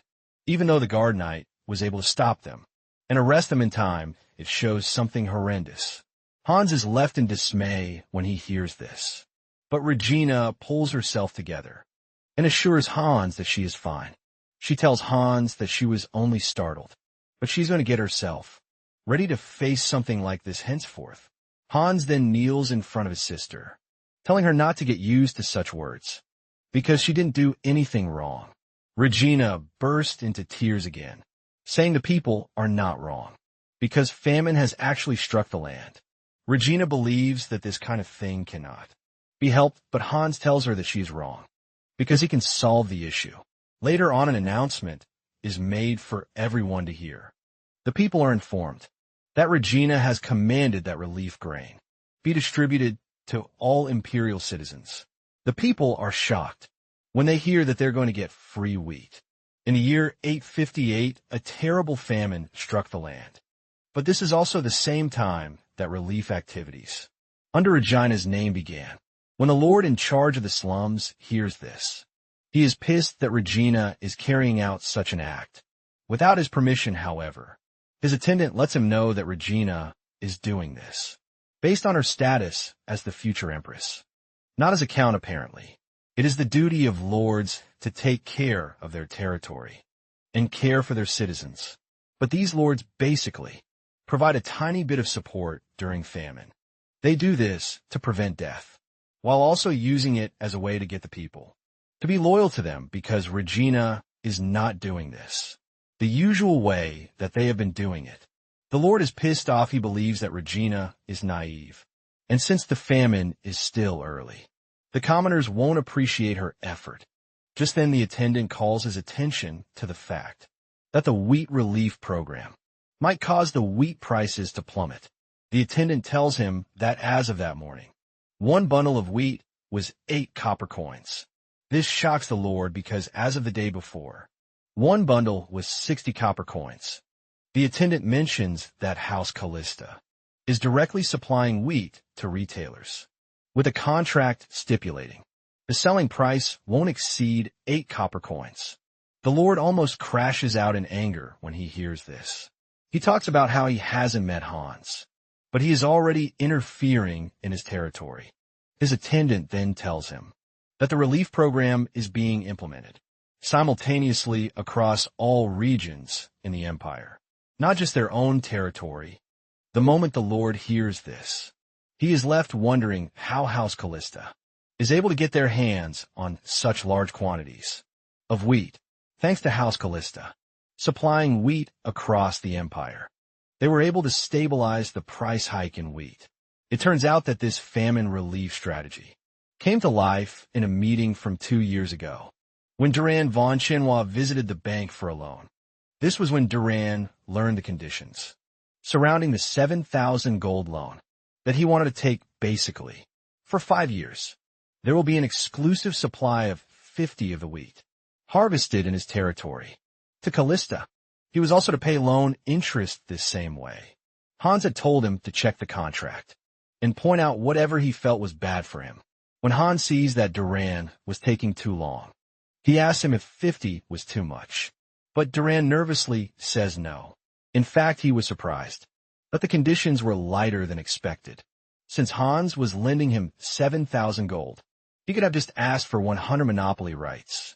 He then asked Hans if he was planning to start a grain distribution business because he knows that Callista currently doesn't have issues with food. In ancient times, it was normal that the rich became richer and the poor became poorer whenever there was a crisis in the land. In Hans's previous life, countless lives were lost, thanks to the greed of the nobles. Wheat that usually traded at 5 copper coins rose to 100 copper coins at some point. These caused even farmers to borrow money that they would never be able to finish paying in their lifetime. Since Hans knows this, he has sold wheat that he got from Manhwa, only in an amount that would not affect the market, while storing the rest. Thanks to this, Callista now has wheat reserves that are sufficient, enough to distribute among all imperial citizens, with plenty left over in no time. They completed relief in the capital, while other regions kept sending in their requests. Before Hans knows it, he realizes that he has gotten so busy that he doesn't even have time for himself again. Lakia can see how stressed he is, and he asks him why he is directly handling distribution when he could sell wholesale to trading companies. Hans replies that major trading companies cannot be trusted with this, because if they secure large quantities from him and they raise the price, it would be hard to control. Asa then mentions that Hans is doing everything differently this time around because the wheat is being distributed in Regina's name. Lucia and Hans are shocked to hear this coming from Asa, because he doesn't look like one to think that far ahead. Basically, Asa is right because Hans never planned to use the disaster for political gain. However, he has always tried to avoid conflict with nobles. He even made sure he kept his distance from social events to avoid creating friendships or conflicts. However, given the fact that Regina has become the empress, he can no longer maintain neutrality. It is clear as day that House Callista is the imperial family's in-laws. Hans let the subordinate know that House Callista can now transfer its power to the emperor, and for the sake of the emperor, he is looking to take a stronger stance. Lakia smiles when he hears everything that Hans just said. Hans then asked him if Regina is fine, because he put him in charge of taking care of Regina. In the meantime, Lakia assures Hans that there has been no problem. So far, Hans apologizes to Lakia for giving him such an important task, but Lakia lets him know that things have changed. Apparently, all Regina gets whenever she goes to the city is gratitude, and cheers. Hans is happy to hear this, because it means the relief strategy is working miracles. Just then, Alman informs Hans that the Joel Trading Company has requested an audience. Hans is surprised, because he already rejected all audience requests. But when he hears that Ivan is escorting them, he becomes curious apparently. Annabelle had previously warned Hans that Joel had some connections with Ivan, and he might one day use that to try to get close to him. Hans finally receives Ivan and Joel in his chambers, and even apologizes for his unruly behavior. Even though Lakia is completely displeased, Hans still tells him that it is nothing to worry about. The dude finally introduces himself as Kirk Joel, and he apologizes for his rudeness. Joel then tells Hans that the reason he came is to obtain the distribution rights for the wheat. That Callista has Hans ask Joel if he knows why he doesn't deal directly with merchants. And Joel confirms this. He mentions that he is also aware of Hans's conviction about putting public interest. And the week first, Joel then assures Hans that what his company seeks is not retail margins, but securing a nationwide distribution network through wheat supply. Because of this, his company is willing to trade at whatever price he sets. Without adding to it, Joel then continues by saying that Hans would probably be thinking of how he can trust him. Joel then reveals that to build trust, his company is going to transfer its deposits to Callista Bank. This basically means that Joel Trading Company would switch its primary bank to Callista Bank, even though Callista Bank sees the opportunity to secure deposits and customer numbers. During the Sullivan Bank forgery incident, only 2 small-scale trading companies have started using Callista Bank as their primary institution. Basically, larger trading companies with more history prioritize long-standing credit over temporary trends. Hans knows that it would be extremely beneficial if Joel's company, which is among the top 10 major companies, becomes Callista Bank's primary customer. However, the major problem with all of these is that Joel's company's current primary bank is Sullivan Bank. Trying to switch primary institutions as a transaction condition might possibly present itself to Sullivan as trying to steal their customers before their very eyes. To make it worse, the house backing Sullivan Bank is the House McCarthy, leaving Hans the question of what he should do. In such a situation, he wonders if it is time for him to finally clash with House McCarthy, who is considered to be the Empire's pillar. After thinking about it for a minute, Hans tells Joel that he will be accepting the deal.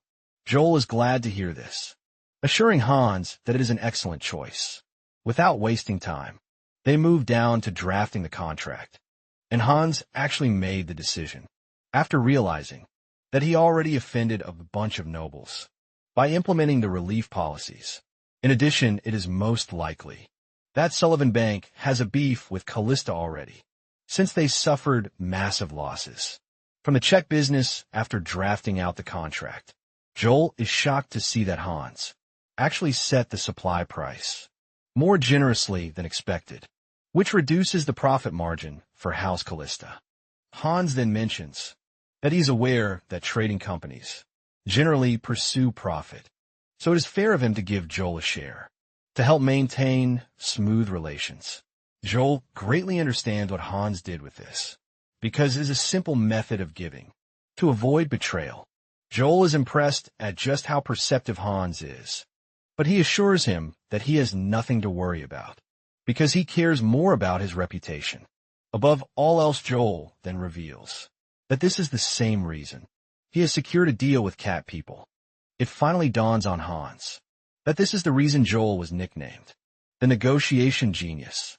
He is the first person in the Empire, and even remains the only person to have successfully conducted a trade with the Cat People.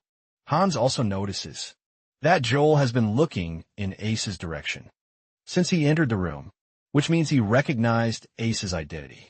Hans is surprised that Joel could recognize Asa in his cat form, and he asks him how he did it, because Ace's magical power was not leaking out.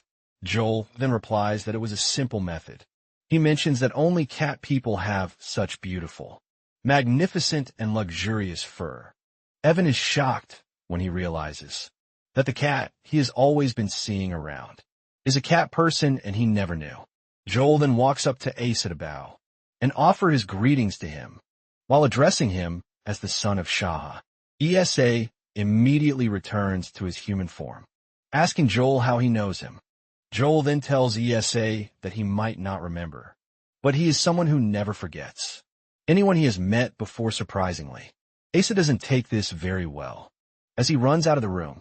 Later on, Hans walks to the room where Asa is hiding and asks to come in. Hans has always suspected that Asa is from an important tribe among the cat people, but the term Shaha that Joel used points to the fact that Asa is the son of the king of the cat people. Hans enters the room, and he sits beside Asa to try to comfort him. Asa then reveals that the person who inflicted the wounds on him, the first time Hans saw him, was his own brother apparently. His brother tried to kill him, which was why he ran away. He is scared that they're going to come looking for him if they find out where he is. Hans is surprised to hear all of these, and he asks Asa if there was some sort of succession, rivalry between him and his brother. But Asa says no. Asa reveals that the position of Shah only goes to the legitimate son, and since he is illegitimate, he had no succession rights to begin with. This leaves Hans questioning why his brother would want to kill him. OSA lets him know that. He also doesn't know why his brother did what he did. Just from the way OSA is talking about it, Hans can see that he is traumatized from the whole experience. Hans then assures Asa that he already spoke to Joel about keeping Asa's identity a secret. Hans also told Ivan, and he promised not to mention it anywhere. In fact, they both swore that even if the world is falling apart, the secret would never slip out of their mouths. With this out of the way, Hans assures Asa that he is safe with him. Basically, Hans now sees Asa as family, and he protects his family. Hans also reminds Asa that he already told him that he can stay as long as he wants. On the morning of the imperial wedding, Hans is the first to show up at Regina's room. To check on her, he asks her how she is feeling, and she confesses that everything feels unreal to her. Regina talks about how exhausting everything has been, from planning to even picking of jewelries. Hans understands fully well that Regina might be exhausted, but at the same time, she is feeling this way because she is excited. Hans then tells Regina to give him her hand, because he has a wedding gift for her. Hans reaches to his neck to remove his necklace, which he places on Regina's hands, ultimately shocking her hours later. Regina and the Emperor are joined together at the palace.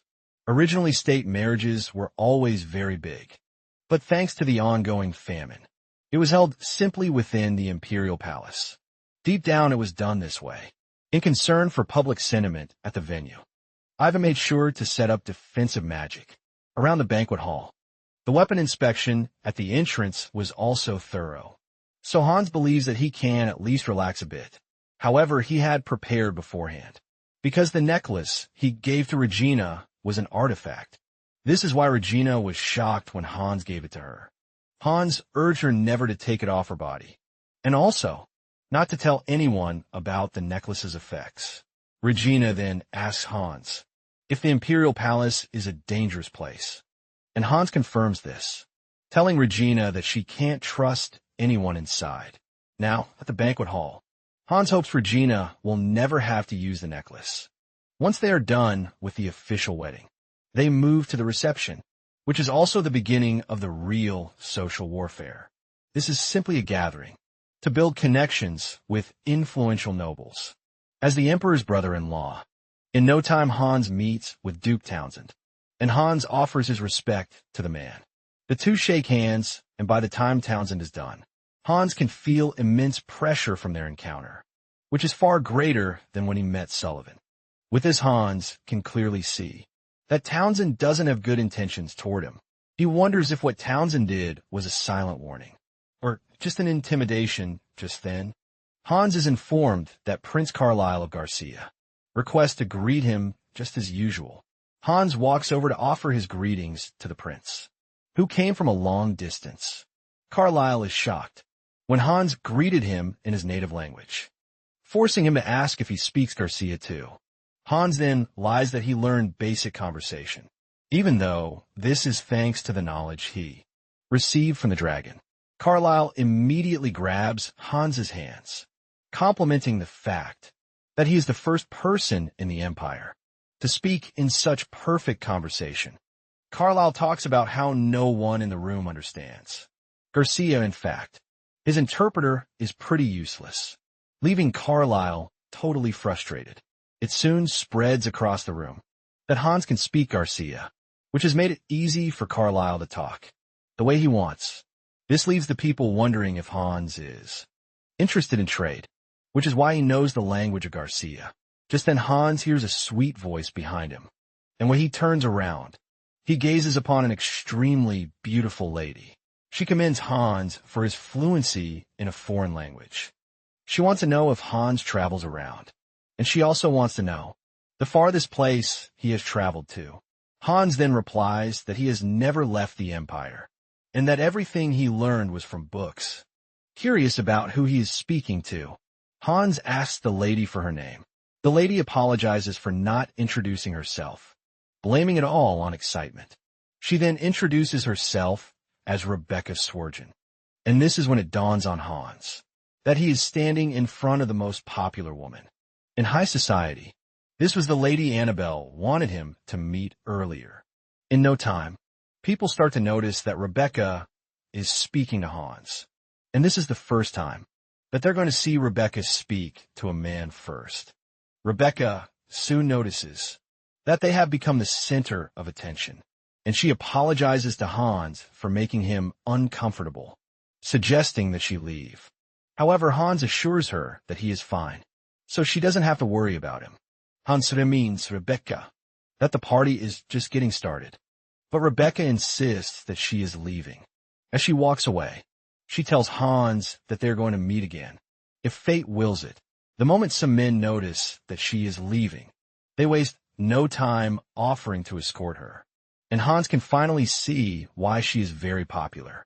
Since he has greeted most of the key figures, Hans starts thinking of resting a bit. Just then Claude shows up behind Hans, and Hans asks him if he's fine. Claude says yes, but in reality, it is not the real Claude. Apparently the person under the mask is Lakia, who is eager to attend the wedding, which is why Hans used illusion magic to make him look like Claude. Before coming to the wedding, Hans had asked Lakia if he would be fine, facing most of the high-ranking nobles, who ruined his family. Lakia lets Hans know that this might be a worry, but at the same time, it would be a big regret for him if he didn't witness the Emperor's wedding. With his own eyes, Hans and Lakia then stand together to peacefully watch Regina and the Emperor hold hands, ushering in a new dawn sometime later. Regina spends the entirety of the morning discussing with the Emperor's mother Dowager. Dowager expresses her regret that she couldn't attend the wedding, but Regina lets her know that her recovery comes first. Regina reveals that her mother was also sick throughout her childhood, and she was the one who took care of her throughout this time, so she knows how hard it is for the patient. Regina assures Dowager that she would like to become a companion for her. Dowager is extremely impressed by how Regina carries herself, and she concludes that she doesn't deserve a good daughter-in-law. Like Regina, Dowager soon catches a glimpse of her son at the door, and she suggests that Regina leave, because her husband is already expecting her. However, the Emperor comes in, telling the two that he is not there to rush them, but to make sure that they are getting along well. Nonetheless, Dowager insists that Regina leave to meet her husband. The two then offer their respect to Dowager. Before finally leaving, Dowager is happy to see that her son is finally smiling. As they walk through the palace halls, the Emperor thanks Regina for being kind to his mother, because she has gained strength since Regina entered the imperial palace. Regina lets the Emperor know that this is not a big deal, because Dowager reminds her of her own mother too. Just then, an attendant tells her that she's gotten a letter from House Callista. Regina reads the letter, and she expresses her shock to see that her brother's academy has been completed.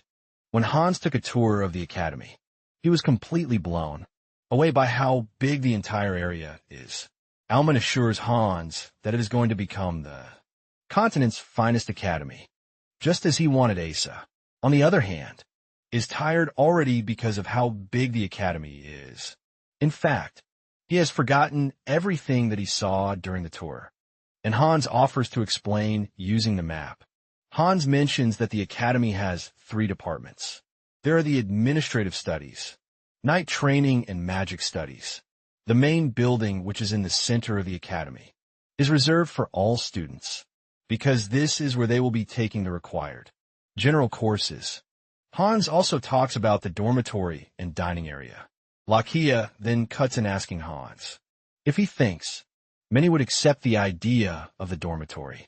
Hans understands that it is hard for someone like Lakia to understand the fact that both nobles and commoners would share the same dormitories.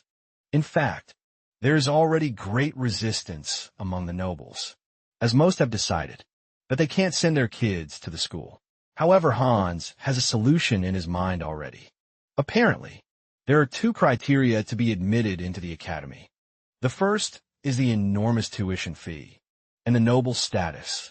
Hans then reveals that the academy will be tempting to those who can't meet one of these criteria. Hans then plans to select the students based on merit, because even Lakia has seen that commoners can sometimes be superior to nobles. Hans then points to the magic department, revealing that there are 4 academies in the empire, but only 2 teach magic. Even these said academies just have the faculty of magic for show, because they can't offer proper education. This is not the case for Hans's academy, because their professors will be imperial mages, and they are Ivan's disciples, regardless of status or wealth. Once one is interested in becoming a mage, they have no choice but to come to the academy. Meanwhile, Ivan's students are on their way to the academy, but they're confused about why Ivan suddenly sent them to an unknown academy. One of them believes that Ivan had no choice, because House Callista is now the emperor's in-laws. But another disagrees, reminding her colleagues that Ivan would never mix public and private matters together. When Townsend heard about Hans's academy, he started coming up with several assumptions. He believes that Hans had Regina seduce the emperor, so he could get to him in addition. He believes that Ivan is the one making the sea breeze restaurant run with his magic, which points to the fact that Callista owns the restaurant. Townsend then concludes that the same thing must have happened in the banking sector. Townsend assumes that Hans employed Ivan's help to make the counterfeit checker, but his attendant tries to call his attention to the fact that the timelines don't match. Annoyed, Townsend reveals that what he is worried about is the way Hans does his thing. It has come to his knowledge that Hans is always trying to mix commoners and nobles together in the same place. Townsend wonders if Hans is trying to lower the noble status, or if he has other political intentions. Since he doesn't know what Hans is thinking, Townsend comes to the conclusion that they need to eliminate Hans. His attendant is shocked to hear this, telling Townsend that the situation has gotten more difficult than before. He mentions that Hans has carried out a relief project, not to mention that he is also the emperor's brother-in-law. With all of these, the attendant believes that it is hard to ruin Hans's reputation. However, Townsend gets really serious, telling his attendant that the elimination he is talking about is far more extreme than what he is thinking. He then tells his attendant to prepare something, which is still unknown, because it is time to finally send Hans on his way. Not long after this, news of the new academy shook the capital, ultimately generating rumors everywhere. Nonetheless, the morning of the entrance ceremony finally arrived. 2 students, Jane and Anthony of the Magic Studies Department, are seen in the dining area. Apparently, all meals are provided free at the main building cafeteria, but students are allowed to separately use the campus dining district. The dining district sells snacks, desserts, and other special foods. In fact, all the foods have been subsidized to reduce students' burden. Hans named the academy Safer Academy, just as promised. Anthony expresses his joy that a commoner like himself could become a student at the academy. Jane then tells Anthony that the dormitories are single rooms, which means they are allowed to have private rooms. Just then a noble walks by and he trash talks the 2, saying that they are noise makers because they are commoners. Surprisingly, there are lots of nobles present at the academy because they are all interested in taking lessons from Ivan's students. In fact, there are some who withdrew from their academies just to attend the new academy. Jane and Anthony are excited when they realize that they actually got admitted. On merit suddenly, Rebecca walks up to the two, asking them how they have seen the academy so far. Anthony is shocked to see a noble speaking to them.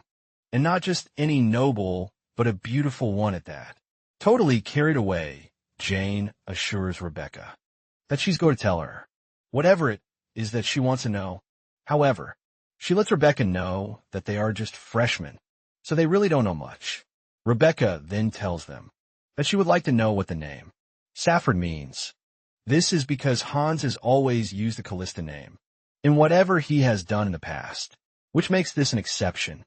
Jane then replies that she has never thought about the Academy's names. Origin Anthony adds that there is nothing about the origin in the entrance guidebook either. It then dawns on Rebecca that even the students have no idea. Nonetheless, she thanks the two for answering her questions. As she is about to leave, Anthony asks about her department, but she reveals that she is only there to tour the academy. Anthony is not entirely surprised, because the academy is open to everyone that day, since it is the first day. In fact, there is a reporter on the academy grounds. The moment the reporter catches a glimpse of Rebecca, the wanderer, he raises his camera to take pictures of her. He already suspected that she would not miss such an important event, thanks to her wanderlust, basically. Rebecca is addicted to exploring and visiting new places that she knows nothing about. Rebecca figures out that most of the nobles still can't believe that they have to share a place with commoners, while the commoners, on the other hand, are exhilarated with this. Rebecca confirms her hypothesis that Hans is a very interesting person. Suddenly, Rebecca spots a man in the distance, and she realizes that there is something off about him. Just then she locks eyes with the man, and his different eyeball colors immediately give away the fact that he is Marcus Krauser. However, Krauser turns around and starts to leave. Apparently, Krauser was able to figure out who Rebecca is, and since she is Townsend's granddaughter, he assumes that he has to be careful. Krauser soon walks past another, seemingly interesting individual, leaving him to wonder exactly what Hans has brought to the academy. Moments later, the students are required to report to the main hall. Some of the nobles can't believe that they have to share the same hall as commoners. Not long after this, the chairman of the academy, Hans, steps out to address everyone. He thanks everyone for coming far and wide, and he declares the ceremony open. In his speech, Hans tells the students and their parents that the core principle of the academy is equality. He talks about how he wants to give everyone the chance to study and to create a positive cycle where the knowledge is given back to society. The parents are blown away when they see just how young Hans is. This leaves them wondering just how he is able to know so much about education. Some even believe that Hans was able to build the academy through the money he got from the bank. Meanwhile, Ivan's students can hear the parents talking, and they easily figure out that the parents don't trust Hans, the lady among them, Tara Monsieur, that she doesn't really care about anything else, because she is only following Ivan's orders. Tara believes that Hans is treating the academy as a money-making scheme, but her colleague Byron disagrees, saying he already inspected the main building, and everything was built with the best materials. Byron believes that there is no way Hans would have spent so much money on everything if he didn't genuinely love magic.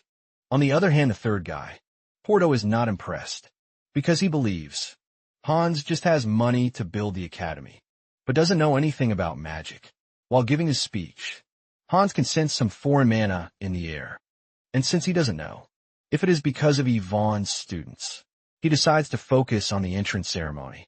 In the meantime, on the other hand, Lakia and Asa are standing in the distance, watching Hans deliver his speech. Asa talks about how smooth Hans is with the speech, as if he has lived twice. Lakia then tells him that Hans is able to do this because he took his time to prepare the speech. Lakia then teases Asa, talking about the fact that he has not wandered off, which is so unusual for him. Asa replies that the day is different from every other. And in addition to this, He believes that something is off. Suddenly Isa's senses react to something sinister, causing him to leap off from where he is. Lakia grabs him to calm him down, but before they know it, the roof starts coming down. Panic immediately erupts in the hall, as one of the nobles blames the collapse on the inferior material that was used. However, his wife screams at him, telling him to get their daughters to safety first. Everything continues getting worse, and Lakia urges Hans to get out of the building. While they help evacuate the building, Hans tells everyone to calm down, and just as he is about to cast his magic, he realizes that he's being held back by something unusual. He immediately realizes that he is being restricted by the same energy that is shaking the building. Without a doubt, he realizes that he is under a hold spell, which means a mage is behind the whole thing. As the chaos unfolds, Porto wants to try and do something with his magic, but Terra grabs him, suggesting that they get out of the building first. Hans almost loses his mind when it dawns on him that there is a mage in the building who is trying to kill everyone. Just as expected, the suspicious dude from earlier is behind the whole thing, and just as he is about to start celebrating, Hans shatters the hold spell restraining him. The bad mage sees this and fear grips him, but it is already too late, because Hans is now pissed, and his eyes have turned yellow. The evil mage is so scared that he loses his footing and crashes to the ground. Just then those who are still in the hall see Hans. Floating in the air, even Asa is surprised that Hans is exposing himself as a mage. However, Hans knows that he is in a delicate situation, which is much different from a flood. He knows he has to protect everyone from the debris, because if the building collapses, it is going to be a much greater disaster. He figures out that he needs a spell that is overwhelmingly strong and delicate at the same time. Hans then casts an 8-circle wide area spell, Sanctuary, to unleash support circles, to keep the building from falling apart. This is when it finally dawns on Ivan's students, and those in the hall, that what they are witnessing is magic. Porto cannot believe his eyes when he realizes that Hans is actually a mage.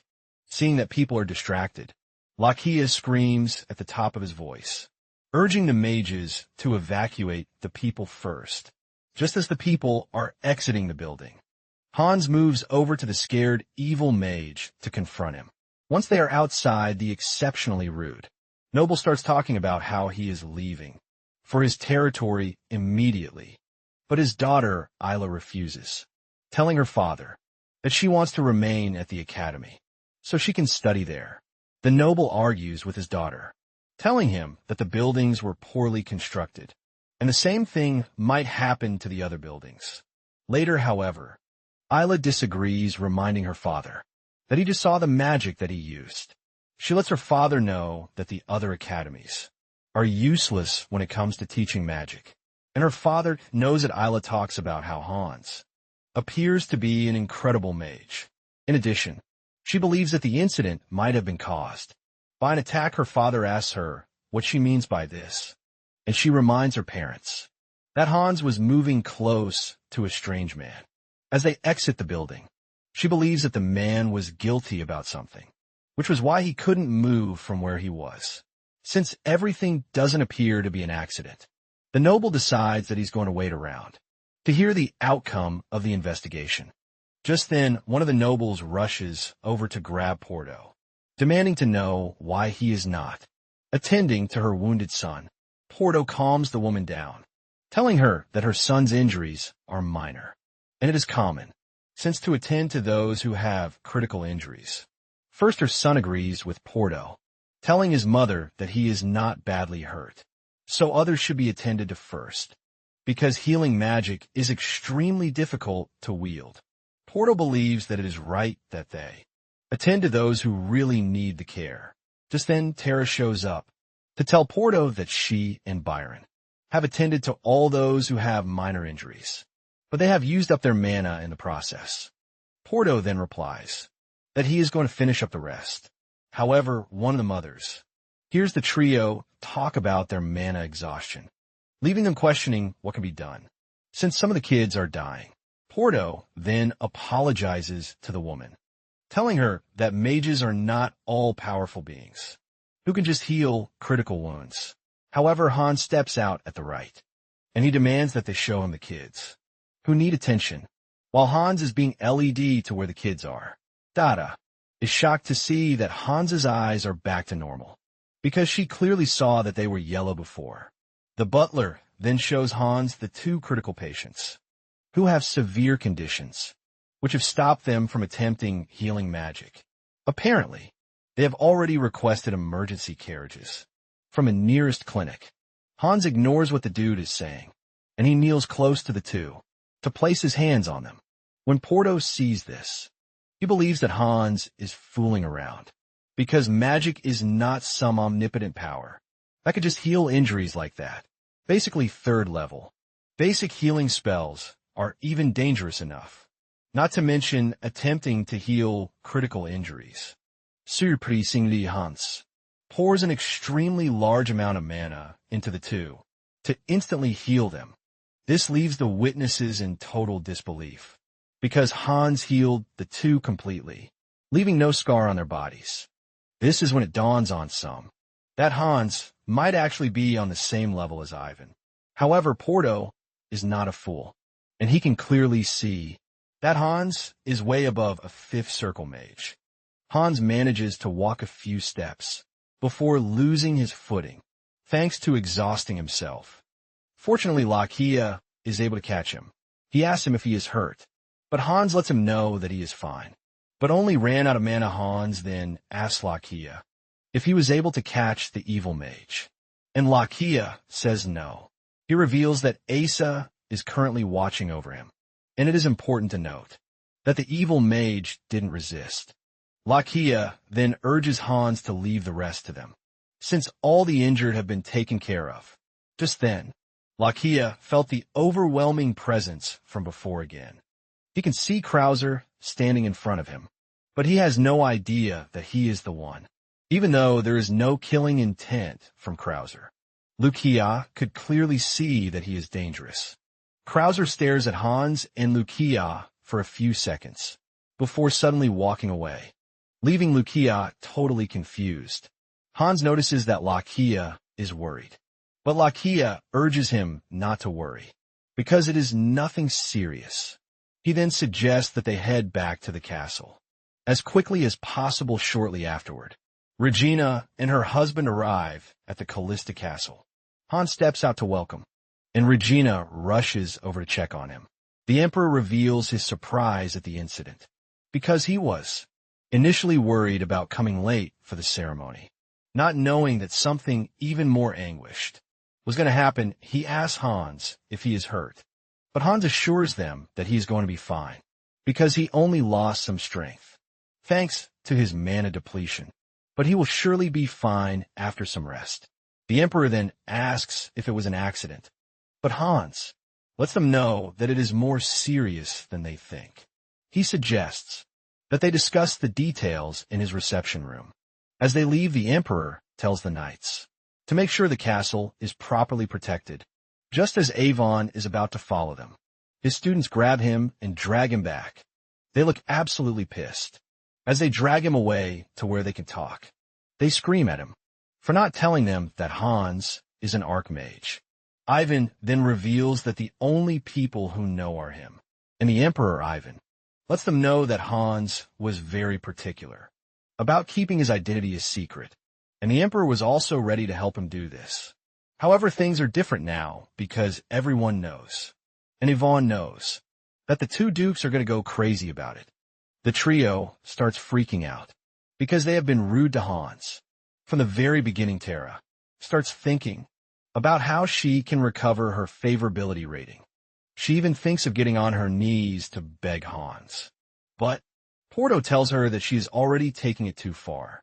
Yvonne then tells the trio that Hans has promised to give them personal lessons later, in exchange for becoming professors in the academy. This is when the trio finally loses it, and they start saying crazy things, like offering their bodies to Hans as test subjects. Yvonne worsens the situation when he reveals that he would have loved to take teachings from Hans. Since he's a sixth circle archmage, after all, Porto doesn't totally believe that Hans is a sixth circle mage, and Yvonne urges them to recount the situation. Since they were present on the scene, Porto then replies that the type of magic that Hans used is strange to them because they didn't even hear him chant. Tara then reveals that she was more impressed by the healing magic that Hans used. Ivan is left in total disbelief when he hears that Hans actually used healing magic. Tara explains that she is completely lost at how Hans structured his mana to have been able to heal two critically injured people just then. Byron mentions something peculiar, which is the Academy's name. He mentions that Sephard is the name of a legendary gold dragon, and he suddenly brings up the theory that Hans might be a dragon. However, Ivan throws this assumption into the water, telling Byron to stop reading fantasy novels. Porto agrees with Ivan, reminding Byron that dragons already went extinct 100 years ago, so there is no way Hans is a dragon. Ivan then mentions that Hans might have named the Academy after the dragon, as a sign of respect, since all magic originated from dragons. Ivan then urges his disciple to stop trying to investigate Hans, because mages don't like it when others pry into their business. After the discussion, Ivan leaves his students to talk about Hans. The trio spent minutes talking about Hans and how he can revive the declining magic age. Ivan soon joins Hans and the Emperor and his wife at the reception hall. Hans is happy to see Ivan because he was just about to call him. Hans informs him that he captured the culprit, and he turns out to be a mage. Ivan is left in shock when he hears this, because he doesn't want to believe that someone just committed terrorism with magic. Ivan is worried that the Imperial mages were involved, but Hans refutes this, saying he can actually see others' magical wavelengths in mana circles. He then reveals that the man he caught was a fourth circle mage, and in addition to this, he is a dark mage, since there are no fourth circle mages. Among the Imperial mages, Ivan doubts their involvement. The Emperor is surprised to hear this, and he is forced to ask Hans if he is actually sure that the culprit is a dark mage. Hans confirms this, and while they are still bickering among each other, Ivan speaks out, revealing that the culprit is Keenan. This name sounds totally strange to the others, and the way Ivan is shaking also adds to their concern. Meanwhile, outside the castle, the First Knight, Commander Petros, and the Imperial Knights Royal Guard, Captain Crispin, are both mobilizing the knights in the proper order to make sure they maintain the best defensive position. Petros talks about how he never imagined himself coming back to the castle again after what happened when he and his squad were chasing after Lakia. Back then, this was the same knight who disrespected Regina. Back then, but now he is working for the Empress. Crispin immediately becomes interested in the Lakia case, and he asks Petros if he confirmed Lakia's body himself. Petros replies that the body was already rotten, but Crispin wants to know if there is anything to identify that it was Lakia. Petros starts wondering why Crispin is interested in Lakia's case, and Crispin quickly moves past it, telling Petros to forget about it. Unknown to them, Lakia is watching them from his office window, and it appears that he has some sort of connection with Crispin. Back in the reception hall, Ivan explains to the trio that Keenan was his longtime best friend. He was considered to be an outstanding genius among the Imperial mages, and when he became the first in their generation to successfully use fourth circle magic, the entire research institute was left buzzing with admiration. However, there are some who are not pleased with the fact that a commoner like Keenan rose to success. Shortly after, Keenan was approached by two mages who showed him a supposed fourth circle magic formula. They urged him to amplify the formula and demonstrate it for them. When Keenan checks out the formula, he realizes that something was off, but the two kept egging him on. Since Keenan was desperate to get the two to like him, he considered it an opportunity to get them on his side. Keenan activates the formula, and it turns out to be dark magic, which ultimately takes over him. Basically, dark magic is unlike normal magic that uses the caster's own mana. In the case of dark magic, it offers one's soul to demons, and in return one gains unlimited mana. Because of the evil that those who use dark magic have committed, the Empire defined dark magic as a crime, which is equivalent to treason. The Empire then sealed it as a taboo for hundreds of years, which is why no one can even tell if it was dark magic just by looking at the formula. Keenan tries explaining to the judges that he was tricked, but they dismiss his claim, telling him that he already used dark magic, so there is nothing to be done about it. The judge then dismissed him from the research institute and also ordered that he be executed for using dark magic. Ivan reveals that this was the last he heard of Keenan, and this was over 10 years ago. Ivan assumed that Keenan had been killed, but with the emergence of this new dark mage, Ivan believes that it is none other than Keenan. Hans then suggests that Ivan see Keenan personally, so he can confirm if his hunch is right. Hans then leads them to the basement, and the Emperor is surprised that there are no guards present there. Hans lets the Emperor know that there is no need for guards, and suddenly, the Emperor realizes that Ivan is covering his face. He asks him if there is anything wrong, and this is when Hans remembers what he did.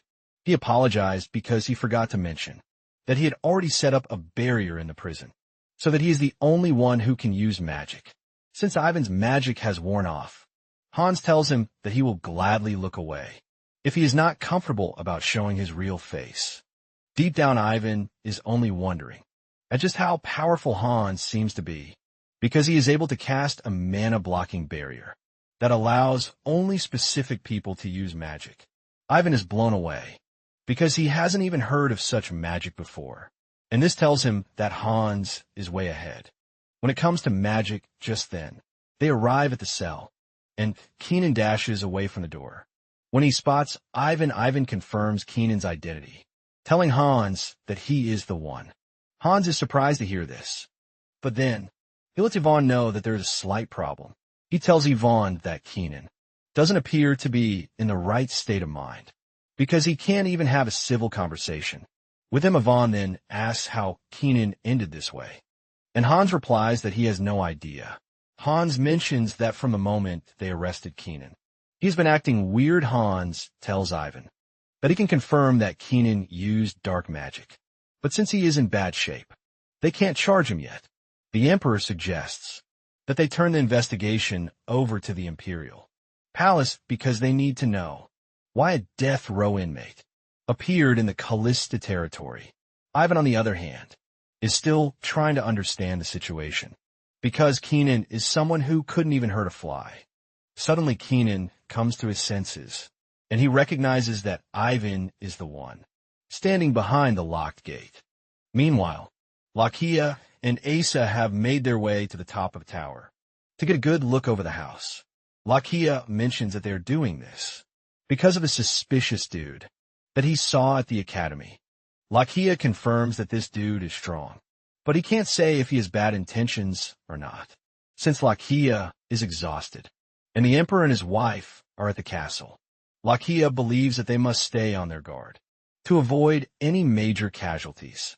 Asa mentions his surprise that Lakia called him along for the watch, since he is always complaining about his presence. Lakia has no choice but to swallow his pride and reveal that he can't take on Krauser alone. With what he has seen, Asa is surprised to hear Lakia say this, and he assures him that they have nothing to worry about, since cat people are best at detection. Asa is still running his mouth when he suddenly spots Krauser in the distance, and he calls Lukia's attention to this. Lukia confirms that it is the same person he saw, and before they know it, he vanishes right in front of them. Seeing this, Asa is forced to admit that Lukia is right about their capacity to be able to handle Krauser. After they're done with their scouting mission, Asa and Lakia visit Hans in his chamber to tell him about what they saw.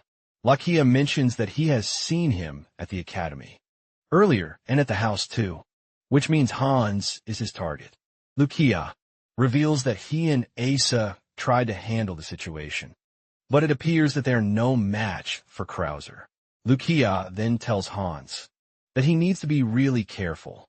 Hans is surprised to hear this, because he had earlier placed a light, surveillance magic around the castle, which should have detected outsiders entering or moving around since he couldn't sense the intruder. Hans figures out that the person is a mage. Meanwhile, Ivan, the emperor, and Regina had no choice but to stay back at the castle.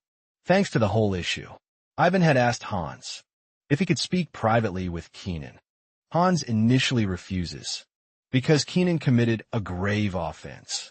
But Ivan assures Hans that he is not trying to get Keenan out of the mess he made in addition.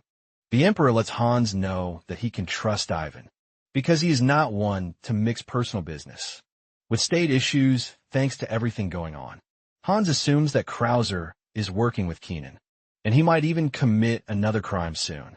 Hans then concludes that he has to raise the defense level of the castle to the highest a few days later. Hans's mother also rushed down from the capital. After hearing the news, she mentions that the entire empire is already in an uproar. As they talk about a new archmage being born, Owen knows her son is a mage, but she's curious to know if he is different from the other mages. Realizing that his family members are curious, Hans decides to come clean, and he tells his mother and sister that he is not an ordinary mage. He mentions that he is a dragon successor, leaving the two totally shocked. Owen asks him how this is possible, since dragons have gone extinct a long time. Hans then decides to explain everything to them, and after hearing his explanation, Owen expresses her surprise that there is a dragon lair in the Compton Mountains. Regina adds that she remembers that Hans started acting strangely. Around that time, Owen also understands why her son had to keep quiet about everything, because the Compton Mountains border the Townsend and McCarthy territories. If they had discovered the lair, it would have led to a war to try to secure it. However, Hans's wisdom is able to prevent them from falling into war. Owen then asks Hans if the recent incident is related to the dragon lair. Hans replies that he is not sure, but he is convinced that someone wanted to eliminate him under the guise of destroying the building. Owen then asks Hans if he is scared, because no matter how strong he is still her son. She urges him not to try to shoulder everything by himself, telling him that he can share with the family anytime he is feeling overwhelmed. Regina supports her mother, reminding Hans that she is now an empress, which makes her pretty reliable.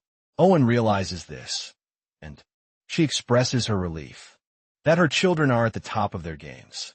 Deep down, Hans is not scared for his own life, but he is afraid that his family might get hurt, and he won't be able to protect them. Later that night, Krauser returns to the castle, and he notices that there's a strong barrier. This time around, however, this is still not enough to stop him, as he is able to break through the barrier to get access to the compound. Hans is in his room when he senses the subtle twist in mana in the barrier, but he is confused since there is no reaction from the barrier. Before he knows it, Krauser enters his room via the window. Fear grips Hans when he realizes that his six-circle barrier magic was breached surprisingly. He doesn't sense the same energy as Keenan from the intruder just then. He gets a closer look at the intruder, and the moment he sees that he has different eye colors, it dawns on him that the person standing in front of him is Krauser. Hans mentions his name, and Krauser is surprised that Hans knows him. Deep down, several questions are running through Hans's head as he tries to figure out if Krauser has been the one behind everything. So far out of nowhere, Krauser hits Hans with a surprising question. He asks him why there's dragon energy oozing out of his body, because he could see that his body is human, but his magic is that of a dragon, with a stern and dangerous voice. Krauser asks Hans what he is, and this question leaves Hans peeing his pants. Hans remembers what Lakia and Asa told him about Krauser, And putting all of these together, Hans concludes that Krauser is extremely dangerous. With fear in his voice, Hans tells Krauser not to come any closer to him. Just then it dawns on Hans that everyone in his family is currently in the castle, and if he goes down, his family is in danger. Desperate to protect his family, he fires an airburst spell, but to his surprise, Krauser remains still, with no attempt to dodge the attack. Shockingly, the attack hits, but it gets annihilated, ultimately posing zero danger to Krauser. Sweat ran down Hans's face, because he had thought he had reached the peak of magic, where there is no one who can beat him. However, what just happened is telling him that he is wrong. Just then, Krauser expresses his shock about what just happened. He talks about how Hans was able to cast his magic without chanting curious about this. He urges Hans to tell him what he is, realizing that Krauser is just curious. Hans tells him that it is dragon magic, just as he suspected. Hans mentions that he is a human who inherited a dragon's power and can use dragon word magic. Krauser is curious about this, but Hans replies that he doesn't really need to tell Krauser anything. Krauser then asks Hans if the person who passed down the power to him was the gold dragon Seifred. Hans is shocked when he hears this, as he asks Krauser if he can tell just by looking at him. He asks Krauser if he is affiliated with Siegfried, but Krauser says no, revealing that he only got the idea because of the Academy's name. Krauser then reveals that he was also born after the dragons had gone extinct. In a surprising turn of events, Krauser reveals that he is a guardian. Apparently, he is the guardian of the black dragon Lakintos. Hans is stunned when he hears this, because he wasn't expecting a human to be a guardian. Krauser then formally introduces himself, saying his name is Chai von Krauser. He revealed that his grandfather was the first to inherit the dragon's mark, until it was passed down to him. Hans is shocked to hear this, because dragons have been extinct for over 500 years. Krauser then reveals that those who receive the mark have extended lifespans. However, the dragon bloodline is getting diluted, because his grandfather lived to 500 years, but his father only got to live 400 years old. Apparently, his father wanted to stay among humans and establish a noble house, but in the end, he still failed to fit in. Hans then asks Krauser how his identity has stayed hidden all this time, since they only changed masters once in 100 years. Hans wants to know if the imperial family and the two ducal houses have just decided to leave him alone all this time. Krauser then replies that the ducal houses must be aware, to some extent, which is why they are also trying to hide his identity, because the power scale might shift if people are aware of what power the Marquis holds. Hans finally understands that Krauser intentionally sought him out because he was lonely. They are still in the middle of the conversation when Asa and Lakia barge into the room. They immediately jump between Hans and Krauser, believing that he is there to hurt him. However, Hans urges them to calm down because he doesn't think Krauser came to harm him. Lakia argues, talking about how he has been tracking Krauser for a while. Suddenly, Krauser calls Lakia by his real name, shocking everyone in the room. They start asking him how he is able to figure out Lakia's real identity. Krauser then reveals that the eye bestowed upon him by the dragon is the eye of truth. This basically means he can discern all falsehoods, no matter how carefully they are placed. Hans then finally explains to Asa and Lakia who Krauser is, and it dawns on Lakia that Krauser is the one Hans has been searching for. Hans suggests that they address Krauser formally, but Krauser rejects this, telling them to call him by his name. Hans is shocked to hear this, and Krauser tells them that it makes him more comfortable if they address him plainly. Hans tries to remind Krauser that there is a hierarchy, but Krauser refuses. He tells Hans that titles are just a rule humans made, since guardians are made to serve dragons. Krauser makes the shocking declaration that he's going to serve Hans too. This leaves the entire room in shock, but without thinking twice, Hans rejects the request. Hans believes that he's had enough family members to be responsible for already, and he is not prepared to add another. Well, guys, that's the end of the video. If you like this video, comment next part in the comment section. Also subscribe to the channel. Hit the bell and like the video. Thank you for watching, and see you next time again.